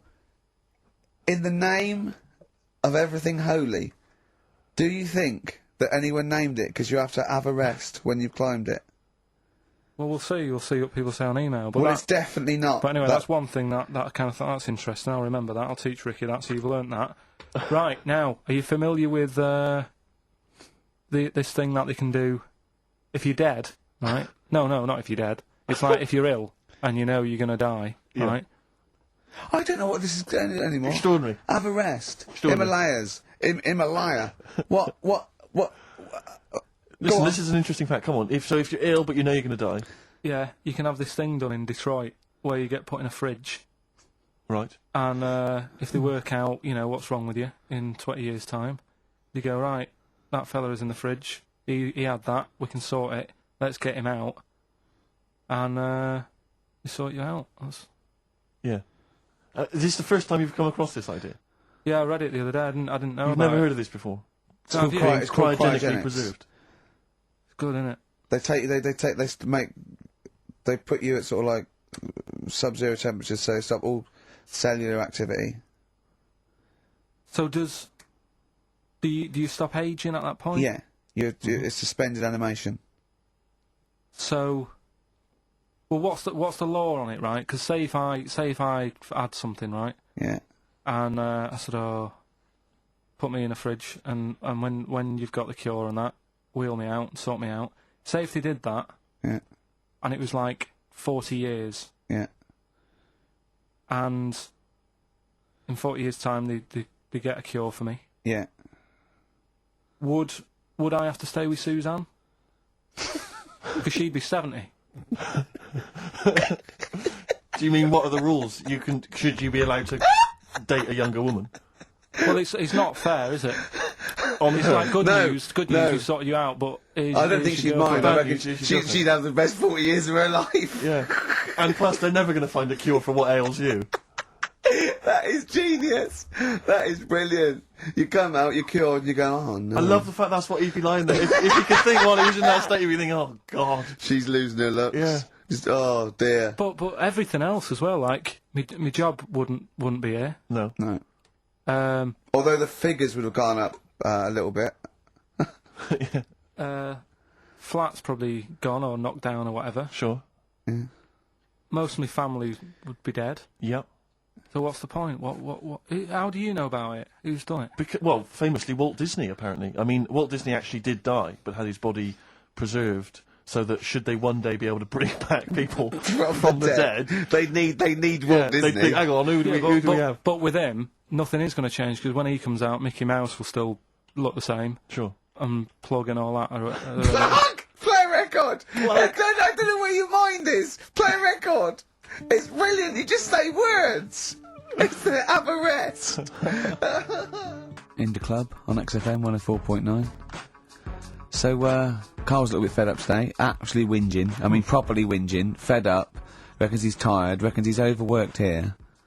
But, do you know what I mean, Karl? Everyone gets tired. Everyone gets tired. Everyone does the same sort of hours as you. What do you do? Sort of 9 till 6, 7? About 9 till 7:30, 8. Well, no, because a couple of times this week I've sort of met you for a drink about 6. So, it's funny, isn't it? That's weird. Some of the times I've come back after it, just for another 40 minutes or something whilst no one's around, try and get stuff done without phones going, without emails coming in. Yeah, we got to do it. Can I tell you what I think's a disappointment? You're head of a department. You got to do it. I just think it's a disappointment that Karl hasn't been able to put that aside and rise to the occasion. He's only got to do this show once a week. It's 2 hours. I mean, you and I, we're tired. We've got busy lives. You've got one job. We've got about 6. And we're still doing it. Do you know what I mean? We still do it. We still. Well, you're a professional, Rick. I mean, that's why you've won multiple awards. Is because you're willing to get up there, even if you're feeling a little bit under the weather, even if you hurt yourself, you've got an injury of some kind. You're out there. You're doing it. You're entertaining. You're providing a service. Yeah. So it's disappointment. Yeah, but I've pressed all the right buttons at the right time. Indeed. Right. That's what I get paid for. Yeah. Yeah. Done that. The adverts have gone out. Sure. Do you know what I mean? I've made you cups of tea. It's the negativity which is a problem. It's the vibe. You're bringing us the room down. Bringing us down. And therefore the listeners. Therefore the listeners. Bringing us down. If you don't like London, you know what to do. Well, I'm trying to get out of here, aren't I? We just bought a new flat. That's not the best way. Buy a flat in Manchester, live there. Doesn't matter. I can always rent it out and make a little bit of money. Why don't you sell the flat in London and buy a street in Manchester? Pilkington Avenue. Brilliant. You could literally be the lord, the king of that street. People could come to you like Solomon with their problems. Yeah. Well, he's come up from London. He's got London ways.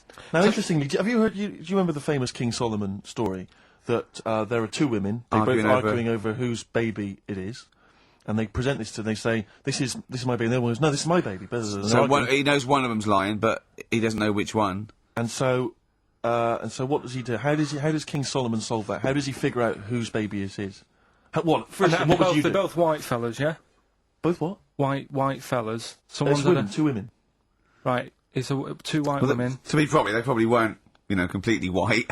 Yeah, whatever. Yeah, they're of the same ethnicity. No, but I'm just working as out. is the baby. Right, alright then. So, Yeah. alright. And don't think about what King Solomon would necessarily. Yeah, do. it wasn't Think that. about It what was. you It would do. wasn't that easy. No, it's not. There's not one tall, skinny white one with big ears, and so's the baby. The other one's a little short Chinese bloke.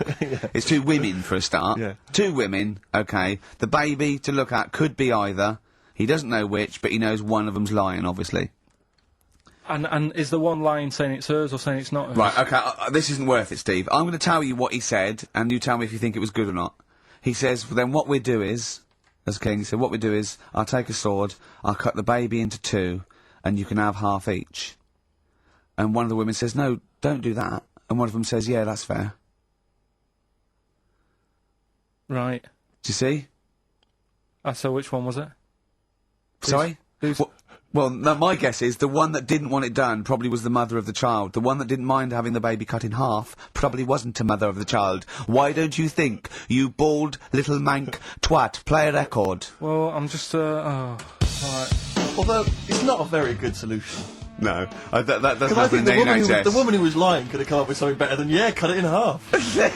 What she should have done is I'll give it to the other one as well. Yeah. Jaded from Aerosmith on XFM 104.9. Just trying to pep things See, up. Steiner, you're up. You're Yeah. up there. I mean, we've got lots of work to do. We're filming soon. We've got loads of things, admin, DVDs, everything like that. We come in here. This is Poxy. This is not a drop in the ocean, the sort of work and money we earn. Right, really? If we do this to keep charitable status. And yet you know, Karl, come on. What's the matter with you? Are we doing Rockbusters? I'll tell you what- what. No, come on, Rick. I'll tell you what. Because it's your special day, and I want you to have a great time today. Yeah. We're going to do Rockbusters. If just you for cheer up, miserable. He just got ratty then. Go, no, don't push it on me head. Don't put it on me head. Right, what were you trying to put on my head? I was trying to put a pear on your head to knock it off with a ball, like William Tell, but it was because your head is so round and the pear was round. I tried to flatten it a little bit, and I didn't know it was a juicy pear. So I thought it'd be like just to crush it a little bit, and then he went mental because he had juice running down his face. Oh. Why is it my fault? The pear's a faulty pear. Exactly. Get proper fruit in here. It worked with the apple, That was fine. and then he gets ratty with me. Okay, let's not waste any time with Rockbusters. Can we really let's whip through Just it? 'cause whip no through one's it. Just do the interested, clues so- quickly. Quick, go, Rockbusters. Right, Go. go. Right, the first clue. Yeah, hurry up, faster. All the police cars are on fire. All the police cars are on fire. What's the initials? BS. BS. All the police cars are on fire. Good. What's the next one? The director of 28 Days Later is shouting about sleeping outside. Yeah. Okay. What's the initials for that? DB. Right. Okay. Okay. Yeah. Right. Go on then. He wants to be a sailor. Why is that? Yeah. What's the initials there? B. Brilliant. Okay. Give them again quickly because I didn't quite catch the second one. So, but go from the top. All the police cars are on fire. Yeah. That's BS. BS. Yeah. The director of 28 Days Later is shouting about sleeping outside. Yeah. Okay. DB. Yeah. Right? He wants to be a sailor. Why is that? Yeah. B. B. Okay. Then brilliant. Okay. Now, Karl, you going to cheer up now? Email only. Ricky Gervais at virgin.co.net. Radio 1 Roadshow. Smiley Miley. Smiley Miley's mileage game. If anyone remembers that, I mean, here's a man, right, whose job Smiley Miley was not a DJ. Lest we forget. Smiley Miley was the guy that organised the vans that carried the equipment to and from the road shows. Because he was such a crazy personality. Because he smiled a little bit. Exactly. He got recognition, Karl. Longevity, lots of money, and lives where he wants to live. The town that he wants to live in. Why don't you just enjoy the town that you've chosen to live in, because it's so good? London. What towns have you been to? Have you travelled at all? I've been about a bit, yeah. Right, okay, then what towns did you like? Okay, forget Manchester. That's safe. You like Manchester. Right, I'll do the big stop three. shouting. London, New York, Paris. Okay, you don't like London, even though you live here. Got flats here. Good, excellent. That makes sense. Have you been to New York? Yeah. What do you think? It's an amazing city, Didn't isn't it? like it. It's just noisy, it's smelly. Right, it's the city that never sleeps. I'm not surprised with all the racket and that. Paris, the city of love, the most romantic city in the world. Not really. I remember seeing an old woman in McDonald's. in there, and it put me off. That's where that thing happened, where the old woman was. What did it say? Tell us. We talked about it before, the old woman in McDonald's. Yeah, And what she happened? She was sat in the corner there with her legs open, no knickers on, alright? Oh, God! That's Paris. Did that put you off your cheeseburger? Next city, where next? Have you been to, I don't know, the most beautiful city, Venice? Yeah, I've been there, yeah. It's good? No. Why? Because they sell it to you as if it is a romantic city. Where did you see it sold? No, I saw it on, when I was growing up, right? Remember 321 with Ted Rogers? Yeah, of course. Right, it and used to Dusty be one of Bin. the star prizes on there. Right. And they'd say, let's show you the video, let's see what you're going to, let's see where you're going to be loving Yeah. it for a couple of weeks. And they'd show you this scene Yeah. of, like, the gondolas. Yeah. And all the city lit up at night. Yeah, Like yeah. a man and woman sat on a boat, loving Yeah. it and stuff. Yeah. I went there, bin bags everywhere. Play a record! Yeah, it's a mess. Play a record. It's London, That flooded. is Wish You Were Here with Karl Pilkington. Alright? It's London flooded. Black Rebel Motorcycle Club. Stop. On XFM. Carl's back. He's cheering up a little bit. Because I think he's vented his spleen a little bit on cities around the world that aren't as good as Manchester. So, is any of your family left in Manchester? Because they all moved away, didn't they? You came here. Your dad's moved to Wales, for Christ's sake. Well, your family are all around the... Brother joined the army to get anywhere. Just take me anywhere. We don't know where he is. His sister's moved away, so no one... Ireland. Yeah. Yeah, there you go, you see? So, that's just one family. That's one family who love Manchester. Exactly. Alright? Tell you what, Steve. Go on. I did find out in the week. Yeah. World record, right?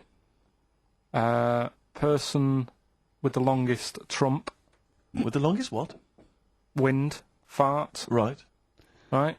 2 minutes 42 is the world record, Okay. right?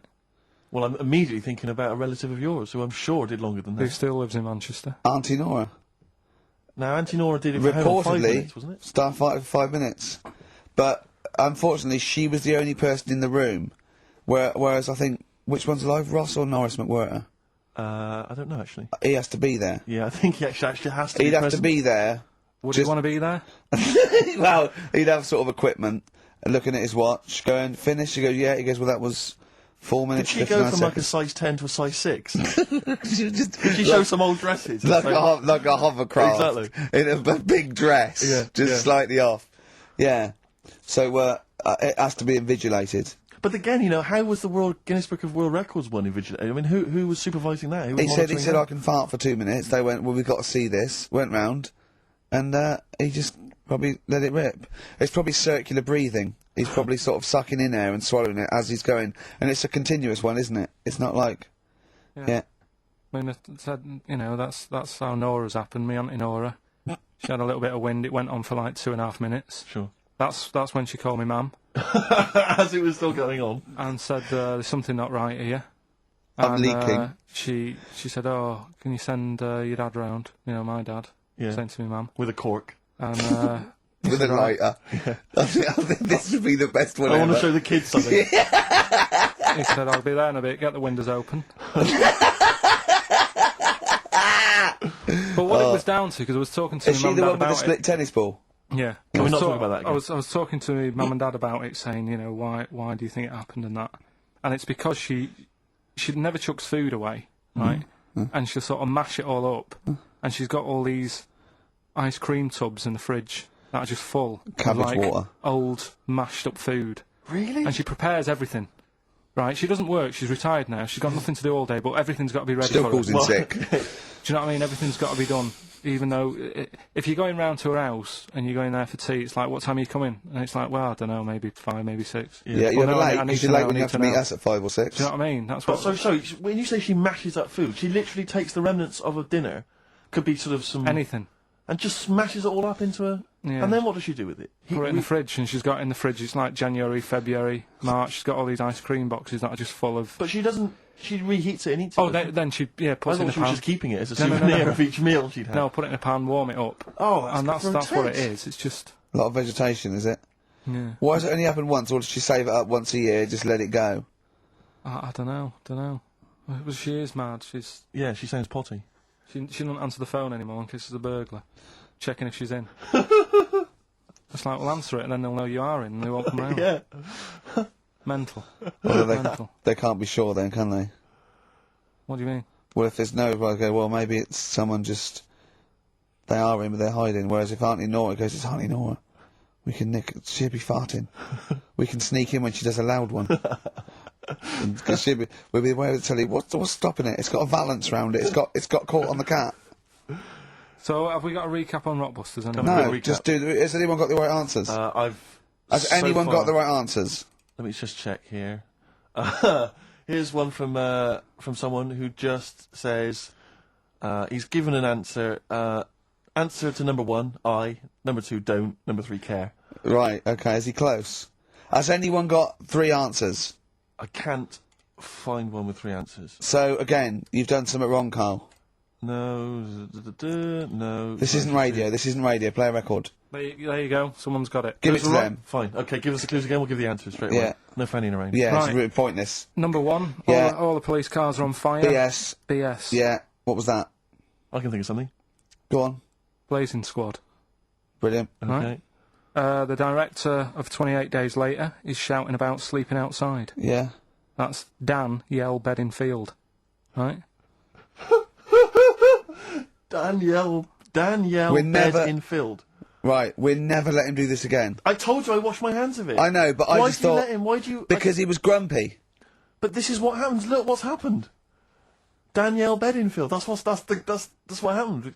The director of... So Danny Boy, so Dan, right, all that for Dan, but shouting about being... Dan Yell Bedingfield. Right? What's the last one? He wants to be a sailor, why is that? Yeah? Beyonce. What does that mean? Beyonce. He wants to be on the sea. Play a record. You're never doing it again. I You've just can't- signed your death warrant. What have we You're done? never doing Rockbusters again.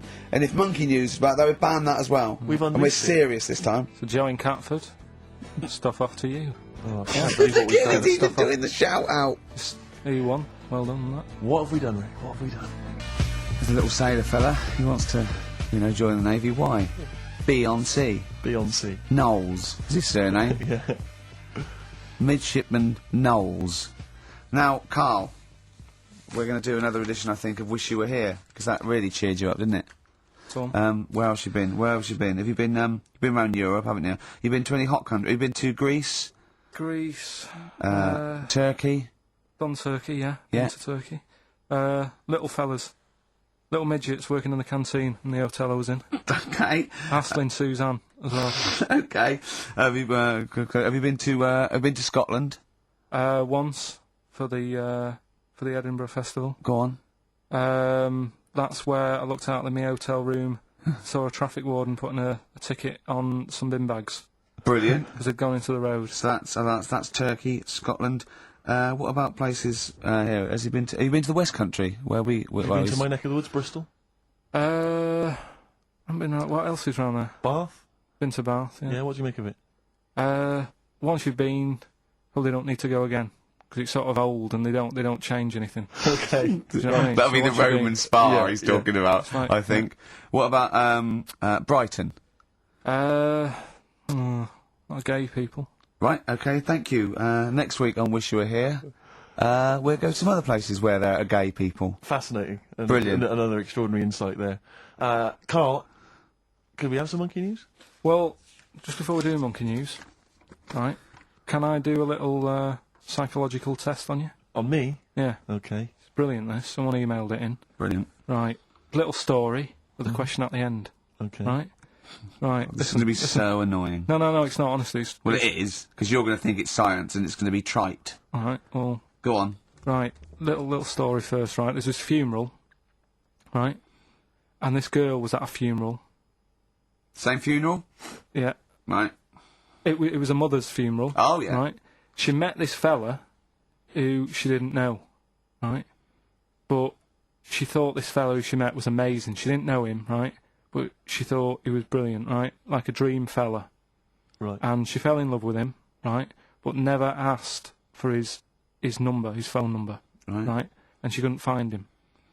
Now, a few days later, the girl killed her own sister, right? Yes. Question is, why did she do that? Okay, well, it's one of those stupid things then, isn't it? So, it's not logic, it's what am I thinking? No, it's not. Seriously, it's a proper, it's a so it's proper real mental logic. test. It's a a- proper mental test. A mental test. It is a bit mental. So you understand the story, yeah? Kind of. Let me just get it right. So there's a funeral. A girl goes to the funeral of her mother. Yeah. She meets the guy, or she meets the guy at the funeral. She meets the bloke. He looks alright. I fancy a bit of that. Right. Has a chat with him, Yeah. but doesn't get his name, doesn't get a phone number or anything. So to cut a long story short, the things are answered, right? So the reason she kills her own sister, is this something to do with finding out something about the man she met? Well, just answer the thing. Just why did Oh, she- okay then. I'll answer it then. She went mental. He was a spy called Derek. What do you mean, just answer it?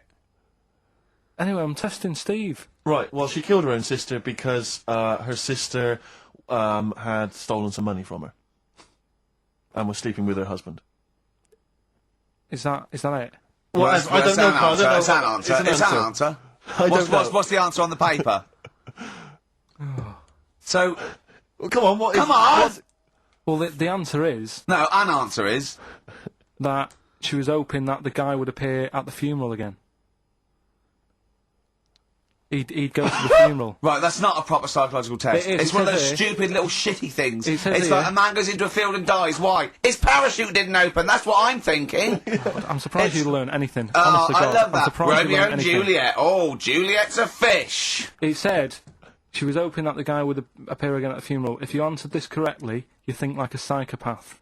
This was a test by a famous fella, right, who used it on killers, and most of the killers got the answer right. Did you also think that? Was that the answer you gave when you No, first I read didn't know. I didn't know. But I wondered what you would have got.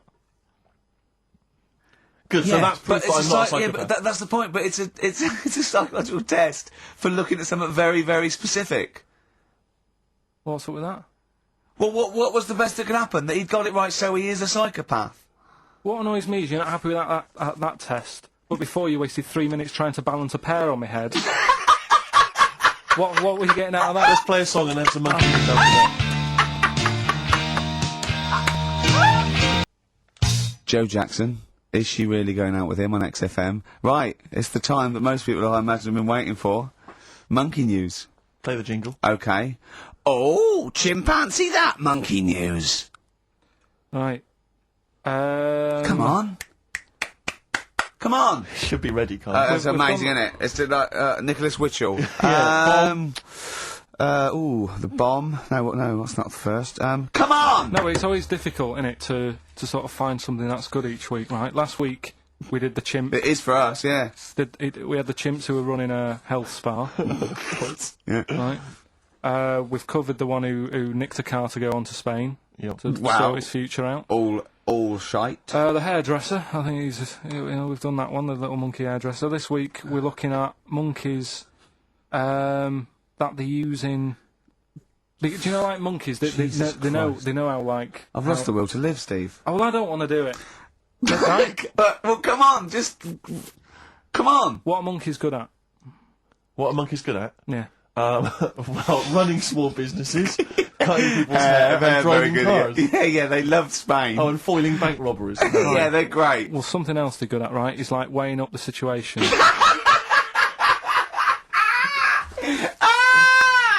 Oh God! If you stick them in like a field with loads of like obstacles on it, right? They're good at sort of, I can get over that, and I climb over that, I'll swing from there to there, that sort of thing, right? Okay. So the people in charge of somewhere, I've thought, Somewhere. I've thought we can use that skill, right? And what they've done is they've got a load of little monkeys, right? They've given them an IQ test, Yeah. and the ones that score above 80, right? Get to produce this show next week. Join the army. Right. How do they join the army and what do they do? They just, what they do is they set little obstacle courses up for them. They do that. They do a cross-country run. They do the IQ cross-country test. run? Yeah. Okay. And then once they've done all that, they make them a little uniform, made to measure little uniform. Slightly longer arms, shorter legs than usual. Yeah. Yeah.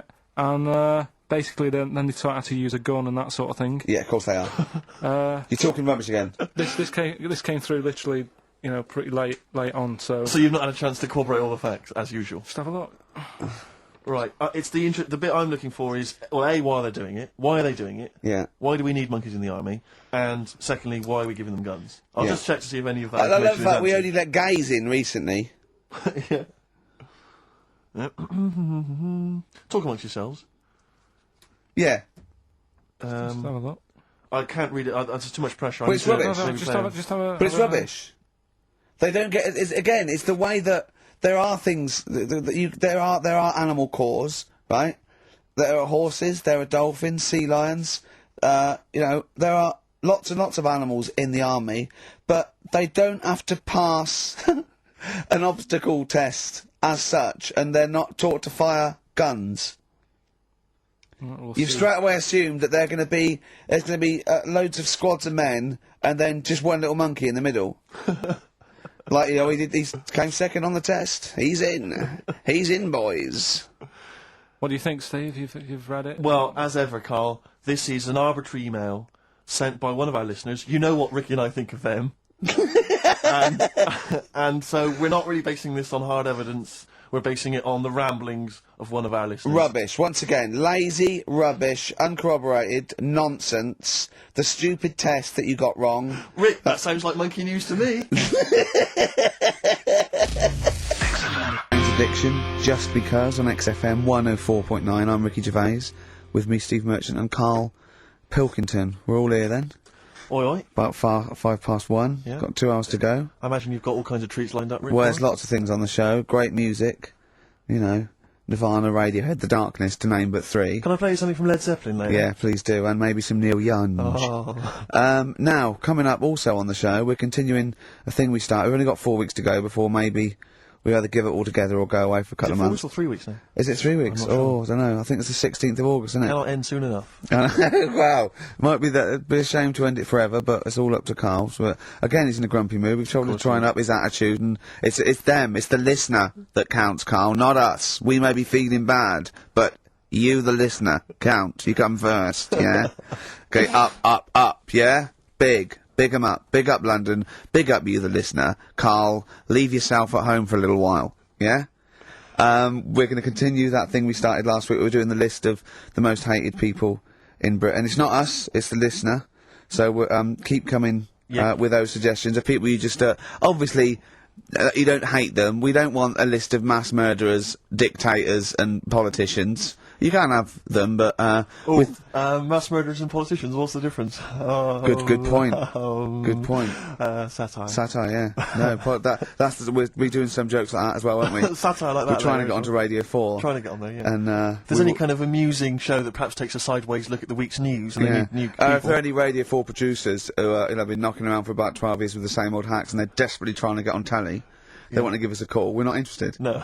We've got bigger fish to fry. But yeah, so if people that you hate, minor celebrities, people on TV, pop stars you don't like, email in ricky.gervais@xfm.co.uk. And I'll tell you what, then we'll do like the Channel 4 do, then we'll give you the sort of list of the top 10 at the end, and you can vote within that top 10. I'll tell you the ones out in front though. Could we wire up some kind of premium rate phone line so that we make a fortune? We can't afford it, but if when you email in, if you could also maybe send us a lottery ticket, then, we'll make something out of this. The ones in the lead, and I'll do in no particular order, but these are the ones way out in front at the moment, is Chris Moyles, Robbie Williams, Chris Tarrant, Davina McCall. Interesting. I'm sort of surprised at, but I know that it's probably just I think she's just been on TV too much lately. Yeah, that T-shirt annoys me. Big Mother. Sure. That annoys me. We don't care. We don't care whether you're pregnant or not. Loads of people have children. Yeah. I don't care. Get on with it. And Dominic Mohan. So there's but think of your own. There's a lot of people just coming up behind there, though. Graham Norton. He's just approaching from behind. Oh, that's the sort of stuff. It's sort of like we've done satire, we've done innuendo. I mean, he's the king of the double entendre. Well, he's the king of the single entendre, but we can double it up if you want. If anyone... 104.9, this is the sort of things we're available. Go on. I'm loving this. This is going to be good. I'm loving what's coming next. What? If any of the producers of Carry On London are listening and they need some new talent to write some smutty innuendo, I think we're your men. Yeah. Anyway. Karl, you better press the knob, right, to start the record. Spunk. Smutty. Ricky, I know you're a Neil Young fan. Love him. You probably won't have this album. It has basically not been available for years. It's never been available on CD before. It was part of this kind of trilogy of albums he did that were very depressing, and they've just been re-released. This is absolute dynamite. It's On the Beach. On the Beach, yeah. And that's the opening track, Walk On, Neil Young. Brilliant. On XFM 104.9, that's the sort of stuff. You've had satire, you've had a little bit of politics. You've had, we said Spunk, which is a bit naughty, isn't it? Which Exactly. is a bit cutting Rock edge. and roll. Yeah. And you've had Neil Young and Jane's Addiction, so I can't think probably of quite anything else I'd rather down like. with the kids and everything, aren't we? Yeah, pretty hip, pretty weird. Yeah, so, do you know what else? Wish Tony Blair would just stop Oh, doing Yeah. doing stuff wrong. good, that's good. Who else is there to have a go at? Oh, Peter Mandelson or someone? No, No? he's good, isn't he? Because he's good because he's gay, isn't he? I don't know, I don't know. I don't know if he is. If he's not, then I'm sorry, but if he is, then well done. Brilliant. Good to, all gay people good. Yeah. Any underprivileged people, you're all brilliant. But people who are overprivileged, oh. Do you know what I like? Go on. Foreigners. Do you? All the mad shit they get up to. Oh, what is you it see they on the news. It's Yeah. just that interesting, isn't it? Yeah, crazy. Some of it. It's, I'm watching, I'm going, what are you doing that what for? is in that boy? It's weird, isn't it? Killing and that. Yeah. So if you're listening and you work And for doing Radio good 4, stuff. And good stuff and... Yeah, well, yeah. Euro Disney, that's good. So anyway, that's the sort of satire and the way we can Yeah. kind of tear apart popular culture and just get Yeah. to the very nub bit. Can I just leave you with this? Do you know my favourite country? Africa. It is brilliant. Not It's- strictly a it's huge. country, but It's huge. all the countries. Except the bad ones. Remember the bad ones? All evil ones. Play a yeah. record. Anyone at Radio 4 is listening. Yeah, we would like to get on some kind of satire show, please.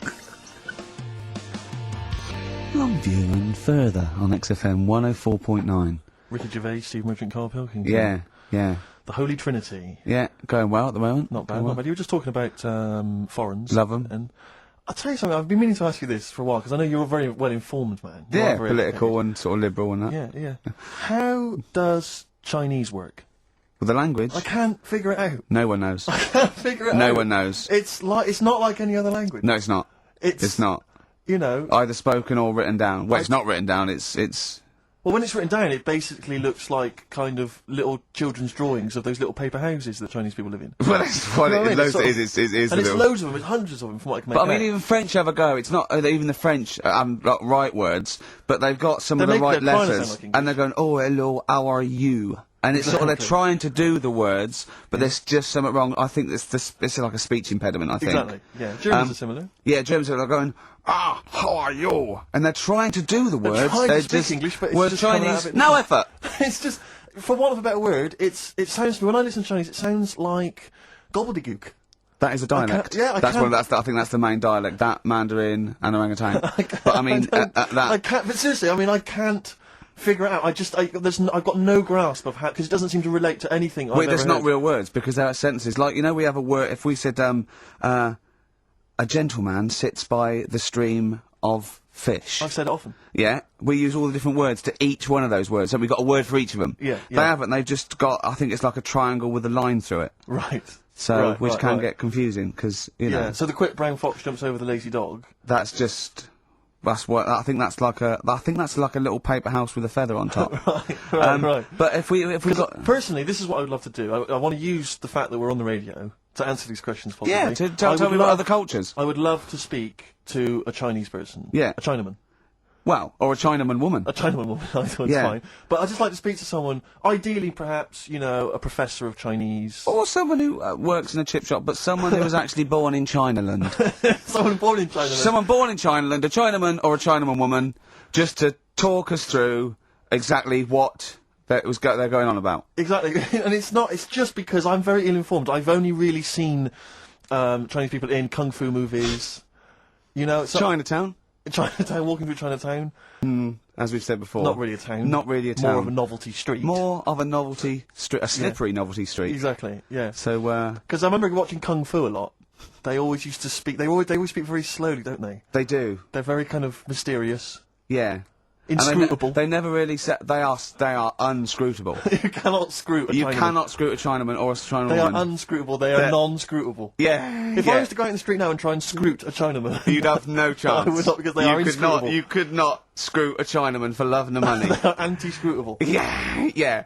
I could possibly scroot a Chinese woman. Well, I That don't might think, slightly- I they're don't think you'd have any pretty luck. You've had no But luck. anyway, if you are a Chinaman or a Chinaman woman who can just tell us basically how it works, how would you teach us the basics of Chinese if we were going to go to China and we wanted to interact? Where would we start? What would be the first words we would say? How would we say them? How would we write them? Please help. This is going to run and run. What's the number, Carl?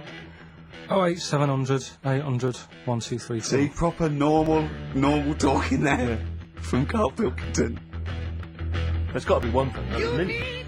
On XFM 104.9, I'm Ricky Gervais, with me Steve Merchant, Karl We've not Pilkington. heard much from Carl this week. We haven't heard much from anyone who can speak Chinese for us either, so we're not that one on the head. I don't think we'll be learning Chinese today, Steve. What annoys me is I'm going to go out into the world still ignorant. I know, yeah. The only Chinese I learned was from Benny Hill. No, Benny Hill could speak fluent Chinese. Well, the only ones I know is you silly idiot is Siri Iria, Yes. and bloody foreigners is bloody foreigner. Yeah. That's all. I I mean, remember. it's just a matter of it. Get you by in Peking, but I mean, you come in, you hit a dialect, and you know, your worms meet. Sure. Carl, yeah, we haven't heard a lot about from you. We've been going here. We've done a few features already. We've talked about Chinese different people, parts of the world, different parts of the globe. Do you speak any languages? No, not really. Well, still struggling with English. Yeah. Man, a few words. I mean, literally. So About 4,000, I think Now, he's got. I've had a lot of emails, actually, people saying, Carl, please don't leave, we don't want to see the show ending, blah, blah, blah, blah. And we've had What a couple exactly of calls bringing back Cheeky Freak of the Week. And do you know what Karl said? He said, the bloke on the phone said, oh, bring back Cheeky Freak of the Week. He went, we can't, not allowed. I don't know, you know. And he went, oh, go on. He went, well, no, I had a story today. A fella born with 2 dicks, but Sure. I can't do it. Now, Karl, you cannot not do a feature about a fella born with 2 dicks. We'll look if we need it. I mean, how much more have you got on the Chinese? We've done that. We've nailed Chinese. We've done it. That's done. That's put to bed. Fella with 2 dicks, please. No, we might get round to it later. But like I say, Cheeky Freak of the Week. Sort of, we've put that on hold at the moment. Sure. Right. So what have we got? What What are you providing then today? Have you got a quiz for us? Yeah, we've got what's her name if you want. We've got We've got what? what's her name? What's her No, name? don't Is know. that a new one? Don't know. Yeah, what's her name? Yeah. What girl am I thinking of? Songs of Phrase. We've Songs got of that. Phrase. We've got that coming up. All right. Monkey News, I Monkey guess? News is safe, isn't got it? some Monkey News that goes without I saying. told a bit of Monkey News. I did a photo shoot at the zoo this week, and one of the people Trying in to make charge. yourself look good. yeah. They told me that they used to have an orangutan, right? But it escaped. It worked out. It lifted up a drain, got out the drains, and got out up into the zoo. It actually did a Coldix type escape, right? And Karl goes, what happened? I said, well, they sort of like, they surrounded it and sort of got it back in. He went, that's no good though. I mean, it's not Monkey News unless it steals a car and goes to Spain. Exactly, yeah, or opens a small I mean, that's bistro. real. That actually happened. Yeah. But it's not real unless it, you know, takes a gun, gets mistaken from a president, and, you know... Runs a country for 3 years. There was some more news about London Zoo this week about it. They're all excited because we've got an anteater in there Right. this week. So. Is that good? Is that exciting? No, I think they've had an okapi born. It's got a long nose. It's like a sort of tapir type thing. Not interested. Have I said to you before about if an animal's named after what it eats, how interesting is it? Do you know what I mean? But an anteater is the only one, isn't it? Well, get rid of them. Do you know No, what I mean? there's lots in there. What other ones are there? Well, there's flycatchers. There's lots of animals that are named after what they eat. aren't What's the there? flycatcher? That's a bird, isn't it? Seems ill-informed. I can't think of many beyond anteater. You're talking about, because you're talking about zoo though, and I was watching the news last night, and it had a feature about Madame Tussauds. And Oh, it was yeah. saying that they've scrapped many of the royal family. Now, I don't mean this, but I've never understood the appeal of Madame Tussauds. I just, genuinely, with no irony, cannot see the appeal of sort of having my photo taken next to a waxwork of J-Lo. I know. I can't compute why that would be fun. I don't know. What is it? Do they move? Because they don't move, do they? No, They of just course they stand don't. there. I know. So genuinely, I mean, it's so crowds of people queuing up and people queuing up to have their photo taken with the rules. And I don't. The queue would put me off immediately. Well, yeah. I mean, it's just down the road, isn't it? So you go home to your friend and go, "There's me. There's me with Kylie. There's It's me not with Kylie, Britney is it? Spears." Her eyes Oh look a no, bit it's just funny. a wax effigy. Oh, I thought you met Yeah. her. No. It's just a waxwork. Right. It's not even the real person. If you've been to Madame Tussauds, if you have any understanding of why the appeal there, email and Hold on, tell wait a me. 'cause minute. I've Let's no not understanding. diss them because they might melt down Ricky Tomlinson one day to do me. Sure. You yeah. never know. You know. Or Rick Waller. Yeah. So I don't want to put them off. But seriously, I mean, I'm not. Being Roy flippant, but Kinnear might be in there. What is the appeal? Genuinely, what is the appeal? To walk around a number of. But that's the same as lookalikes. When I see it at the back of the stage and it's got like I don't know, Susan Gooding is Caprice. Yeah. And you want to go, what do you do with her? Oh, 500 quid, she comes and stands at your party. Yeah. And people go, she looks a bit like Caprice. Yeah, don't go too close. She does, yeah. It's like Caprice over there. No, but it's... It looks like... Yeah. There was one in the back of the stage which was, so-and-so is Jordan. And it was a woman who was sort of buxom girl, wearing very little. Buxom! Are you from the West Country? I am. But I thought to myself, if you're willing to get your knocks out pretending to be Jordan, just get them out and become a pastry model. Stop pretending to be Jordan. And call yourself after another Middle Eastern country. Yeah. Don't just... Yeah, don't It's just... very odd. I know. God. Very strange. But you've got a lookalike now, haven't you? Yeah. It's But so odd. But it's a bloke, right?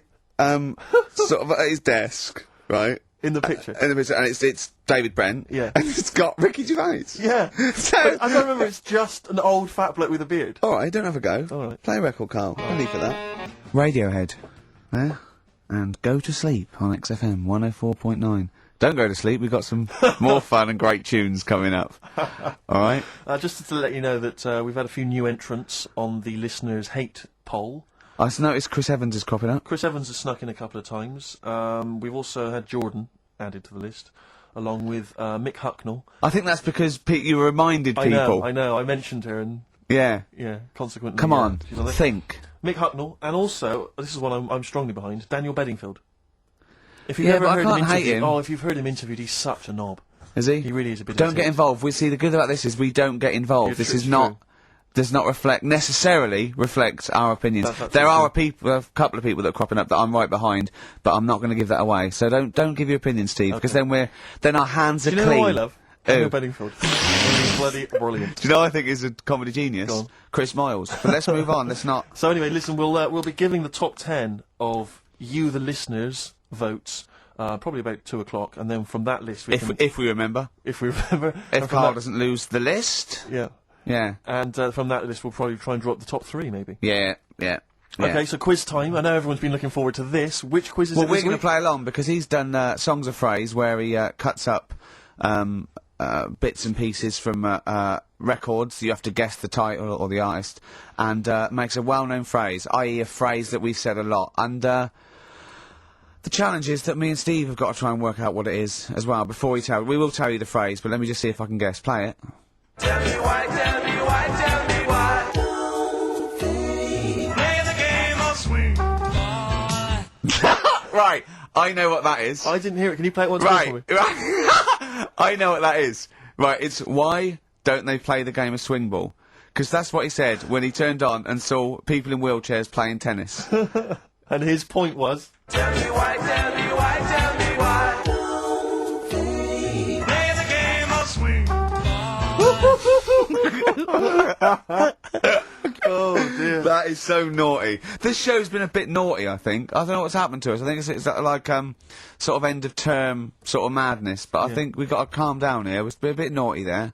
We said, you know, bloke with 2 dicks. We said Chinese people don't talk properly, which is a little bit, Offensive. yeah. Know what I mean, Karl? Well, they don't know. Right, okay, let's leave it now. Okay, stop there, Karl. Karl does not necessarily reflect the opinions of XFM or any Yeah. other human being. If you think that me and Steve have been being offensive, we are strongly behind the guise of irony, satire, and ignorance. Karl only has ignorance and hate. Yes. No, but as long as you say something good about someone, you can also say something bad about Go them. on, How then. does that work? Go on, then, give us an example. Well, Chinese, Yeah, yeah? yeah. great people, right? Good. That's Really, that's the good bit. women really good looking as younger people. No! They get What are you older. doing? I'm just saying, as long as you know what I mean, there's good and bad and everything. For every Well, what are the positive old and ones negative. like? They don't age well. What do you mean? The fella in Karate Kid, the teacher, was only about 36.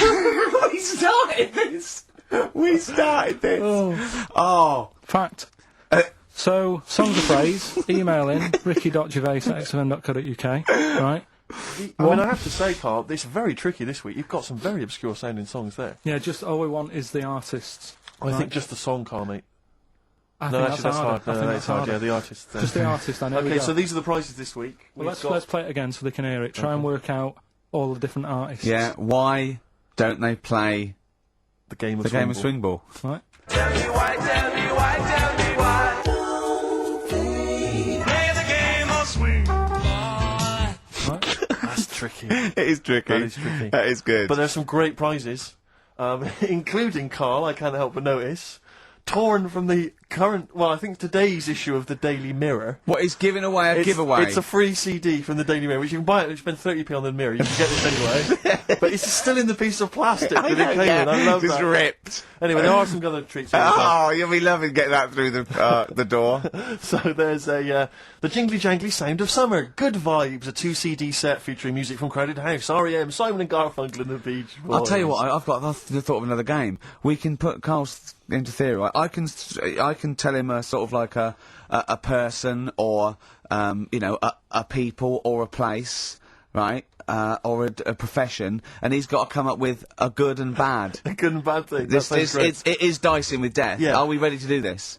Well, listen, if we're quitting in the next couple of weeks, then who cares? Okay. Good and bad, right? Well, You've hang on, got whoa, let me just good tell and- them, we're on the prizes here. All right, okay. So now 55. I know there's a Okay. lot of XFM listeners who are going to be looking forward to the likes of S Club 8 and the Fast Food Rockers. They're all on there. I can't wait. What is their second single going to be about? The Smashing Pumpkins. This is quite a good little compilation of sort of B-sides and live performances and stuff like that, which is not bad. The best summer holiday album in the world ever. I think we've given that away in the past. All sorts of stuff on there. Plus the director's cut of True Romance on DVD, the Tarantino scripted. Oh, it's a great film. Tony Scott There's some directed brilliant- movie. oh. So there's some quite good prizes. Just play it once more. Carl. So, email in, ricky.gervais@xfm.co.uk. Why don't they play the game of swing ball? Just the artist, yeah? That's all we're after. Yeah. Brilliant. Right, Tell me why, tell me why, tell me why. Play the game of swing. Very tricky. Brilliant. Very, That very is tricky. brilliant. Right, bung the song on. I'll bung the song on now. What? Let's put a song on. Bit of Pharrell Williams. Yes. Good and bad. Good and bad. Old people. Darkness. I believe in a thing called love on XFM 104.9. Ricky Gervais, Steve Merchant, Karl Pilkington. Karl set the ball rolling with songs of phrase. Why don't they play swing ball? Referring, of course, to people in wheelchairs who play tennis, because he was disappointed they weren't getting around the court quickly enough. So why didn't they play swing ball? Yeah. Brilliant. Someone just emailed in saying because if they hit it to the top, they wouldn't be able to reach it to unravel it. Exactly. Which is a good point. Yeah. But I mean, nonetheless, good and bad in people in wheelchairs. Do you want to do that? Good and bad. Good and bad things about people in wheelchairs. Good and bad. Yeah. Suppose. Don't know really. They take up less room in cinemas. They've got their own seat. Good. That's good, is it? That's a good thing. Yeah, yeah, good. Yeah, well done. Well done. And what's bad? Don't know. I'll have to think about it. Okay. But well, let's leave that, eh? You started it. The hate list. Can I just return your minds to the hate list? I said on the hour that we would give you basically the top 5. Now, we have to stress, this is the top 5 most hated people that you, the XFM listeners, have suggested to us. We have not massaged these. No. We have not made these up. These are coming from you. Last week we began it. This week you've continued to email. So this is the list. We do not endorse this list. Some of them we may agree with, some of them maybe not, but it's the list that you have come up with. We are merely the messengers. I tell you who was coming through recently. Cameron, but he didn't make the top 5. I'm afraid he was just a late Williams entrant, really. dropped out of the top 5. Robbie Williams surprisingly dropped out of the top 5. Yeah. So let me tell you now, in no particular order, This is the top 5 that you're voting for. XFM Well, I say XFM listeners, people who listen to this show. I mean, XFM listeners aren't typical radio listeners, and I think our listeners aren't typical XFM listeners. Right. So, I don't know what this poll, what it's worth. What any poll's worth, but I mean, this one is probably worth very little. I think in a way it's sort of worth less. Yeah, go on then, who's the top 5 in no particular order? We want you, the listener, to then just vote, email in with the one name that you hate the most, and then from this list, we can clear out the number 1. Okay. But this is in no particular order. Chris Tarrant, Yeah. a surprising entrant. Davina McCall.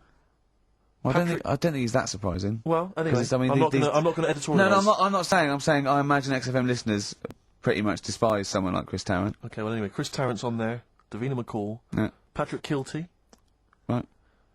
Graham Norton, Right. and Chris Moyles. Now, I'm not going to say anything.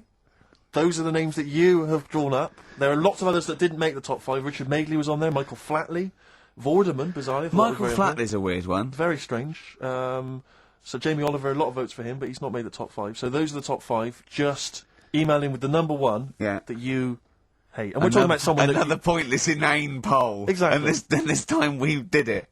Oh, dear. Moyles, Norton, Kilty, McCall, Tarrant. It's your choice. Who would you have? Ricky out of this? Gervais. Who would you have in your list, Carl? You're allowed to talk because people know your opinions don't matter. So what? I honestly don't really hate anyone. That's that nice. much. I'm not that fussed. Do you know what I mean? We're I not don't talking so much about hate. We're talking about someone that. Yeah, we annoys don't mean someone hate. You can't hate any of these people. All they've done was pop them up on telly. But I think it's people who, as one listener, she put it. She sort of, I think she had some of those, and she said, you know, I don't hate them. These are the people that if they pop on my telly, I have to turn over. You know what I mean? It's not. You don't hate them. You know. But sometimes it's not their fault. It's like Davina, right? I used to quite fancy her, and now because she's always on the telly, it's like I can't be dealing with her now. Sure. But she's still the same presenter. It's just that I'm bored with it. Sure. You know what I mean? Yeah. So I'm not getting involved in it. Okay. Do you know what I mean? Don't want to offend anyone. Let me just give the email address. But Ricky, let me just give the email address. I just said it, so don't talk over it. Okay, I'm going to do Carl's top thing. Ricky.gervais@xfm.co.uk. That's also the email address for your answers to this week's Songs of Phrase. Play it again, Karl, if you would. Go on. Tell me why, tell me why, tell me why. Play the game of swing. We just want the artists, is that right? Yeah, that'll do. I've got 2 that you don't like. Not that you hate them, but that you sort of like don't agree with them. Would Liverpudlians be in your list? Probably. What about gay fellas in toilets looking at you? Well, I think they've sorted that out. So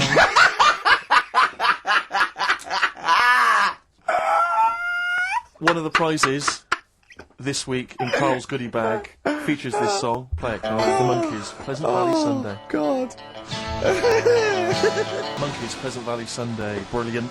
XFM 104.9, Karl Pilkington. This show is monkey heavy, isn't it? indeed. It is monkey heavy. Karl, if you were president, would you sort of make it compulsory to maybe have a little monkey? Everyone has a little monkey of their own. Little chimps out and out, old age pensioners. it's not a bad little. It's funny, you know, because there was a story the other day when I was looking for monkey news. Right? There's a story about a couple who couldn't have any kids, right? There's something wrong with them, but they really wanted a kid. And they got some dodgy email address where they could buy a baby online, right? It was someone who would have a kid, and you could buy it for $3,000 or something, right? Yeah. So anyway, they got one, they got picked, and they're like, brilliant, there's the money. Got the baby and everything, they were loving it. You know, playing with it and stuff. As it got older, Feeding it. it got airier. Oh, shut the oh, Karl! Turned out they'd been sold a chimp. You maniac. You stupid mank twat. How Don't on earth? talk shit. That is as if... what? didn't notice. Oh, don't talk. Are you mental? You I love the fact stupid... that didn't make it into monkey news. I know, yeah. Well, it's a bit sad though, we don't like to bring They the bought... feature down. Yeah. But And how anyway. long was this into... It got hairier. They're born hairy! They're not born like humans then develop hair, because they go, hold on, we better get the chimp stuff kicking in now, because we're in the jungle. School photograph, they were like, hang on a minute. He looks a bit weird. With all the Oh, other kids. you are just Mad, innit? the rubbish. Mad, innit? Mad, innit? Mad, innit? Imagine, oh, God. But Just anyway. imagine if he was in charge. We did put him in charge of the country. Terrifying. Wouldn't that be amazing? Let him run the country. Just for a week. Or the mayor. What would you do if you were the president or the Lord Mayor of London or the Prime? Prime Minister Karl. I wouldn't do it like he's going to be offered it. It's a hypothetical question, Karl. No, but Suzanne was, right, my missus, if you're a new listener. Your keeper, sure. Yeah, help her. She was watching the news, trying to follow some heavy stuff. And I'm like, The weather? Do What? you know what I mean? I just was like bored and I was reading about that mouse that had an ear on its back and stuff like that. So she said, well, you take notice of this. Should be, you know what Ricky and Steve are like. They try to teach you stuff and you don't even want to learn. So to try and get me interested in it, she was like saying, what would you do if you're president and stuff? Yeah. And I can't be doing with any of it. What did you come up with? You must What would have. your slogan be? What did you come up with? Did you come up with anything? I had a little, the design of it, right? I said I'd have like red and blue, to sort of, do you know what I mean? Both sort of major sides into one. To start Well, that's broken the back of it. That's a pretty good manifesto so far. Anything else? What's on the second page? I had like, KP looks after me. That would be the badges, would it? Yeah. That's good. I'm a KP nut. KP looks after me. Yeah, brilliant. That's about as far as I went with it. What would you do? What about policies, transport, crime? Just law and order. Yeah, what would you do? How would you deal with crime? What would your initial approach be? Would you introduce guns? Should police carry guns? Nah. No. Yeah. Would I have to worry about that? Okay. you're No, the Prime good point. Minister. Good point. No, what I'm saying is that, I mean, Tony Blair isn't sorting everything out, is he? No, but he has a say in most things. Does he? Well, go on then. What are the problems at the moment? That need sorting out. Well, generally, what's the best way to combat? Would you bolster up the prison system? Would you introduce more community service? Would you put more bodies on the beat? would you go harsher for say I don't know drugs? Would you go harsher or less harsh? There's pros and cons of Higher both, or isn't lower? it? Because of course you can't see to condone it, but some people you don't want to go through the court system and cost taxpayers thousands of pounds of money for someone, I don't know, difference between smoking a spliff and dealing crack. Do you know what I mean? You have to all these things. Have I lost you? Yeah, I'd just think about it for a bit. Do you know what I mean? Brilliant. You think about it for a bit. Yeah. Probably ask Suzanne. Do you know what I mean? This is amazing. Get her help on it. Yeah. Can Now, we what about the foreign situation? Would you have supported Bush in his war on terrorism? You're aware of this war that we had recently? Yeah. I mean, if I was new, though, couldn't I just say, look, new slate, do you know what I mean? Let's start again. Yeah, Right. of course you can. I'm in charge now, let's see if we can sort this out. What would you do then? Then see what happens. Just leave Brilliant. it. Just leave Suck it and see. Brilliant. Brilliant. This is excellent. Now, So this is not really your jurisdiction. This is not really your area, but I imagine you'd have some powerful friends who might have a say in it. Go on. Yeah. Would you? What would you do about single-sex marriages, same-sex marriages? See, Would this you- got this Cameron. I thought Cameron had blown it on Big Brother because they said, what do you think about gay fellas getting married? And he went, no, in the Bible it says, a man and a woman. And I thought, oh, he's put off a lot of. Yeah. I don't really think many Christians tune into Big Brother, but we know the gays love it. Yeah. They love Big Brother, don't they? The gays. Yeah, so interesting. But So, what would your take be on that? Same-sex marriages. And then what? Having a kid? Well, just let's start off with, Well, that's all right, isn't it? Do you know what I mean? Just let them get on with it. If it's Sure. not affecting anyone else, Sure. Yeah. Sure. right? But it starts getting tricky Right. when you get a kid. Okay. Go on, why? Well, it's just tricky, innit? Do you know what I mean? Well, yeah, you could be right. I'm not giving anything. I mean, we're not. There's no right or wrong It's answer. all right if you were in if you lived in the jungle, right, with no one else, Yeah. right, and you just had these two fellas, right, Yeah. looking after you, but because you got no one else looking in on that, saying, "Oh, you're a bit weird, aren't you?" Do you know what I mean? But Right. as soon as you come So, to, why have they got married? Do you think that gay people turned to a bloke because they couldn't get a woman? if there's two fellas go away and they're in the jungle, they go, we're definitely not going to find a woman here. We might as well bum. That's not how homosexuality starts. People don't. It makes you wonder. No, it does make you wonder. Gays don't go, well, I'll tell you what, I haven't seen a woman I fancy yet. I'll try a bit of knob. No. But what I'm saying is, right, if you're brought up in like a little jungle, right? Yeah. How are you brought up? Someone just puts you there. I don't know what this is about. Steve. I can't be bothered. Go on, running mate. the I'm country. listening. I'm fascinated. I can't be bothered running the country. Like, I'm too much trouble for you. KP takes care of me. All right, then fair enough. What I'm saying is, right, if you're brought up in a jungle, Right. right, What do you mean brought up? Just let him finish. What does he mean You brought understand up, what he though? means, like Tarzan. You've got to tell me what you mean by brought up. Wolves, chimps. What? Right, well, there's a good example of what I'm saying to you. Right. Right, what I'm saying is, there's a fella, right, he's brought up in the jungle. Shut up. Just let him finish. Let him finish. There's no women about, he doesn't know about women, he doesn't understand what women are. Right. Right? But another fella walks in the scene, Yeah. and he gets pally with him.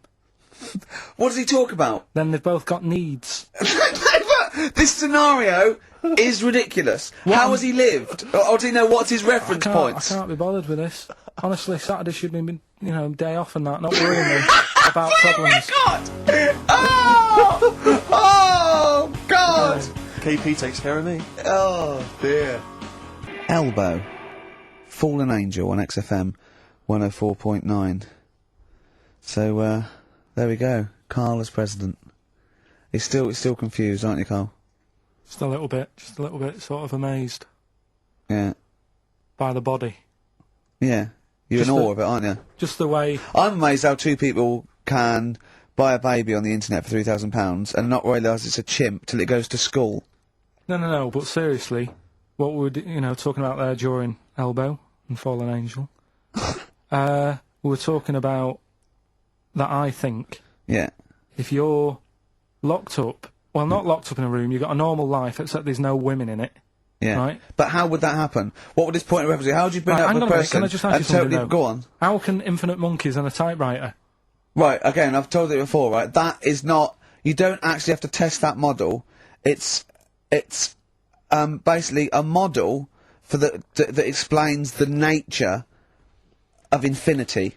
Okay? Yeah, but I've told you before. It works because of the definition of infinity. There's nowhere in the world you'll ever be able to get an infinite amount of monkeys and typewriters to But anyway, all I'm saying is, I think if you don't know about women, would you crave for a woman, even though you don't know her around? when you hit sort of puberty, your hormones will kick in and you'd start getting urges. But for what? If you don't know about it? You don't have to know about it. You don't, if you grew up and you started feeling hunger, you wouldn't go, I wonder what that is. You'd go, get me a sandwich, I'm starving. It's different though, it's different. But I'm not, but we're not saying it's all hardwired or people can't change their natural state. We do it all the time. We fight nature all the time with conditioning. God, it's weird, isn't it? Yeah, well that's that one. I'll tick that. It's weird, isn't it? No, the body is. There was something. Yeah. Did you read that thing the other week about? Man with two penises? No. We don't need that. We don't need that. Lawyer who got in office realised he was actually an orangutan and they just shaved him and put a suit on him from Hugo Boss. And the funny thing is, he won the case and the judge said, well, don't send him back to jungle. Let him set off on his own. Bodge it, wibble and podge. You'd make the best judge in the world. No, there was a fella. Here's a banana. There's a fella who was in a coma for 20 years. Just they kept like taking him through like the normal day. They take him to Alton Towers and stuff. Doesn't know anything about it. Just kept going through the motions. Don't know if they kept charging him. Kept putting him through all that. He eventually came out of it. 20 years. And went, stop taking me to Alton Towers, it's shit. I just thought, imagine how much stop post making, eh? How much post?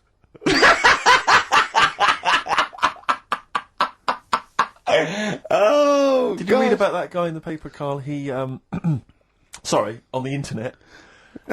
He in about, I think it was about 1984, 85, he had a terrible car accident. But this must be it. He went into a coma. This must be what he's talking about. Well, they didn't take him to Alton Towers. Of course they didn't.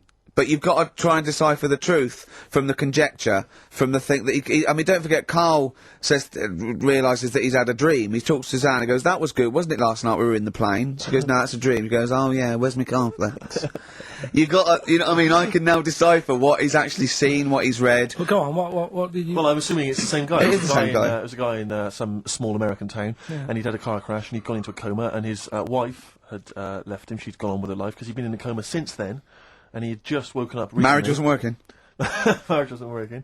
He just wasn't paying enough attention. He actually had, she was pregnant at the time, and so now his daughter is basically the same age as he was when he went into the coma.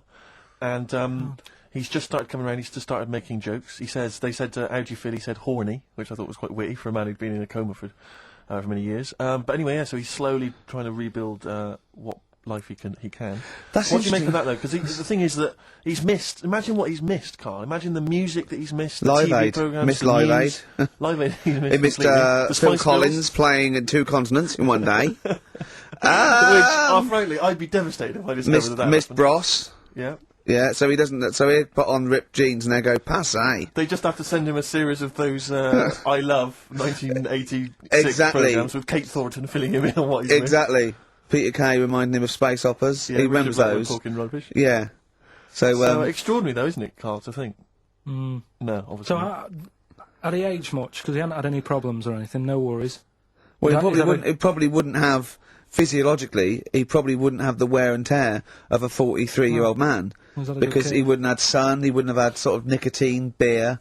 Unless they were just feeding that to him. Anyway, To try and still, bring him round. yeah, yeah. So, You'd feel groggy though, wouldn't you? yeah, you might feel a bit groggy, yeah. Well, he's not fully back to normal. I mean, there's some kind of residual brain damage. Yeah. But nevertheless, he can form sentences. He's got no real memory, so he can't remember a lot of things. It was just when I saw Karl, it. have you been in an accident? So we giving the answers out for what's her name? Later, play a tune. I'm Yeah. bored. Bit of Snoop Dogg. Oh, play it. Yeah. Snoop Doggy Dogg from 1993. And What's My Name? Long time ago. It was indeed. 10 years ago. XFM 104.9, Ricky Gervais, Steve Merchant, Karl Pilkington. Songs of Phrase. We've had very, very few entries. I really think people aren't interested. They really have just given up. I mean, seriously, Karl, That's I the don't mean to be one thing. That's disrespectful. the one thing you contributed to this show, Karl, and it's the weak link. I the think missing link. in the chain, the missing link. Oh, do you reckon there is one, Karl? Do you reckon they'll ever find the missing link? Wandering around Manchester. Wait a minute, Karl. The stats then. Let's have the answers if we can. Right, it was Well, let's specials. play it once more. Alright. Tell me why, tell me why, tell me why. Specials. Yep. Jermaine Jackson. The game of swing. Right, it was Play the Game of Love. I think that was Wayne Fontana and the Mindbenders. Right, you think, but you're not sure. Louis Armstrong was the Don't Mean a Thing if it ain't got that swing. Yeah. And Queen, Don't Stop Me Now, We're Having a Good Time, and that. We're having a ball. We're having a ball. Yeah. Well, I mean, considering you yourself weren't entirely clear, I think it's only fair to give it to Paul Brown, who got some of the answers right.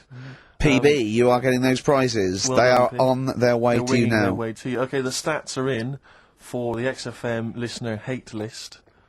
Some interesting results. Go on then. Reverse order. Okay, in 5th place. In 5th place, interesting, Davina McCall.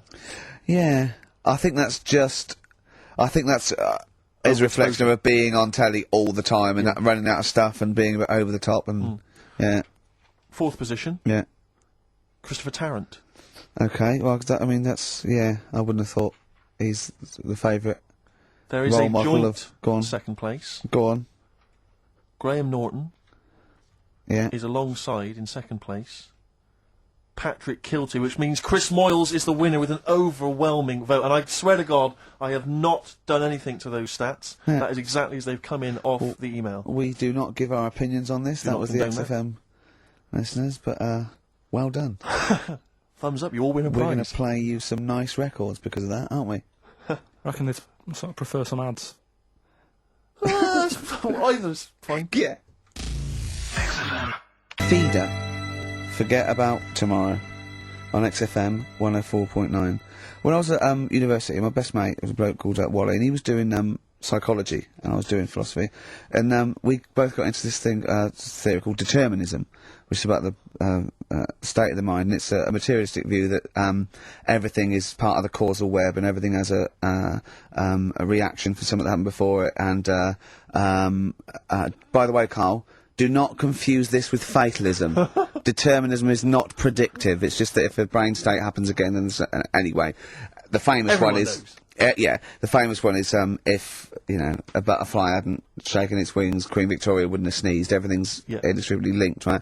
We were thinking that, right? And we were thinking, what if, you changed one word in, like, classic songs, or one note in Beethoven's symphony?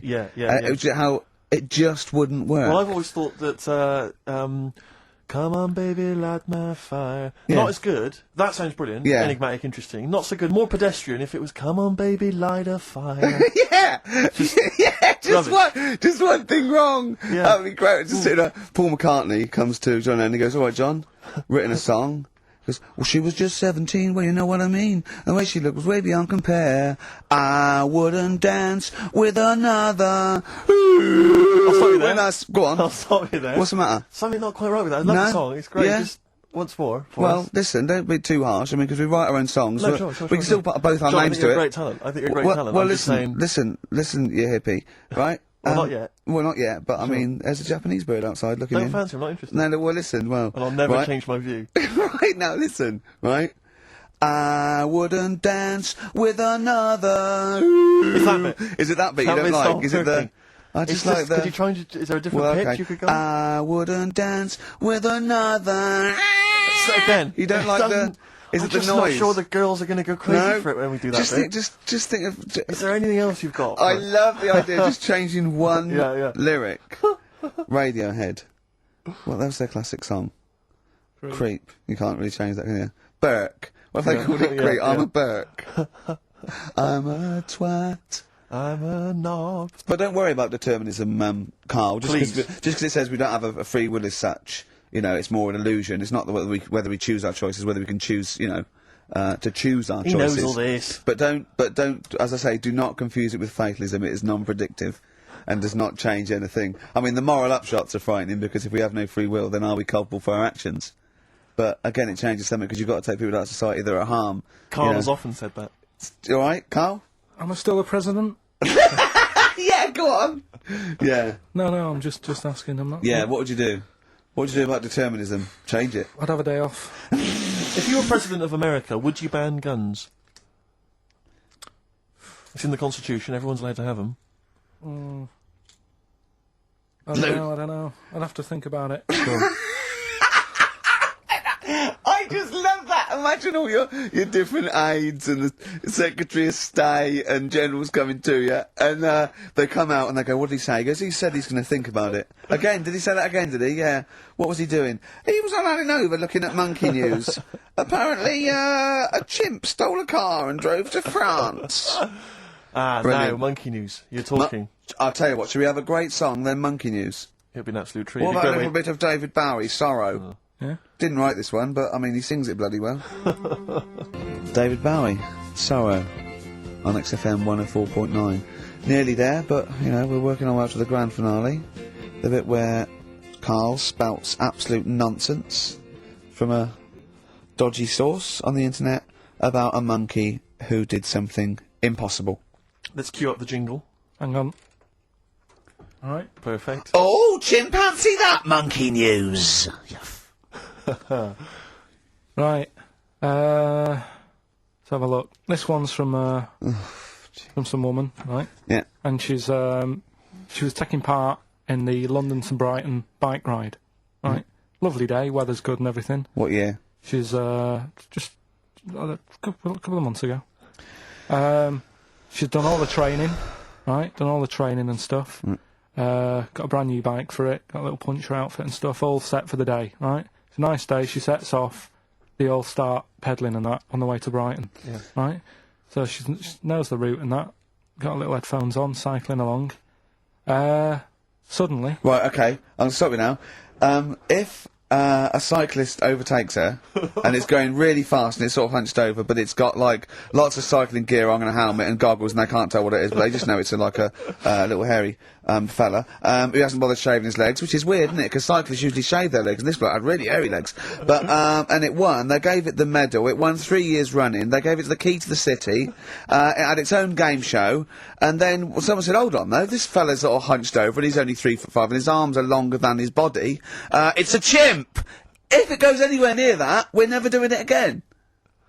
More monkey news next week. She's cycling So along. anyway, she's cycling along, right? And this tricycle. I couldn't predict that. There's always one element you can never anticipate. Yeah. Got a kiddie's tricycle with a little kid on it, little hairy kid with a helmet. Okay, just go on then. The tricycle comes Whizzing past, yeah. him. Strong legs, in those chimps. So she's thinking that's, but didn't get a chance to see the face. Oh, yeah, couldn't quite see the cyclist. Oh, God! You bald mank git. Go on. Yeah, research scientist Karl Pilkington. So anyway, she gets to the end line, right? And they got talking. That said it was a nice day, nice race and all that. Said, "Did you see a little thing on a tricycle?" Thing? Well, a person, surely, just a human. Did you see that? No. Did you see that bloke on the tricycle? So anyway, turns out. Tricycle. Yeah! Well, what did you say thing? Well, no, there's no suspicious. I mean, what did you say? Did you see that fellow on a tricycle? Anyway, so it turns out Go on.